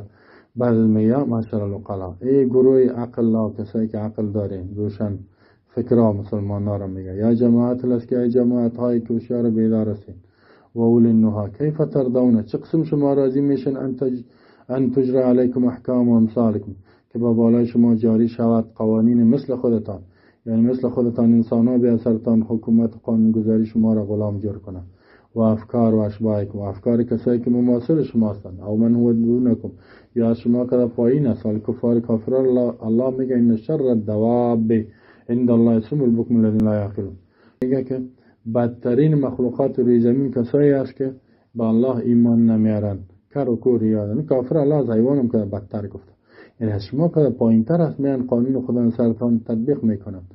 ممن یجوز علیهم الخطا، که جایز است که اینا خطا بکنن، بل خطاهم اکثر من ثوابهم کثیر، خطایشان بسیار زیاد است از ثوابشان که بسیار، بل لا ثواب فی، هیچ ثواب حقی در حکمشان وجود نداره، الا ما مستمد من حکم الله و رسوله، مگر آنچه که گرفته شده باشد از قانون الله و رسوله، نصا صراحتا او استنباطا. تدعونهم یحکمون فی انفسکم و دمائکم، میگه یارا میمانین که حکم کنن در وجودتان، در خونتان، یعنی در قصاص، در آبروی عزتتان و ابشارکم و اعراضکم، یعنی در خوشحالی هایتان، در آبروی عزتتان، و فی اهالیکم، در اهلتان فیصله میکن، از واجکم اولادایتان، ذراریرکم و فی دماره و سالخکم. میسه کنین ای مسلمانای بشار، ای کسایی که بیدار هستین، چطور اجازه میتون که این چنین قوانین از انسانای پسترین میاثر شما حاکم میشود، شرمالتان و جانتان، و شما میرین به طرف از او و اجازه میتین؟ چه قسم؟ و یترکون و یرفضون یحکموا فیکم بحکم الله، ترک میکنن میمانن که حکم بکنن در بین شما به قانون الله و رسولش، الذی لا یتطرق الی الخطا، و قانونی که هیچ خطایی به اون نمیرود، هیچ راه پیدا نمیکند، ولا یاتی الباطل، باطل نمیاد به قانون من بین یدی، ولا از هیچ طرف باطل آمده نمیتونه به کتاب. تنزیل من حکیم حمید، نزولش از جانب ذاتی است که در حکمت صفت کرده شده است. بعد از میگه و خضوع الناس و رزوخهم لحکم ربهم، خضوع و رزوخ لحکم من خلقهم تعالی لیعبدوه لا یزول الخلق الا لله، میگه عاجزی کردن مردم، فروتنی مردم و پایین بودن مردم به حکم قانون ربشان، یه خضوع و عاجزی و رزوخ است به حکم کسایی که ذاتی که را پیدا کرده. اگر ما قانون الله را قبول میکنیم، این ذاتی است که ما را خلق کرده است تا که این عبادت و اطاعت کنیم. فکما لا یزول الخلق الا لله، مثل که مخلوق و انسان ها مؤمنین سجده نمیکنن مگر به خاطر الله، ولا یعبدون الا ایاه، و عبادت نمیکنن بغیر از الله، ولا یعبدون المخلوق، مخلوق عبادت نمیکنن. امیال مسلمان بگویم بیا مخلوق عبادت کن، میکنی؟ میگه نه. خدا میدانی؟ میگه نه مسلمان. فکذالک یجب، مقصد میگه واجب است، فرض است، الله یرخصوا ولا یخضوا، که تا اجازه نتن، عاجزی نکنن، منقاد نشن، او ینقاد الا لحکم الحکیم، منقاد تابع نشن مگر به قانون ذاتی که حکیم است، که الله است، بسیار در کارش حکمت فایده، علیم الحمید، بسیار عالم است، بسیار صفت کرده شده، رؤوف، شفقت کننده و مهربان است. میگه این می قسم فرض است، مثل که شما مخلوق عبادت نمیکنین، قانون از ایران اجازه نتین که و تابع نشین که زنده باد مرده باد بگین. افسوس است که میگه حکم خالق میمانند به حکم مخلوق میروند. واجب است که به این منقاد نشوین دون حکم المخلوق، از قوانین مخلوق، از ظلم که ظالم از جاهل، الذی اهلکته الشکوک، انسانی را که شک ها هلاک کرده، شهوات، شبهات، شهوت تباهش کرده، به خاطر شهوات خود قانون سازته، و استولت علی قلوبهم الغفله، در قلبشان غفلت، قسوه، سختی دل، ظلمات، تاریکی ها، ظلم در وجودشان جای گرفته. میل قانون وزیر کل شبینی ظالمانه است. فیجب علی العقلاء ان یربئوا بنفوسهم عنه، فکر میگه واجب است به بالای هوشیارای مسلمان بیدار، ان یربئوا بنفوسهم عنه، که اراز بکنن به نفسشان از او، یعنی دورشان لما فی من استعباد لهم، به خاطر غلام میسازن اینا را، و التحکم فیهم بالاهواء والاغراض، اینا قانون خدا را به خواهشات و هدفهای خود میسازن، سر مردم تطبیق میکنن، غلطی ها و خطا، فضلا عن کون کفرا بنص، غیر از اینکه کفر است به نص قول تعالی به عبارت صریح و من لم یحکم بما انزل الله فاولئک هم کافرون، یعنی کسی که به قانون غیر الله حکم بکند، قانون انسان و او را قبول بکنه، کافر است. غیر از این میگه که کفر است، دیگه خطاهای زیادی دی، واقعا که ببینید تفصیل از این گپ از این بسیار زیاده. مثلا در کشورهای کفری میبینید که زناکار برش چی جزا جور کرده است، قاتل چی جور کرده است، اختطافگر چی جزا برش جور کرده است، سودخور، کسی که شراب، هیچ چیزی که حتی کسی لواطتکار هم جنسگرا است او را برش کدام جزا نداره. میگه ای این مسلمانای بیدار و شر، شما چطور اجازه میتین که قوانین در زندگیتان تطبیق شود؟ واقعا که بسیاری از قلب شیخ بیرون شده ای گفا. و این خب پنجم بود نه که مرجعش چیز قوانین کفار از او گرفته میشه. ششم چی هست کنین؟ یا قانون اگر تو به این خاطر دستور قبول نکنی که از الله و رسولش، تو به این خاطر قبول کنی که از فلانا مولوی گفته، این انسان در توحید وجود نداره. مثلا کسی را بگوی که اینی حکم الله و رسول است، بگوی نه اگر فلانا امام گفته از فلتر از اون تیر شده قبول ندارم، نشده اگر از فلتر فلانا امام رهبرم اگر تایید میکنه این را قبول میکنم، نمیکنه نه این طاغوت شد، این بیدین شد. این حکم به این خاطر قبول کرده که رهبرش گفته یا امامش گفته یا مولویش گفته است، نه به این خاطر قبول نکرده که حکم الله و رسوله. دوستا شما قانون الله دستور الله را به این خاطر قبول کنید که الله گفته است و رسولش. اگر به این خاطر نباشه این شرک است، این بسیار خطرناک است. ششم السادس ما يكون به كثير من رؤساء العشائر والقبائل من البوادي ونحو من حكايات آباء وأجداد وعاداتهم التي يسمونها سلومهم يتوارثون ذلك منهم ويحكمون به ويحضون على التحاكم عند النزاع وقانا الأحكام الجاهلية وإرادا ورغبة حكم الله ورسوله فلا حول ولا قوة إلا بالله. سیکنید ششم نوعی که انسان کافر میسازه با فیصله کردن با قانون غیر الله چی است؟ حکم میکنه بسیاری از رئیسای عشایر، قبایلای کلانی عشیره، یعنی یک حزب است، رئیس فیصله میکنه، یا قبیله است از بوادی است، و نه بوادی یعنی اطرافات یا امثال شهرها و اینجاست. ملک صاحب آمد، خان صاحب، نه عالم کسایی که در افغانستان اینجا سور ارباب صاحب قرآن که میتخذوا احبارا و رهبانهم اربابا من دون الله، علما رهبرای خدا نه پیرای خدا نه ارباب جور کنه. ارباب الله می خدای معبودان. والمسيح ابن مريم وما امروا الا ليعبدوا الا واحدا لا اله الا هو سبحانه عما يشركون. مثل که الله علمای یهود ارباب رب گفت و چیزی را حلال حرام میکنن، مردم اطاعتشان نمیکنن. حالا میگه ملک صاحب و دیگه رئیس صاحب و ماستا چی میگه مشران جرگه و پارلمان که بود نه میگفتن وکیل صاحب و دیگه اینی نامای مختلف سرش ماندن. اینا فیصله میکنن از حکایت چی؟ قصه های پدرایشان و اجدادشان و عاداتی که رواجایشان تو رسولم هم یا میگنی عرف سابقه ماسی تو را وقتی کسی یک جرم جنایت میکنه عوض کتاب الله را بیارن میگه بین که این کار را بکنه. مثلا یک کسی رابری کس تجاوز کرده، مثلا که دخترش آمده به زور زنا کرده عوض کور جزا بتا چی میگه؟ خود اگه این کار نمیشه بیان که رو نکاحش کنیم. اون میگه من رو نمیگیرم بزرگ مرا این کار کرد، چطور نه بزرگ نکاحش میکنن. خب برو این می فیصله ماست. خب زنایش کرد هم بزرگ نکاحش کرد هم بیابروش کرد، پدرش هم لط میکنن دیگه شو این چیز هم برش نمیدن. حتی سابق میگفتن اگر یک کسی رو میخوایی که نکاح بکنی اول او را بگریزان به عزتش که بعد از خود از مجبور است با ریسفیدا میان فیصله می. یقین کنم اینطور ریسفیدا در قریه ها دیدیم که میگه فلانا بچه را میگه فکر دوست داری از دخترای قریه، میگه فلانی را میگه بگریزانش با ببرش اونجا بدنامش که بعد ما میایم نکاحش میکنیم. دیگه یا میگه برو بکشش ریسفیدا میان میگه عفو کو دیگه خون به خون ششته نمیشه خلاص. یا توارثون نظر یا به میراث میگیرن از هم پدرایشان فیصله آنه. یا میگه جرگه آمده چی میکنه؟ قانون الله را تغییر میده. لوی جرگه میگه آمد دیگه این قدر مخلوق فیصله کرد، مثل که این قانون اساسی افغانستان قبل و نه دیگه کشورها جور میکنن. حکمون بی و یخضون علی التحاکم، سعی کنین حکم میکنن به وحدون مردم ترغیب میکنن با فیصله کردن در وقت نزاع بین پیش ریسفیدا بین اینجا گروه فیصله کننده وجود داره. خاطر باقی ماندن به احکام جاهلیت و اعراض کردن روی گردانیدن از حکم الله و از قانون الله و رسول روی میگردانه، از مخلوق می قبول میکنه. فلا حول ولا قوة الا بالله. بعد شکایت میکنه الله میگه قوت همه پیش دار. این هم از ایمان بیرون است. فیصله ریسفیدی که می فیصله جرگهیش این هم از ایمان چه شد؟ بیرون شد. 6 نوع کسایی که با قانون غیر الله فیصله میکنن یا قانون میسازن اینا چی شدن؟ 6 قسم مردم بودن. اینا انشاءالله بار بشنوین دوستا، بسیار مهم است. و اما القسم الثانی، قسم دومی که انسان کافر میشه، کفری که از ایمان بیرون نمیشه. دو نوع بود. یکی کفری است که الله می ومن لم یحکم بما انزل الله فاولئک از ایمان بیرون میشه، 6 نوع بود. دوم قسمی است که از ایمان بیرون نمیشه، من قسمه کفر الحاکم بغیر ما انزل الله. قسم دوم از همون دو نوعی که کفر حاکم بغیر ما انزل الله است، کفر فیصله کننده و قانونگذار بغیر قانون الله.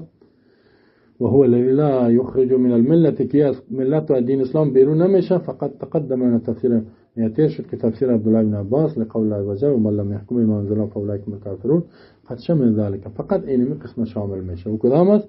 و ذلك في قوله رضی الله عنه في الآية كفر دون كفر. می قول عبدالله بن عباس دیات کفر دون کفر، کفر که کفر سری که پایین است، یعنی کفر عملی. و قول و ایضا که لیس بالکفر الذي تذهبون الیه. عبدالله بن عباس گفت کفر نیست که شما او را فکر میکنین که از ایمان بیرون شه. این کدام است؟ میگه کافر نمیشه، فیصله میکنه قاضی با قانون غیر الله، ما کافر نمیشه. و ذلك ان تحمل شهوته و هوا و الحكم في القضيه بغیر ما انزل الله، ما اعتقادی ان حکم الله و رسوله الحق و اعتراف على نفسه بالخطا و مجانبه الهدى، و هذا وان لم يخرج كفرا من المله فانه معصيه عظمى اكبر من الكبائر كالزنا وشرب الخمر والسرقه واليمين الغموس وغيرها. فإن معصية سمى الله في كتاب كفرا أعظم من معصية لم يسمها كفرا. بسیار گپ خوبه میگه. سعی کنین میگه کدام مسیح حاکم که فیصله میکنه یا قاضی و کافر نمیشه، بلکه در عمل بسیار گناه کلان مرتکب میشه. قانون از الله است، دیگه قانون جور نشده خلاف قانون الله. و این چی میکنه؟ می قانون الله را چی میکنه؟ تغییر میده. چه قسم تغییر؟ با رشوت یا واسطه میشه کسی، مثلا یک کسی زنا کرده او را به قید تعزیر میگه، چه قسمی چیزا میاره دلایل می شاهدا ثابت نشد تو را میگه انکار هم نیست، شواهد هم پیدا نشد. یا قتل کرده میگه دلایل پیدا نشد، او را جزا میته، قید میکنه یا میگه 100 درام بزنش یا اینو قدر. میگه ان تحمل و حمل میکنه ایره شهوتش، یعنی شهوت خواهشاتش، یا پول میگیره یا چوتی است یا هواه، یا دیگه خواهشاتش علی الحکم فی القضیه، فیصله کردن در قضیه در یک دعوا بغیر از قانون الله، خب نظر خود یعنی فیصله میکنه. اما اعتقادی ان حکم الله و رسوله، عقیده داره که حکم الله و رسولش حق است و اعترافش میکنه به نفس خطا کرده و از هدایت گناه کرده. میگه چی کنیم؟ گناه کردیم یا رشوت میگیره یا دیگه.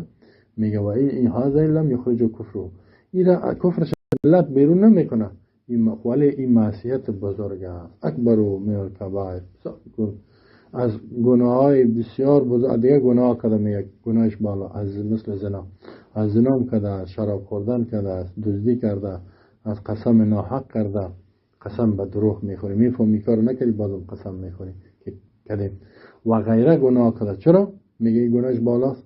همین اگه به خاطر قانون الله را یعنی تغییر داد به خاطر رشوت اینا، میگه فإن معصیة سماها الله فی کتاب کفر، زی گناهی را که الله در کتابش کفر بگوید اعظم، این بزرگتر است از اون گناهی که الله را کفر نگوید.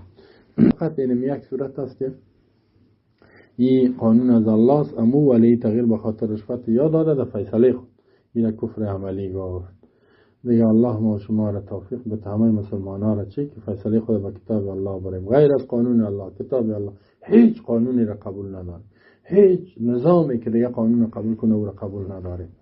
راضی به کتاب الله هستیم، به دستور الله و پیامبرش و هم تابع به او هستیم. الله حامی ماست. دیگه سعی کنین دوستا، اینهی بود در دلایلی که ما گفتیم که امروز که تحکیم قوانین، قانونگذاران کافر شدن و کدام کسی که فیصله میکنه از قاضی ها و از کافر اسلام بیرون نیست.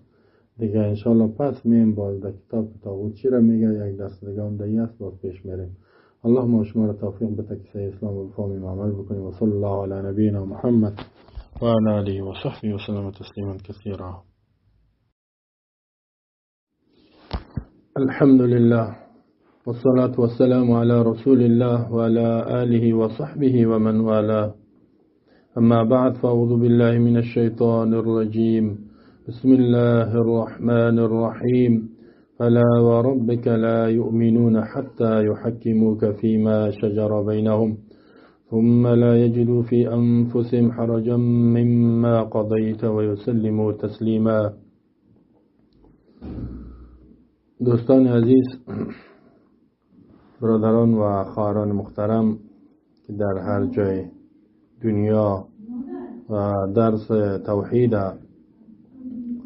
میشنوین، ما در ارتباط به طاغوت توضیح دادیم و فتوا و نظر یکی از علمای بزرگ سعودی که محمد ابن ابراهیم آل شیخ، خانواده شیخ محمد ابن عبدالوهاب بود و مجتهد عصرش که تولدش در سال 1311 هجری قمری و وفاتش در سال 1389.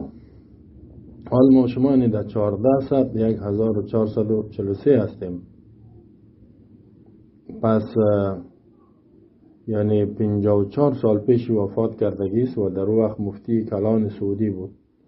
این در ارتباط به قانون، تطبیق قانون الله یک رساله، یعنی یک رساله یک کوچک نوشته کرده، 89 صفحه است، به نام تحکیم القوانین.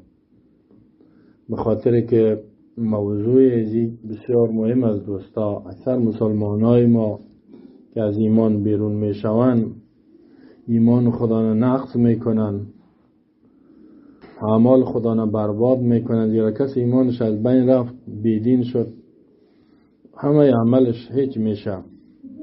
این است که قوانین کفری را میپذیرن متاسفانه در دنیا و فعلا اکثریت مسلمان ها در کشورهایی که مسلمان ها اونجا قانون الله را رسو میکنن، دیگه قانون میسازن. ما یک نظرش گفتم که این گپ فتوایش است، اما میخوایم اینجا دلایل از قرآن بیان کنیم و رساله ازی را نقل میکنم، بسیار مفید است. بعد از او از آیات ها بسیار واضح است، آیات های قرآن در بخش قانون و تطبیق قانون اسلام و حاکم دانستن قانون و نظام الله و سنت پیامبر، یعنی یک بخش عقیده است. اگر کسی را قبول نکنه، این از ایمان بیرون میشه. شیخ محمد ابراهیم رحمه الله در رساله تحکیم قوانینش دیروز هم بیان کردیم، میگه این من الكفر المستبین تنزيل القانون اللعين منزلة ما نزل به الروح الأمين على قلب محمد صلى الله عليه وسلم ليكون من المنذرين بلسان عربي مبين فالحكم به بين العالمين والرد إليه عند تنازل المتنازعين مناقضة ومعاندة لقول الله عز وجل فإن تنازعتم في شيء فردوا إلى الله والرسول إن كنتم تؤمنون بالله واليوم الآخر ذلك خیر و احسن تأویلا. میگه امروز، یعنی در این زمانه، این فتنه بسیار کلان پیدا شدگیست که مسلمان ها، حتی کلان ها و بزرگایشان، متنفذین قوم، ملک ها، کسایی که نماینده های مردم میشن، اهل شورا میشن و مردم اونها را کلان خود تعیین کردن، اینا میروند قانون الله را میمونن، دیگه قوانین جور میکنن به نام لوی جرگه و کلان جرگه و کلان مشوره و یعنی از جمله کفر بزرگ است. میگه و آشکارا که قرار دادن تنزیل قانون، قرار دادن قانون لعنت شده انسان، منزلت ما نزل بالروح الامین، در مکان و جایگاه او قانونی که الله متعال او را توسط روح الامین روان کردگیست، جبرائیل علیه السلام، و بالای قلب محمد صلی الله علیه وسلم بهترین انبیا نازل کرده. تو میای این قانون الله را دور میکنی و قانون انسان میاری. خوبی محمدی که تا که مردم دعوت بترساند از قوانین کفری و زبان عربی نازل شدگیست به خاطر فیصله کردن در بین مخلوقات. قانون اساسی ما و شما باید فقط قرآن باشد و قانون نافذه سرزمین های اسلامی فقط قرآن باشد. و رد الینا تنازل متنازعین، کتابی از قرآن و سنت پیامبر که در وقتی که اختلاف در بین متنازعین یا دو فرد اختلاف میکنه، یا دو قوم یا دو مسلمان، دو گروه، باید که اختلاف خدا نه به کتاب الله و فیصله کتاب الله و سنت پیامبر پیش کند که الله چی فیصله کرده. یا میان میگه این قانون انسان میگیرن در منظره قانونی که الله نازل کرده توسط جبرئیل امین با آخرین انبیا قرار میتن، مناقضتا نقض میکنن قانون الله را و معاند ضد میکنن، رد میکنن قانون الله را. چون که الله میفرماید فإن تنازعتم فی شیء، همین دلیل آوردگی است. فإن تنازعتم، اگر شما اختلاف کردین ای مسلمان ها، خطاب به مؤمنین است، فی شیء در یک کاری، سعی کنین در یک کاری از کارها، شیء نکره است، معنای عموم میتن اندک اختلاف. مثلا در کاروبار در دکان اختلاف کردی، در این اختلاف کردی که این از فلانه چیز از ماست یا نیست، خرد کلان کار از خرد اندک کار، باید چیکار کنین؟ فردوه، بگردانین امی اختلاف تانا، قضیه و دعوای تانا الله، به طرف الله، کتاب الله و رسول پیامبر. ببینین الله چی فیصله کرده، زیرا اسلام یک نظام کامل است، همه بخشای زندگی ما شما قانون داره و ببینین که پیامبر چی فیصله کردگی است. سعی کنین چقدر واضح الله میگه. بعد از اون میفرماید ان کنتم تؤمنون بالله والیوم الاخر، اگر شما ایمان دارین، قبول دارین، باور دارین به الله و نظام و دستور و حاکمیتش و به روز قیامت ایمان دارین، یعنی ارکان ایمان، اگر مؤمن هستی، هر دعوا و قضیه تا باید به کی پیش کنی؟ به الله و رسولش. رسول در زندگیش بود، بعد از اون سنتش احادیث صحیحش است. نمیگه که پیش جرگه ببرین، پیش ریسفیدا ببرین، پیش چی ببرین، پیش کسی ببر که حکم الله و رسول برات بگویا. ببینین که دایی گپ الله و رسولش چی میگه، دایی قضیه، دایی دا حکومت جور کردن است. ببینین که الله چی میگه، پیامبرش چی میگه، نحوه حکومت داری است و یا هر دعوا مشکل قضیه که پیش میشه حل کردنش او را به کی پیش کنین؟ به قانون الله و پیامبر. یعنی پیامبر قانون الله را توضیح داده است، خود پیامبر هم قانون ساز نیست. ذالک خیر و احسن تأویلا، باز الله میگه ذالک، اینمی که فیصله را به الله و رسول پیش کنین به خیر شما، در بسیار منافع است، خیر دنیا و آخرتانه و احسن تأویلا، و بهترین انجام و عاقبت داره. عاقبت دنیای شام خوب است، از آخرت شام خوب است. سعی کنین در اینجا میگه که اگر کسی مؤمن است، هر نوع اختلاف خود، دعوای خود باید به کی پیش کنه؟ با الله و رسولش پیش کنه. اگر الله و رسول، یعنی این فهمیده میشه که باید حاکم باشد در زندگیتان، در نظر خود و نظر دیگران را پیش نکنین که فلانی خان چی میگه، ببینین که الله چی میگه و رسولش، باز ببینین فلانی خان چی میگه. ما که اینجا قول شیخ محمد ابن ابراهیم آوردیم، یکی از مفتیای کلان است و تنها گپ خودش ما قبول نمی کنیم که نظر شخصیش، بلکه دلیل از قرآن پیش کرده این را میپذیریم. وقد نفى الله سبحانه وتعالى الإيمان عمن لم يحكم النبي صلى الله عليه وسلم فيما شجر بينهم نفيا مؤكدا. سعی کنین بعد از او قرآن که ببینین شیخ هم میگه الله نفی کردگی است، الله که پاک است و بلند است ایمان را، میگه ایمان نداره کی؟ عمن از اون مسلمان هایی که لم یحکم النبی، پیامبر حکم قرار نمیتن، یعنی در کارها و دعوای خدا وقتی که فیصله پیامبر قبول ندارن، سنت پیامبر، هدایات پیامبر قبول ندارن، یا ایمان نداره. حالا اگر برش میگه که اختلاف دعوا سیز بیا که پیامبر چی میگه، میگه نه بریم پیش فلانی خان به خاطر که رشوت میگیره یا چی. امی آیت هم درباره امو یک منافقی که مسلمان بود، منافق یعنی در ظاهر مؤمن بود قلبا کافر بود، درباره از اون نازل شده که این یک یهودی بود. یهودی میفهمید که پیامبر رشوت نمیخوره و بیاین فیصله را پیش پیامبر میبریم. در مدینه یهود هم زندگی میکرد، مسلمان هم بود، منافقین هم بود. منافقین که قلبا کافر، در ظاهر مسلمان. منافق گفت نه پیش یهود فیصله را میبریم. کلان یهودی ها کعب ابن اشرف بود، یک کافر دیگه. الله گفت که ایمان نفی کرد، گفت کسی که دعوا ایمان داره و فیصله پیامبر قبول نداره، قانون الله، فیصله الله را قبول نداره، ایمان نداره. در آن اختلافاتی که در بینشان واقع میشه، این تو ایمان نفی کرده الله مؤکد به تکرار ادات قسم میخوره الله که ایمان نداره. فلا چه معنا؟ یعنی هرگز این بکار نیست که شما فیصله هایتان پیش دیگه کس ببرین، پیش طاغوت ببرین. و ربک، قسم از بربت. این آیت اصل بعد از آیت سورة النساء آیت 65 است. پیش از این آیت 60 علم تر الی الذین یزعمون انهم آمنوا بما انزل الیک وما انزل من قبلک یریدون ان یتحاکموا الی الطاغوت وقد امروا ان یکفروا به ويريد الشیطان ان یضلهم ضلالا بعیدا. اصل آیت پیش بعد از اون نازل شدگی است. الله میگه فلا چی معنا؟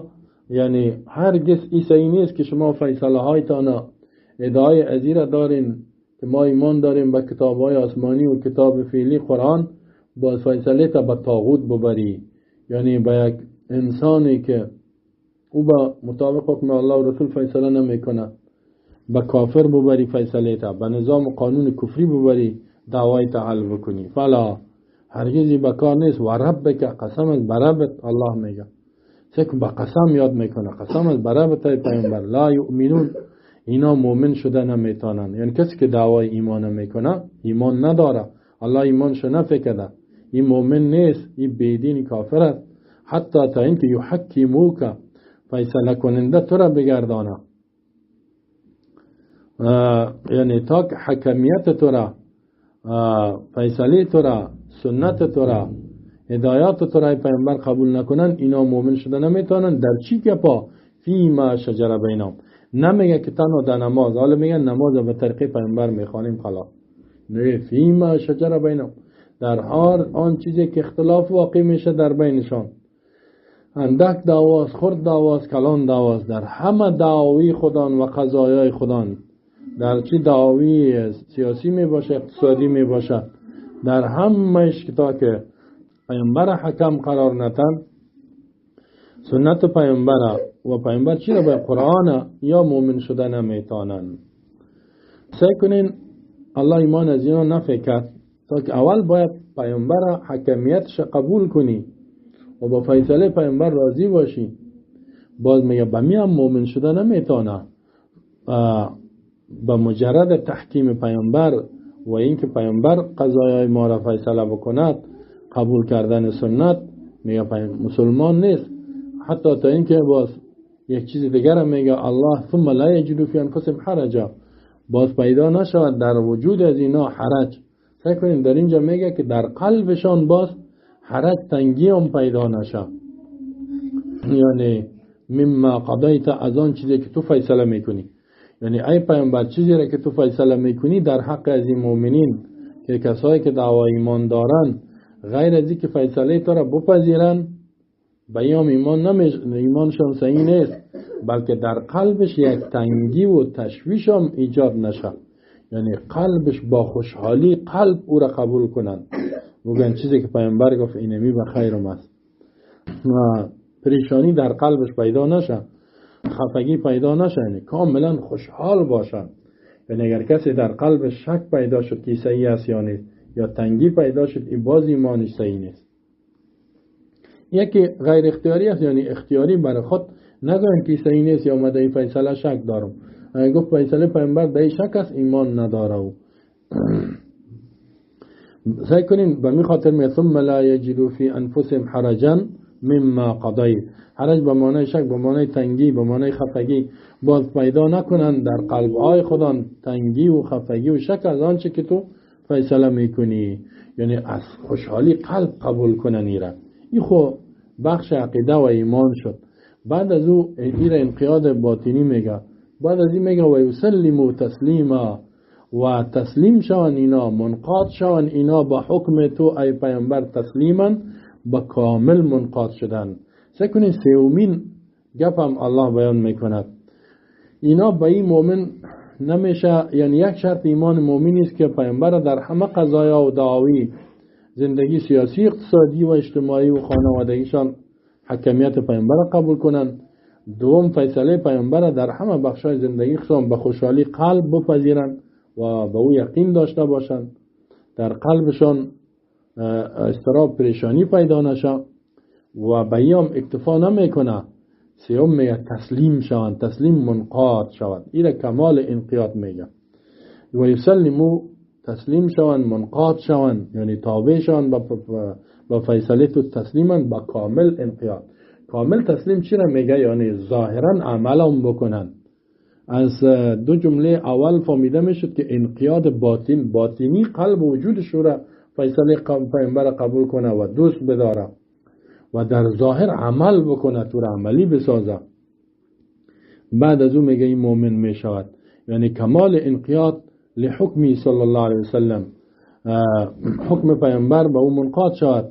بحيث يتخلون هنا من ای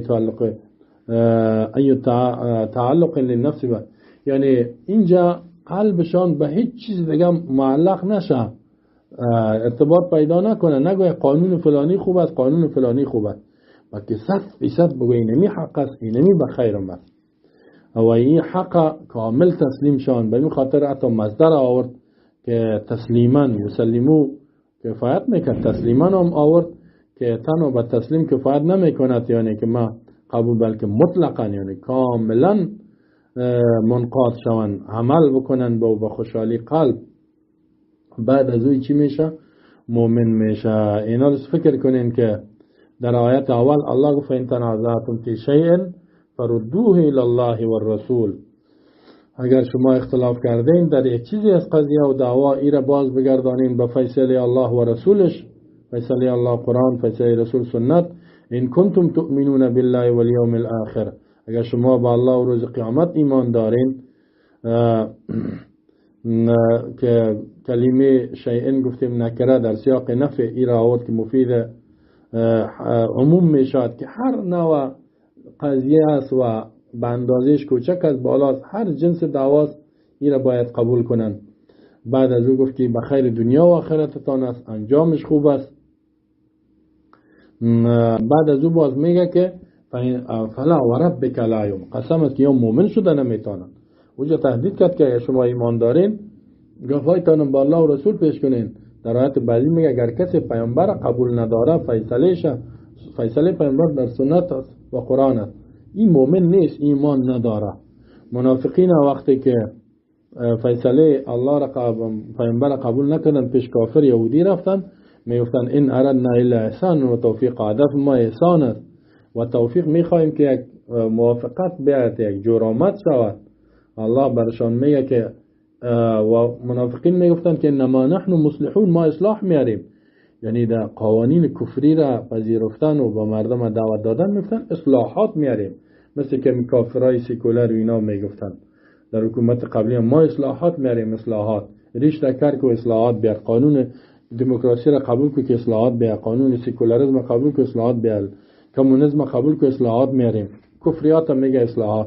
الله رد میکنه و بالاش میگه الا انهم هم المفسدون ولکن لا یشعرون، خبردار امی کسایی که دعای اصلاح را دارن، اینا خودشان مفسد فسادکار است، کسی که فیصله الله و پیامبرش قبول نداره و قوانین کتاب الله را، دستورش و از پیامبر قبول نداره، یا مفسد هستند ولکن لا یشعرون، لیکن اینا نمیفهمند.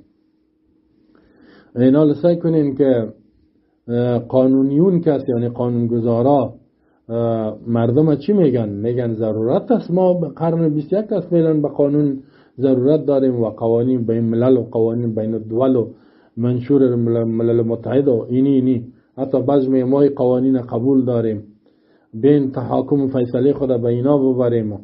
قانون فرانسه بهتر، بعضی قوانین ایتالیا بسیار خوب قانون فلانه کشورهای کفری را نام گرفته میره. این یک بدگمانی است با آنچه که پیامبر صلی الله علیه وسلم آوردگی است. رد پیامبر چی را آورده؟ قرآن آورده، حدیث آوردگی است و شیخ میگه محض استنقاص لبیان الله و رسولی، این کم شماریدن بیان الله و رسول است، کتاب الله و رسولش ناقص میدانی که به دیگه قانون میری. والحکم علیه بعدم انکفاء للناس ان التنازع، و این حکم کردن است که کتاب الله و سنت پیامبر کفایت نمیکنه در دعوا، باید به دیگه قانون بریم. و این تو فکر میکنن که انجامش در دنیا و آخرت خوب نیست، این میشه که اینجاست که از ایمان بیرون میشن. بعد از اون میگه و تأمل ایضا ما فی الآیه الثانیه من العموم، آیت دوم ببین چقدر الله عام بیان میکند. نه بعد از فین تنازعتم در آیت دوم میگه فلا و ربک لا یؤمنون حتی یحکموک فیما شجر بینهم. این عام است. فیما شجره اسم موصول است، ما شجره سلیش است و این از جمله صیغه‌های عموم است به نزد اصولیین که این عموم شمول از جهت چی است؟ جنس یک دعوا باشد، اختلاف باشد، یا یک نوعش یا اندازش خرد، یعنی دعوا هر نوع اختلاف، حتی اختلاف خانم شوهر، اختلاف برادر و اولاد، اختلاف همسایه با همسایه، اختلاف جامعه، اختلاف دو طایفه، اختلاف حکومت ها، هر نوع جنجالی که خرد و کلام پیدا می شود باید کی فیصله کند؟ الله و رسولش فیصله کند. فیصله از پیامبر باشد. باز شیخ میگه که وذلك العموم والشمول هو من ناحیه الاجناس والانواع كما انه من ناحیه القدر. اما از جهت اندازم اگه اختلاف است و از جهت جنس و نوع است فرق نیست در اینجا بین این و این و كما انه لا فرق بین القلیل و کثیر. در بین کم دعوا و کلان دعوا هیچ فرقی نیست. یکم تو میگه بریم یک ریسفید بیاریم فیصله کنه، یک ریسفید جاهل میاره. نمیگه که بریم یک عالمی که قرآن و سنت میفهم بیا حکم الله و رسول بگوید. بازو ریسفید میگه خو چی گپ شده ولی اینی خو اولاد مرا اینی تو کرده کشته یا مال شگفت، خیر برین خون به خون چی نمیشه چیز کنین، تو تیر شو از این مال تو را میگه. نمیگه که تو مال ازی را بده، فیصله الله و رسول عوض بیان کنم میگه تو ازی تیر شو. سعی کنین در اینجا وقد نفى الله الایمان عمن اراد التحاكم الى غیر ما جاء به الرسول صلی الله علیه وسلم. بعد از این شیخ میگه بدون شک الله ایمان نفی کرده از کسی که اراده میکند تحاکم چی؟ فیصله بردن که باش دعوا بردن دعوا الى غیر ما جاء به الرسول، بغیر آنچه که پیامبر آوردگی است. بین میگه در قاضی ها و پیش محاکمی که قانون وضعی از فیصله به اونو ببریم یا فلانه رشوت میخوره یک چیز برش پیسه بدیم به نفع ما فیصله کنن، یا کیستن یا منافق است ایمان نداره. الله در قرآن مثل که در ما قبلا بیان کردم سورة نساء 60 میفرماید الم تر الى الذين يزعمون انهم آمنوا بما انزل اليك وما انزل من قبلك. نمیبینی به طرف کسای پیامبر میگه آیا علم نداری؟ تعجب نمیکنی پیامبر؟ بکی الى الذين الله به طرف او کسایی که یزعمون انهم آمنوا دعوا دارن ادعا میکنن که یا ایمان دارن به ما انزل الیک با کتابی که به تو نازل شده. سعی میگن ما قرآن قبول داریم به سر چشم، ما چش میکنن دعوا میکنن و ما انزل من قبل کل کتابای آسمانی را قبول داریم. دوستای خودم در چشمای خود می به سر چشم وقتی که بگوی خیلی بیا قرآن فیصله میکنه پیامبر چی میگه؟ نه تو بیا بریم دیگه کتاب چی میگه.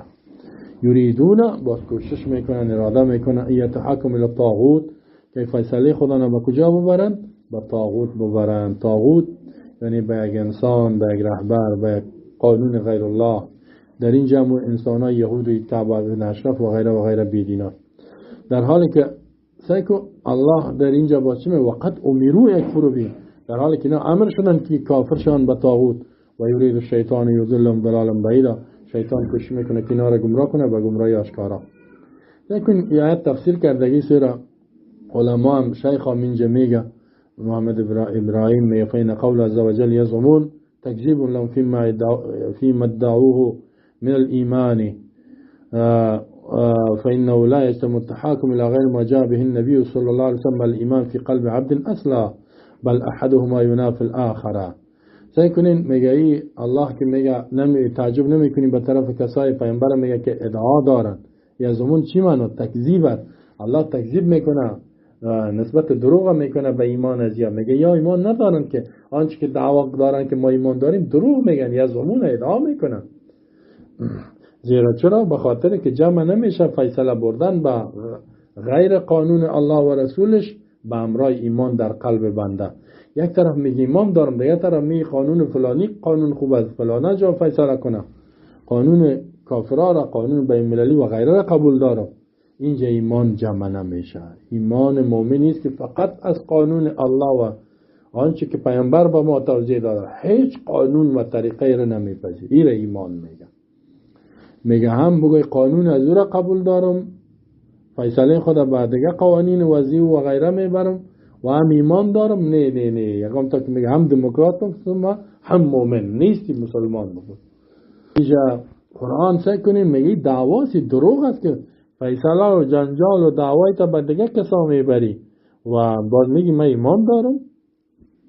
با طاغوت تعریف میکنم و طاغوت مشتق من طغیان، طاغوت میگه گرفته شده از طغیان و این لفظ مبالغه است، یعنی بسیار سرکش.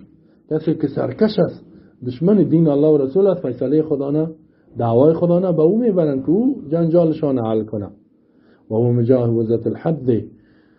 این تیر شدن از حد شرعی است. فکل من حکم بغیر ما جاء به الرسول او حکم الى غیر ما جاء به النبی فقط حکم بالطاغوت و حاکم الیه. سکنین با شیخ میگه هر کسی که حکم بکند بغیر آنچه که پیامبر صلی الله علیه وسلم آوردگی است، یعنی فیصله با قانون غیر از قرآن غیر از سنت پیامبر بکند، یا او حاکم یا حاکم بسازد یا فیصله خود ببرد بغیر آن چیزی که پیامبر بیان کردگی است، همین دو کارکت فقط حکم به طاغوت، این فیصله به طاغوت کرده و از ایمان بیرون شدگی است و حاکم الی طاغوت حاکم کردگی است، یعنی قانون غیر الله را. و ذلك انه من حق كل حين ان يكون حاكما بما جاء به النبي صلى الله عليه وسلم فقط لا بخلافه، كما ان من حق كل احد ان يحاكم الى ما جاء به النبي صلى الله عليه وسلم، فمن حكم بخلافه او حكم الى خلاف فقد طغى وجاوز حده حكما او تحكيما فصار بذلك طاغوتا لتجاوز حده. سيكون بعد از این میگه که چرا میگه ای آدم اگر فیصله بکند بغیر از قرآن و بغیر سنت پیامبر یا فیصله خدا ببره یا حاکم بسازد غیر از قرآن سنت طاغوت میشه؟ به خاطر که میگه حق هر کس امی است که حاکم بکند آن چیزی که پیامبر سام آوردگی است، یعنی کسی که مؤمن است حاکمش فیصله کنندش فقط کی باشه؟ پیامبر باشد، خلاف از اونا باشه. مثل که حق هر مسلمان ای است، مسئولیتش است که فیصله خدا به چی ببره؟ با آنچه که الله و رسولش فیصله کردگی است، یعنی قرآن و سنت. فمن حکم بخلاف، کسی که فیصله کنه به خلاف حکم الله و رسولش، مثل قاضیا و ریسفیدا و اعضای جرگه کسی که است، او حاکم الی خلافی یا حاکم بسازن به خلاف قرآن و سنت دیگه کسا، دیگه قانون فقط طغیان کردگی است و جاوز حد و از حد شرعی تیر شده، حکما از جهت فیصله کردن و تحکیم یا از جهت ازی که دیگه قانون حاکم ساخت. فصار بذلك طاغوت، به این کار خود چی میشه؟ طاغوت میشه، به خاطر از حد شرعی چی کرد؟ تجاوز کرد. خب سعی کنین باز می و تأمل قول و قد امروا یکفروا به تعرف منهم معاندة القانونیین و ارادتهم خلاف مراد الله منهم حول هذا الصدد. سعی کنیم فکر بگو که الله میگه وقد امروا، در حالی که یا فیصله را به طاغوت میبرند، در حالی که وقد امروا امر شده از جانب الله یکفروا به، که به طاغوت کافر شوین شما.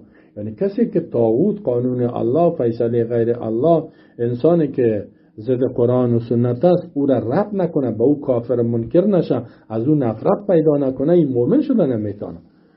در حالی که مؤمنین امر شده گیستن از جانب الله که به طاغوت چی شوند؟ طاغوت کی است؟ قانون غیر الله. انسانایی که به ضد قانون الله فیصله میکنن به یا کافر شوند. میگه میفهم میشناسی، میگه ما قانونیون که از کسای قانون وزیر جور میکنن ضدیت از اینا را و ارادهشان خلاف اراده الله است. الله امر کرده که به طاغوت کافر شوین، قانون غیر اسلام قبول نکنین، اما یا چی میکنن؟ یا میرن با ایمان میرن، زنده‌باد مرده‌باد میگن، قانون فلانی خانه میخوایم، گاهی میگن دموکراسی میخوایم، گاهی میگن قوانین بین المللی میخوایم. اینا لسه کنیم میفعل مراد منهم شرعا والذی تعبدوا به والکفر بالطاغوت. اراده الله از اینا از نگاه شرعی و آن چیزی که عبادت میکنن چی است؟ کافر شدن به طاغوت است، نه تحکیم طاغوت که طاغوت بیاری حاکم بشه. هر وقت طاغوت گفتیم قانون غیر الله را در ذهنتان بیارین، فیصله های غیر الله، یا کسایی که به خلاف قانون الله فیصله میکنه. همین دو گروه مردم هست. مثل که الله میگه از یهود نقل میکنه، یهودی های کار کردن، فبدل الذین ظلموا قولا غیر الذی قیل لهم. سوره بقره آیه 59. تبدیل کرد کسایی که ظلم کرده بودن سخنی را غیر از آن سخنی که برشان گفته شده بود. چیزی را که الله برشان گفت را چی کردن؟ تبدیل کردن. الله میگه به طاغوت کافر شو، نفرت پیدا کو و کتاب الله را و سنت پیامبر حاکم کو. این چی میکنه؟ تبدیل میکنه. تبدیلی که طاغوت میاره، قانونش میاره و کتاب الله سنت رسول رد میکنه. اینال بعد از این الله در جمله بعدی از این آیت چی میگه؟ ثم تعمل قول و یرید الشیطان یضلهم ضلالا بعیدا. کوشش میکنه شیطان که اینا را گمراه کنه به گمراهی دور از حق، دور از حقی که بیخی کافرش کنه. کیف دل علی ان ذلك ضلال. می چه قسم دلالت میکند امی آیات که گمراهی است، بیدینی است. می و هؤلاء القانونیون يرونه من الهدى كما دلت الآية على أنه من إرادة الشيطان، عكس ما يتصور القانونيون من بعدهم من الشيطان، وأن في مصلحة الإنسان فتكون على زعمهم مرادات الشيطان هي صلاح الإنسان ومراد الرحمن وما بعث به سيد ولد عدنان صلى الله عليه وسلم معز ولا من هذا الوصف. سعی کنیم با در اینجا شیخ میگه و ها ای قانونیون که از کسای قانونگذار هستند، یرون من الهدى، یعنی می قانون طاغوت، قوانین کفری ضد قرآن از جمله هدایت فکر میکنم. واقعا میتونم میگه بسیار بخیرم. این مطابق قرن 21 است. خواستا و معال و آرزوهای فیلی ما را برآورده میسازه. چی قام میزنن با کما دلت الآیه، مثل که آیت دلالت داره که از جمله چیز اراده شیطان است. خواسته های شیطان اینا هدایت میگن. تصور قانونیون چی است؟ که ما از شیطان دور شدیم، میگن برای درست روان هستیم. کاری که میگن ما قانونی میسازیم در این مصلحت الانسان است. پس اراده شیطان، خواسته های شیطان، قوانین شیطانی را صلاح انسان میگن. و اراده رحمان، خواست رحمان، دستور رحمان ذات الله را و آنچه که به او فرستاده شده سردار ولد عدنان یعنی پیامبر صلی الله علیه و سلم، او را چی میگن؟ میگه این دایی شر است، دایی خیر نیست و این میگه از خیر دور است، از مصلحت ما دور است، پاسخگوی نیازهای قرن 20 و 21 ما نیست.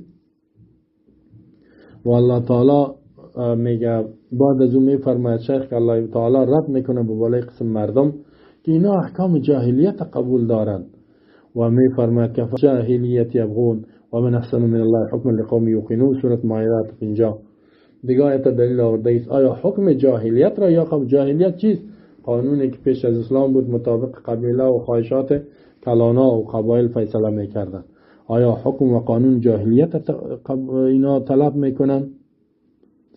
و من احسن من الله، کی زیباتر از الله کرده حکم از نگاه قانونگذاری لقوم یوقنون، برای قومی که عقل دارن و یقین دارن. سعی کنین آیات میاره شیخ بعد میفتعمل هذه الآیة الكريمة وكيف دلت على ان قسمة الحكم ثنائية وانه ليس بعد حكم الا حكم الجاهلية. سعی کنین قسمة الحكم ثنائية، می فکر بکو در این آیات ببین چه قسم دلالت داره که تقسیم قانون دو نوع است. من دو نوع ثنایی قانون و انه لیس بعد حکم الله، بعد از قانون الله، دستور الله نیست دیگه هیچ قانون الا مگر قانون جاهلیت است. ما در دنیا دو قسم قانون، یکی قانون الله و رسول، دوم قانون جاهلیت. هر کسی قانون الله، کتاب الله، سنت پیامبر قبول نداره، این قانون کفری و جاهلیت قبول کرده. شاو اما باو بخوانی را یا انکار، اگر که بگن ما نه دیگه قانون غیر الله نرفتیم، این سیوم مسیحی است، ایمان نداره، بل هم اسوا منهم، بلکه حالت از اینا بدتر است از جاهلیت هم کرده. و اکذب منهم مقالا، بسیار دروغ میگن اینا. چرا؟ میگه ذلك انه تناقض لديهم حول هذا الثلاث واما القانون فمتناقضون حيث يزعمون الايمان بما جاء به الرسول ويناقضون ويريدون ان يتخذوا بين ذلك سبيلا. وقد قال الله تعالى في امثال هؤلاء اولئك هم الكافرون حقا. سعی کنین میگه اینا از حالتشان از اهل جاهلیت مشرکین مکه کنن بدتره. چرا؟ به خاطر اهل جاهلیت میگه تناقض پیشان نبود در این بخش که نمیگفتن که مثلا این گپایی که به خاطر کتاب الله در وقت جاهلیت وجود نداشت که این گپ ما در برابر قرآن است ای تو بگوید و قانونیون کس نقص میکنن ای تو فکر میکنن که آنچه که پیامبر آوردگی است ما ایمان داریم. حتی اینا ایمان نمیکنن، یعنی اهل جاهلیت دعوا ایمان نمیکردن. اینا میگن ما ایمان داریم، مؤمن هستیم، حتی در مسجد هم میرن، نماز هم میخوانن، بعضی ریش داره و بعضی ریشش کل است، اما نقص میکنن و کوشش میکنن قانون الله را رد کنن و در بین از چی میگن؟ ما نه اسلام هم میگیریم نه قانون دیگران را، ما یک چیز دیگه در بین جور میکنیم. الله میگه ای آدم ها ایمان ندارن، اولئک هم الکافرون حقا، اینا کافرای برحق هستن و اعتدنا للکافرین عذاب مهینا، ما برای کافرها عذاب ذلیل کننده و رسوا کننده را تعیین کردیم. واقعا امی کسایی که منافق قلبا ایمان نداره و میگن قانون بین المللی، قانون دنیا و قانون فلان کشور میخوایم، اینا که از اهل جاهلیت که آنم بدتر هستند. سعی کنید اینجا شیخ حکم کرد با کفر از یکی کافر هستی مردم، قانون الله را رد میکنه، میگه صاحب این چیزی است که در این مصلحت است، هم خوشحال شاه هم می خوشحال شاه. بعد از اون ثم انظر کیف ردت هذه القوانین على ما من حسن زبالة اذهانهم، میگه و نحاتت افکارهم، ببین چه قسم ایت رد میکنه با بالای قانونگذارای قانون انسان جور میکنن، قوانین کشور کفری را حاکم میسازن، قانون الله رد میکنن که میگن این همو روشن فکری ماست، این تیزی ذهن ماست، افکار ما به این رسیدگی است. و اینجا ما مشاورین داریم، محللین داریم. چی میگه الله؟ و من احسن من الله حکما، کی زیباتر از الله که میگه قانون گذاری از برای قومی که عقل داره و یقین داره. یعنی میگه از قانون ما هم که الله میگه دیگه کسی قانون خوب ساخته میتونه. حافظ ابن کثیر در ارتباط از آیت میگه ينكر الله على من خرج، در تفسیر خود ابن کثیر، ينكر الله على من خرج من حكم الله المحكم المشتمل على كل خير النهي عن كل شر وعدل إلى ما سواه من الآراء والأهواء والصلاحات التي وضع الرجال بلا مستند من شریعة الله. میگه الله انکار میکنه، رد میکنه به بالای کسایی که بیرون شده از قانون الله که محکم است، مشتمل است به هر خیر، منع میکند از کل شر، یعنی کل خیر منافع دنیا دیگه، هر نوع شر رد میکند. الله این کسایی که از اینمی حکم بیرون میشن سر از اینا رد میکنه و کسایی که عدل میلان میکنن میرون الی ما سوا و ما سوای حکم الله که هر خیر دوت از هر گناه منع کرده، آرا و نظریات خواهشات مردم و اصطلاحات خودشان جور کردن بدون استناد از شریعت قانون الله، مثل که اهل جاهلیت می فیصله میکنن از گمراهی و جهالات مما یدعون بیارای و هوایم، جور میکردن وضع میکنن به نظریات خواهشاتشان. بعد از سکنین ابن کثیر میگه و کما یحکم بی تتار من السیاسات الملکیه المأخوذه عن ملکهم چنگیز خان، میگه مثل که حکم کرده بود و حکم میکرد تتار نواسه چنگیز خان است، کافر که چینایی آمد خلافت مسلمانان را در بغداد سقوط داد، خود جنگ ها شده، داستان ازی را باز بخوانیم. میگه باز وقتی که در سرزمین اسلامی آمد سیاسات ملکی را جور کرد، یعنی قوانین پادشاهی را که گرفته شد از پادشاهشان چنگیز خان، الذي وضع لهم كتابا مجموعا من احکام قد اقتصب من شرائع شتى من اليهوديه والنصرانيه والملة الاسلاميه وغيرها. میگه آن کتابی که بر از اینا جور کرده بود تو را همو چنگیز خان، یک کتاب، یک حالی که میگن قانون اساسی که گرفته شده بود از احکام مختلف، یکی از قوانین مختلف، یهودیت چیزش از یهودیت، چیز نصرانیت چیزش از اسلام و غیرها، دیگه چیزا فیها کثیر من الاحکام اخذ من مجرد نظری و هوا. بسیار از قوانینی بود که او را جور کرده بود، گرفته بود از محض فکر و خواهشاتش، فصارت فی بنی شرن، در اولادش چی شد؟ قانون شده بود. متبعاً پورا تابعداری میکردن، یقدمون علی الحکم بکتاب الله و سنت رسول الله، و او را پیش میکردن در برابر قانون الله و سنت پیامبر صلی الله علیه و سلم. کنید در برابر کتاب الله و سنت پیامبر دیگه کتاب ماندن که ماندن. آل ابن کثیر کنید فتواش میفهمن فعل ذلك فهو کافر، یجب قتال. کسی که کار بکنه فمن، هر کسی میره خود تاتار کرد، هر کسی که کار بکند یا چنگیز خان کرده بود در برابر کتاب الله دیگه قانون جور کنه و او را حاکم بگرداند فهو کافر است. زیرا قانون الله یجب قتال و قتالش واجب است حتی یرجع الى حکم الله و رسولی، تا اینکه بازگشت کنه به قانون الله و رسولش. سعی کنین شیخ محمد ابن ابراهیم آل شیخ مفتی اعظم سعودی از ابن کثیر نظر آورده فلا يحكم سواه فی قلیل ولا کثیر، یعنی فیصله نمیشود ما سوای کتاب الله نه در کم نه در زیاد، در هیچ چیز. بعد از ابن کثیر میگه فحکم الجاهلیت یبغون، الله میگه قانون جاهلیت را اینا طلب میکنن، یعنی یبتغون و یریدون و ان حکم الله یعدلون، حکم الله عدول میکنن، اعراض میکنن. و من احسن من الله حکما لقوم یوقنون، یا تمیاره و من عادل، کس عادلتر از الله کرده در قانون گذاری، لمن عقل عن الله شرعه و آمن به، یعنی کسی که عقل دارد از الله فکر میکند قانونش و ایمان میاره و یقین میکنه و علم ان الله احکم الحاکمین، و میدونه که الله چه احکم الحاکمین خو الله است. این الحکم الا لله، قانون نیست مگر از الله است. و ارحموا بخلقی من الوالدة بولدها، و بسیار مهربان است به مخلوقش از پدر کدام با اولادش، از همه کدام مهربان است. فانه تعالی هو العالم بكل شيء، الله تعالی عالم است به هر چیز، القادر على كل شيء، قادر به هر چیز است. یعنی الله علم داره که چی به خیر انسانات، به هر چیز قدرت داره، عادل فی کل شیء. و ما الله یرید ظلما للعالمین مسلکا، الله اراده ظلم به مخلوقات نمیکنه در قانون گذاری. این گپ ابن کثیر بود. سعی کنین گپ ابن کثیر تا اینجا شیخ ابن ابراهیم آوردگی است. گپش و آیاتا را که کسی قانون غیر الله را میسازه کافر میشه و از ایمان بیرون میشه. بعد از او دیگه آیاتا را میاره که ایران بیان میکنیم در بعد از این دلایل میگیم. و صلی الله علی نبینا محمد و علی آله و صحبه اجمعین. بعد از این انتظار بکشیم. الحمد لله والصلاة والسلام على رسول الله وعلى آله وصحبه ومن والاه. اما بعد فاعوذ بالله من الشيطان الرجيم. بسم الله الرحمن الرحيم. فاحكم بينهم بما أنزل الله ولا تتبع أهواءهم عما جاءك من الحق. سورة مائده آیت 48.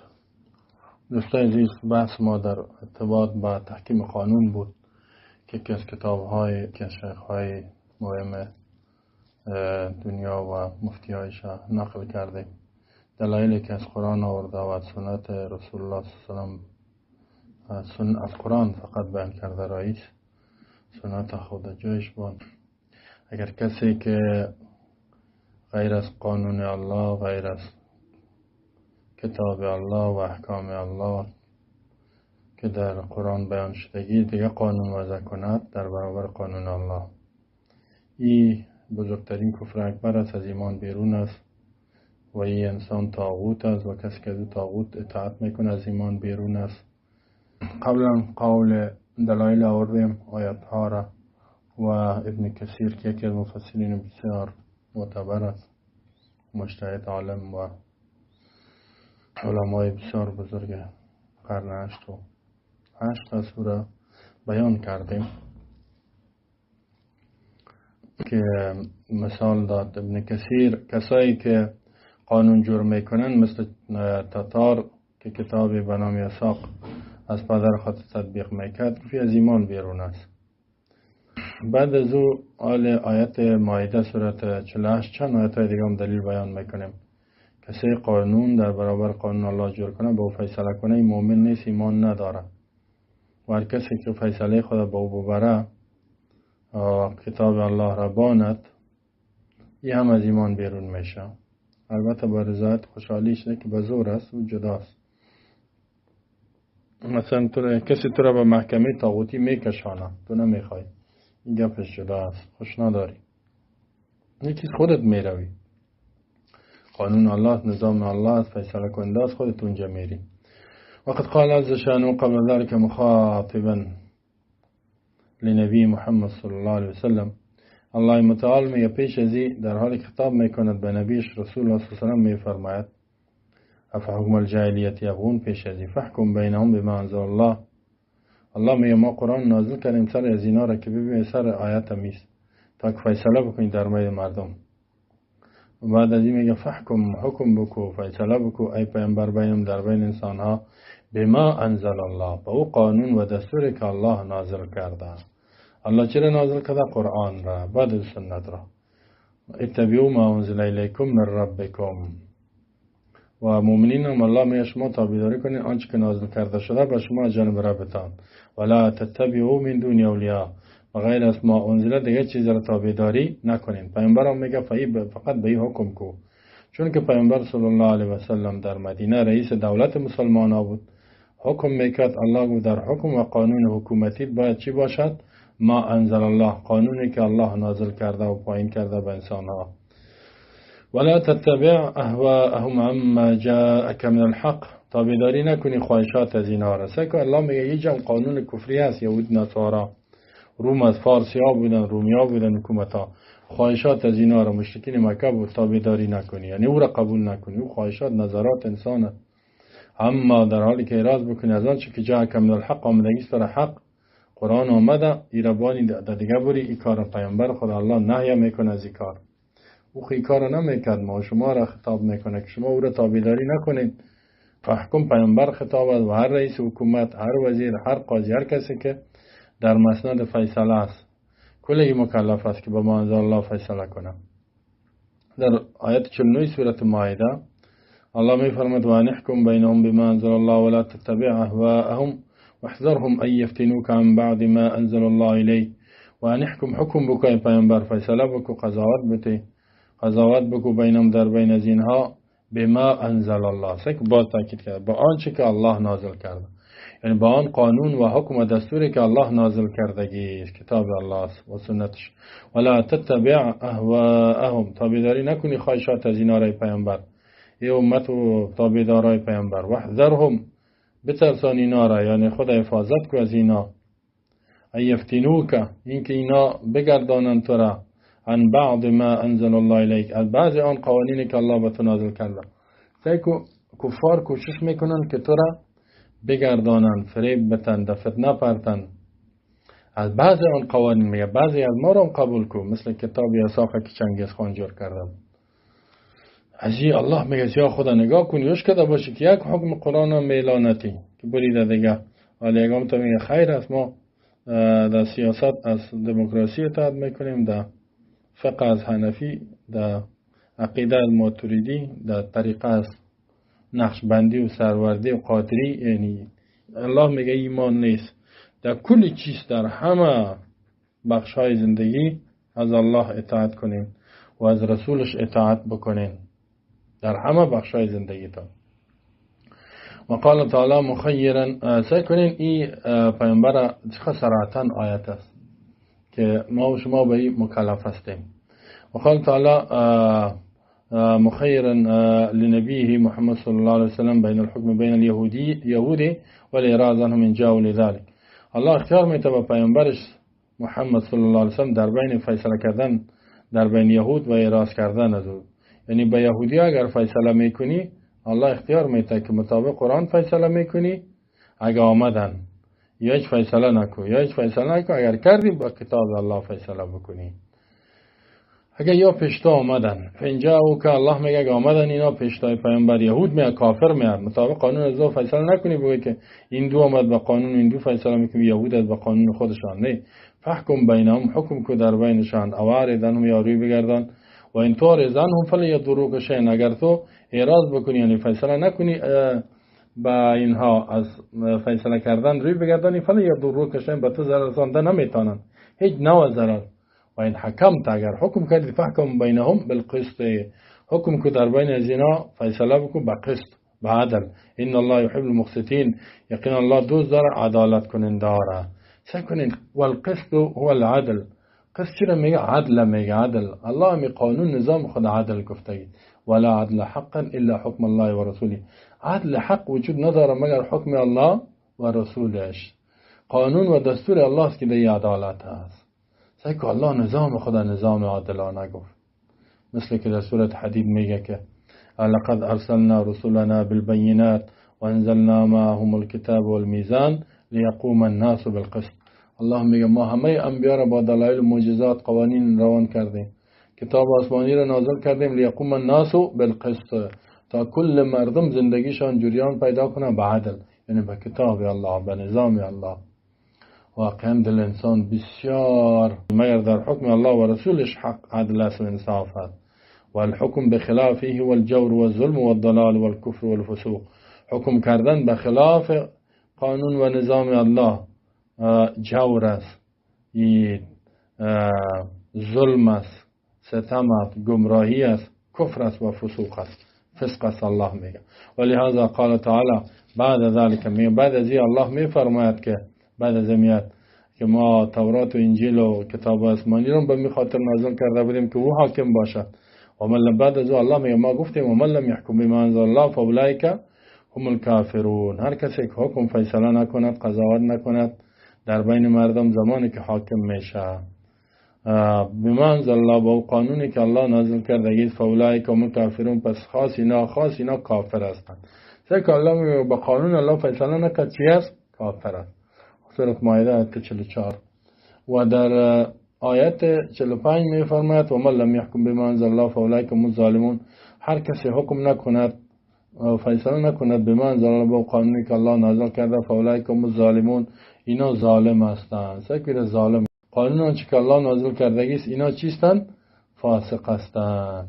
سکرین با شیخ محمد ابن ابراهیم از آل شیخ محمد ابن عبدالوهاب چی میگه؟ فانظر کیف سجل تعالی الحاکمین بغیر ما انزل الله والكفر والظلم والفسوق ومن الممتنع ان يسمى الله سبحانه والحاكم بغير ما انزل الله كافرا ولا يكون كافرا بل كافر مطلقا اما كفر عمل واما كفر اعتقاد. وما جاء عن ابن عباس رضي الله عنهما في تفسير هذه الآية من رواية طاووس وغيره يدل أن الحاكم بغير ما أنزل الله كافر إما كفر اعتقاد ناقل عن الملة وإما كفر عمل لا ينقل عن الملة. ساکنین بسیار یک بیان خوب میکنه، میگه ببین چه قسم الله تسجیل کرده یا نوشته کرده با بالای کسایی که حاکمین هستند، کسایی که حکم میکنن، فیصله میکنن، قضا میکنن بغیر ما انزل الله، بغیر از قانونی که الله نه، بغیر از کتاب الله. چی گفته عیسی الله اینا را؟ الکفر، یکی گفت کافر است این مردم، دوم ظلم ظالم است، سوم فاسق است.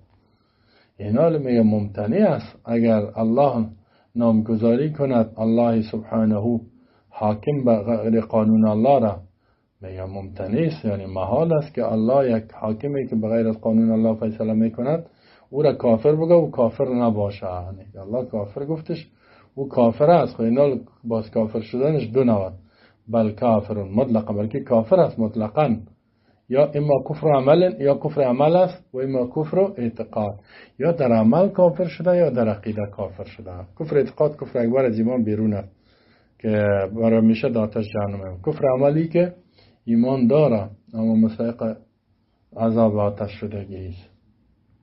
اینا سعی کنیم. و ما جاء عن ابن عباس، و آنچه که از عبدالله ابن عباس رئیس المفسرین ترجمان القرآن آمدگی است رضی الله عنه فی تفسیر در تفسیر اینمی آیت از روایت طاووس و غیره یدل دلالت میکنه که ان الحاکم بغیر ما انزل الله، کسی که حکم میکند بغیر از قانون الله کافر، یا کفر اعتقاد ناقل میشه از ملت، یا کفر عمل از بیرون از اسلام بیرون نمیشه. و کفر اعتقادی، کفری که اعتقاد است از ایمان بیرون میشه، از ملت اسلام بیرون میشه، عملش برباد میشه. چند نواسی؟ این میگه اما الاول و هو کفر الاعتقاد و عنوان، اولش که کفر اعتقاد است چند قسم است، اینجا 6 نوعش را بیان میکند. یک الاول، الثانی، الثالث، الرابع، الخامس و السادس، یعنی 5 نوع مردم است که اگر این قسم حکم کردن یا از ملت اسلام چیستن بیرون هستند. باز قسم دوم یک قسم است که از ملت اسلام بیرون نمیشه، او را هم بیان میکنه. دوستای بحث بسیار جالب است، باز اینا را گوش کنید که کسی که از ملت اسلام بیرون میشود با فیصله کردن، با حاکم کردن قانون غیر الله چی است؟ احدها، اولش میگه است که یشهد الحاکم، یکی از این انواعی است که انکار بکند حاکم، کسی که رئیس حکومت مسلمان یا قاضی است، حاکم به غیر ما و غیر از قانون الله، کسی غیر قانون الله مثلا دموکراسی، سکولاریسم، کمونیسم تطبیق میکنه و غیر قوانین غیر الله را، یا ساق مثلا دیگه زیاد است. نه کسی که حاکمی که فیصله کننده قانونگذاری که به غیر ما انزل الله حکم میکند، چرا انکار کند؟ احقیت حکم الله و رسوله، حق بودن حکم الله و رسول انکار کند، بگه حق نیست، اینی قانون حق است. اینیز با چی میشه؟ و هو معنا ما روی عن ابن عباس، این معنای آن چیزی است که روایت شده است از عبدالله ابن عباس. واختار ابن جریر، میگه اختیار کرده ابن جریر در تفسیر خود که ان ذلک هو جحود ما انزل الله، این انکار کردن آن چیزی است که الله نازل کرده، کتاب الله، قانون الله، من الحکم الشرعی، از حکم شرعی. یعنی این حکم شرعی را چه کرد؟ انکار کرد. و هذا ما لا نزاع فی بین اهل العلم، میگه در هیچ اختلافی نیست در بین اهل العلم که آدم چی شدگیست؟ این کافر است. چه قسم اختلاف نیست؟ یعنی تمام مؤمنین، صحابه و مجتهدین اتفاق دارن. فإن الأصول المتقرر المتفق عليها بينهم أن من جحد أصلا من أصول الدين أو فرعا مجمعا عليه أو انكر حرفا مما جاء بالرسول صلى الله عليه وسلم قطعيا فإنه كافر الكفر الناقل عن الملة. میگه از جمله اصولی که ثابت است، اتفاق شدگیست در این اصول در بین مجتهدین و صحابه و علما، که ان بدون شک من جحد اصلا، کسی که انکار بکنه اصل اصول دینه، یعنی یک اصل که عقیده باشد یا فرایض باشد یا فرع که اجماع شده دو فرض اجماع شدگیست به حقانیتش، به قطعی بودنش، یا انکار کند حرفی از آنچه که پیامبر صلی الله علیه و سلم آورده قطعی باشد، یعنی از قرآن یا حدیث متواتر، فینه کافر، این کافر است، کفری که ناقل میشه از ملت، یعنی از ایمان بیرون میشه. یا کسی قانون غیر الله را تطبیق میکنه و قانون الله حق نیست، این حق است، قرن 21 این از ایمان بیرونه. غیر از او دیگه چیزایی که قرآن انکار میکنه، یک حکم انکار بکنه. مثلا الله میگه وحل الله البیع و حرم الربا، الله بیع خرید فروش حلال کرد، سود چی کرده؟ حرام کرده. این سودخور جزا نمیته وقتی که سود میخوره. بعد دیگه چیز حکم میکنه؟ اینی چی کار کردی؟ این آدم از اسلام بیرون شد، اسلام بیرون شدگیست. یا یک قتل کردگیست، اولیاش امر نمیبخشه، باید قصاص شه، او را انکار میکنه، میگه یک نیست، بندی خانه خوب از برای 10 سال 15 سال یا 20 سال یا 30 سال قید.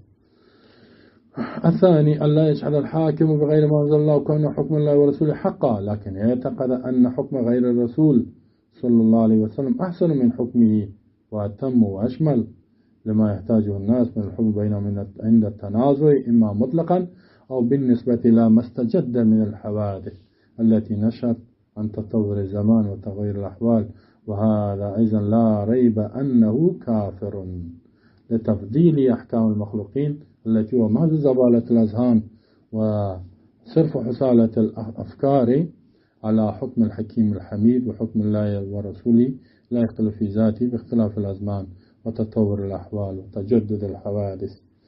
سعی کنید بسیار خوب بیان میکنه ایران. دوم قسمی که انسان قاضی حکم کنه، قانون بس از ایمان بیرون میشه، چی است؟ که انکار بکند حاکم، کسی که فیصله میکنه بغیر از قانون الله، چی را انکار کنه؟ یعنی الله یشهد، انکار نمیکنه. دو میشه که انکار نمیکنه حاکم و قاضی و رئیس حکومت بغیر ما انزل الله، بغیر آنچه که الله نازل کردگی است، بغیر از قانون الله که حکم میکند، این انکار چرا نمیکنه؟ کون حکم الله و رسول حق، این که حکم الله و رسول حق است، یعنی بودن حقانیت قانون الله و رسول این انکار نمیکنه، اما چی میکنه؟ لکن اعتقاد که عقیده داره که حکم غیر رسول احسنو، یعنی حکم و قانون غیر از رسول الله صلی الله علیه و آله زیباتر است از حکم کی کرده؟ رسول کرده صلی الله علیه و آله، از حکم الله کرده. و تم دیگه کامل است و اشمل و شامل است، میگه این بزیباست، این بسیار همه جانبه است، او را ناقص میداند. چرا؟ لما احتاج الناس، به خاطر میگه مردم امروز نیاز دارن، ضرورت دارن از قانون در بینشان در وقت تنازع، به این ضرورت دارن در وقت اختلاف و دعوا، یا مطلقاً میگه به این ضرورت است که فیصله شد، یا به نسبت میگه به حوادث زمانات تیر شد حالا قرن 20-21 هستیم ما. قوانین بین المللی، قوانین بین الدول اینطور میگن. میگه ای تو حوادثی که از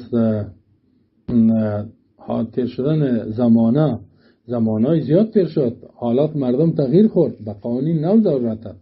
میگه اگه به این خاطر میگه و هذا اذن لا ریب، میگه در این همچنان شک نیست که کافر است، به خاطر که فضیلت داد احکام مخلوقه، لتفضیلی برتری داد قوانین مخلوقه که او محض چی است؟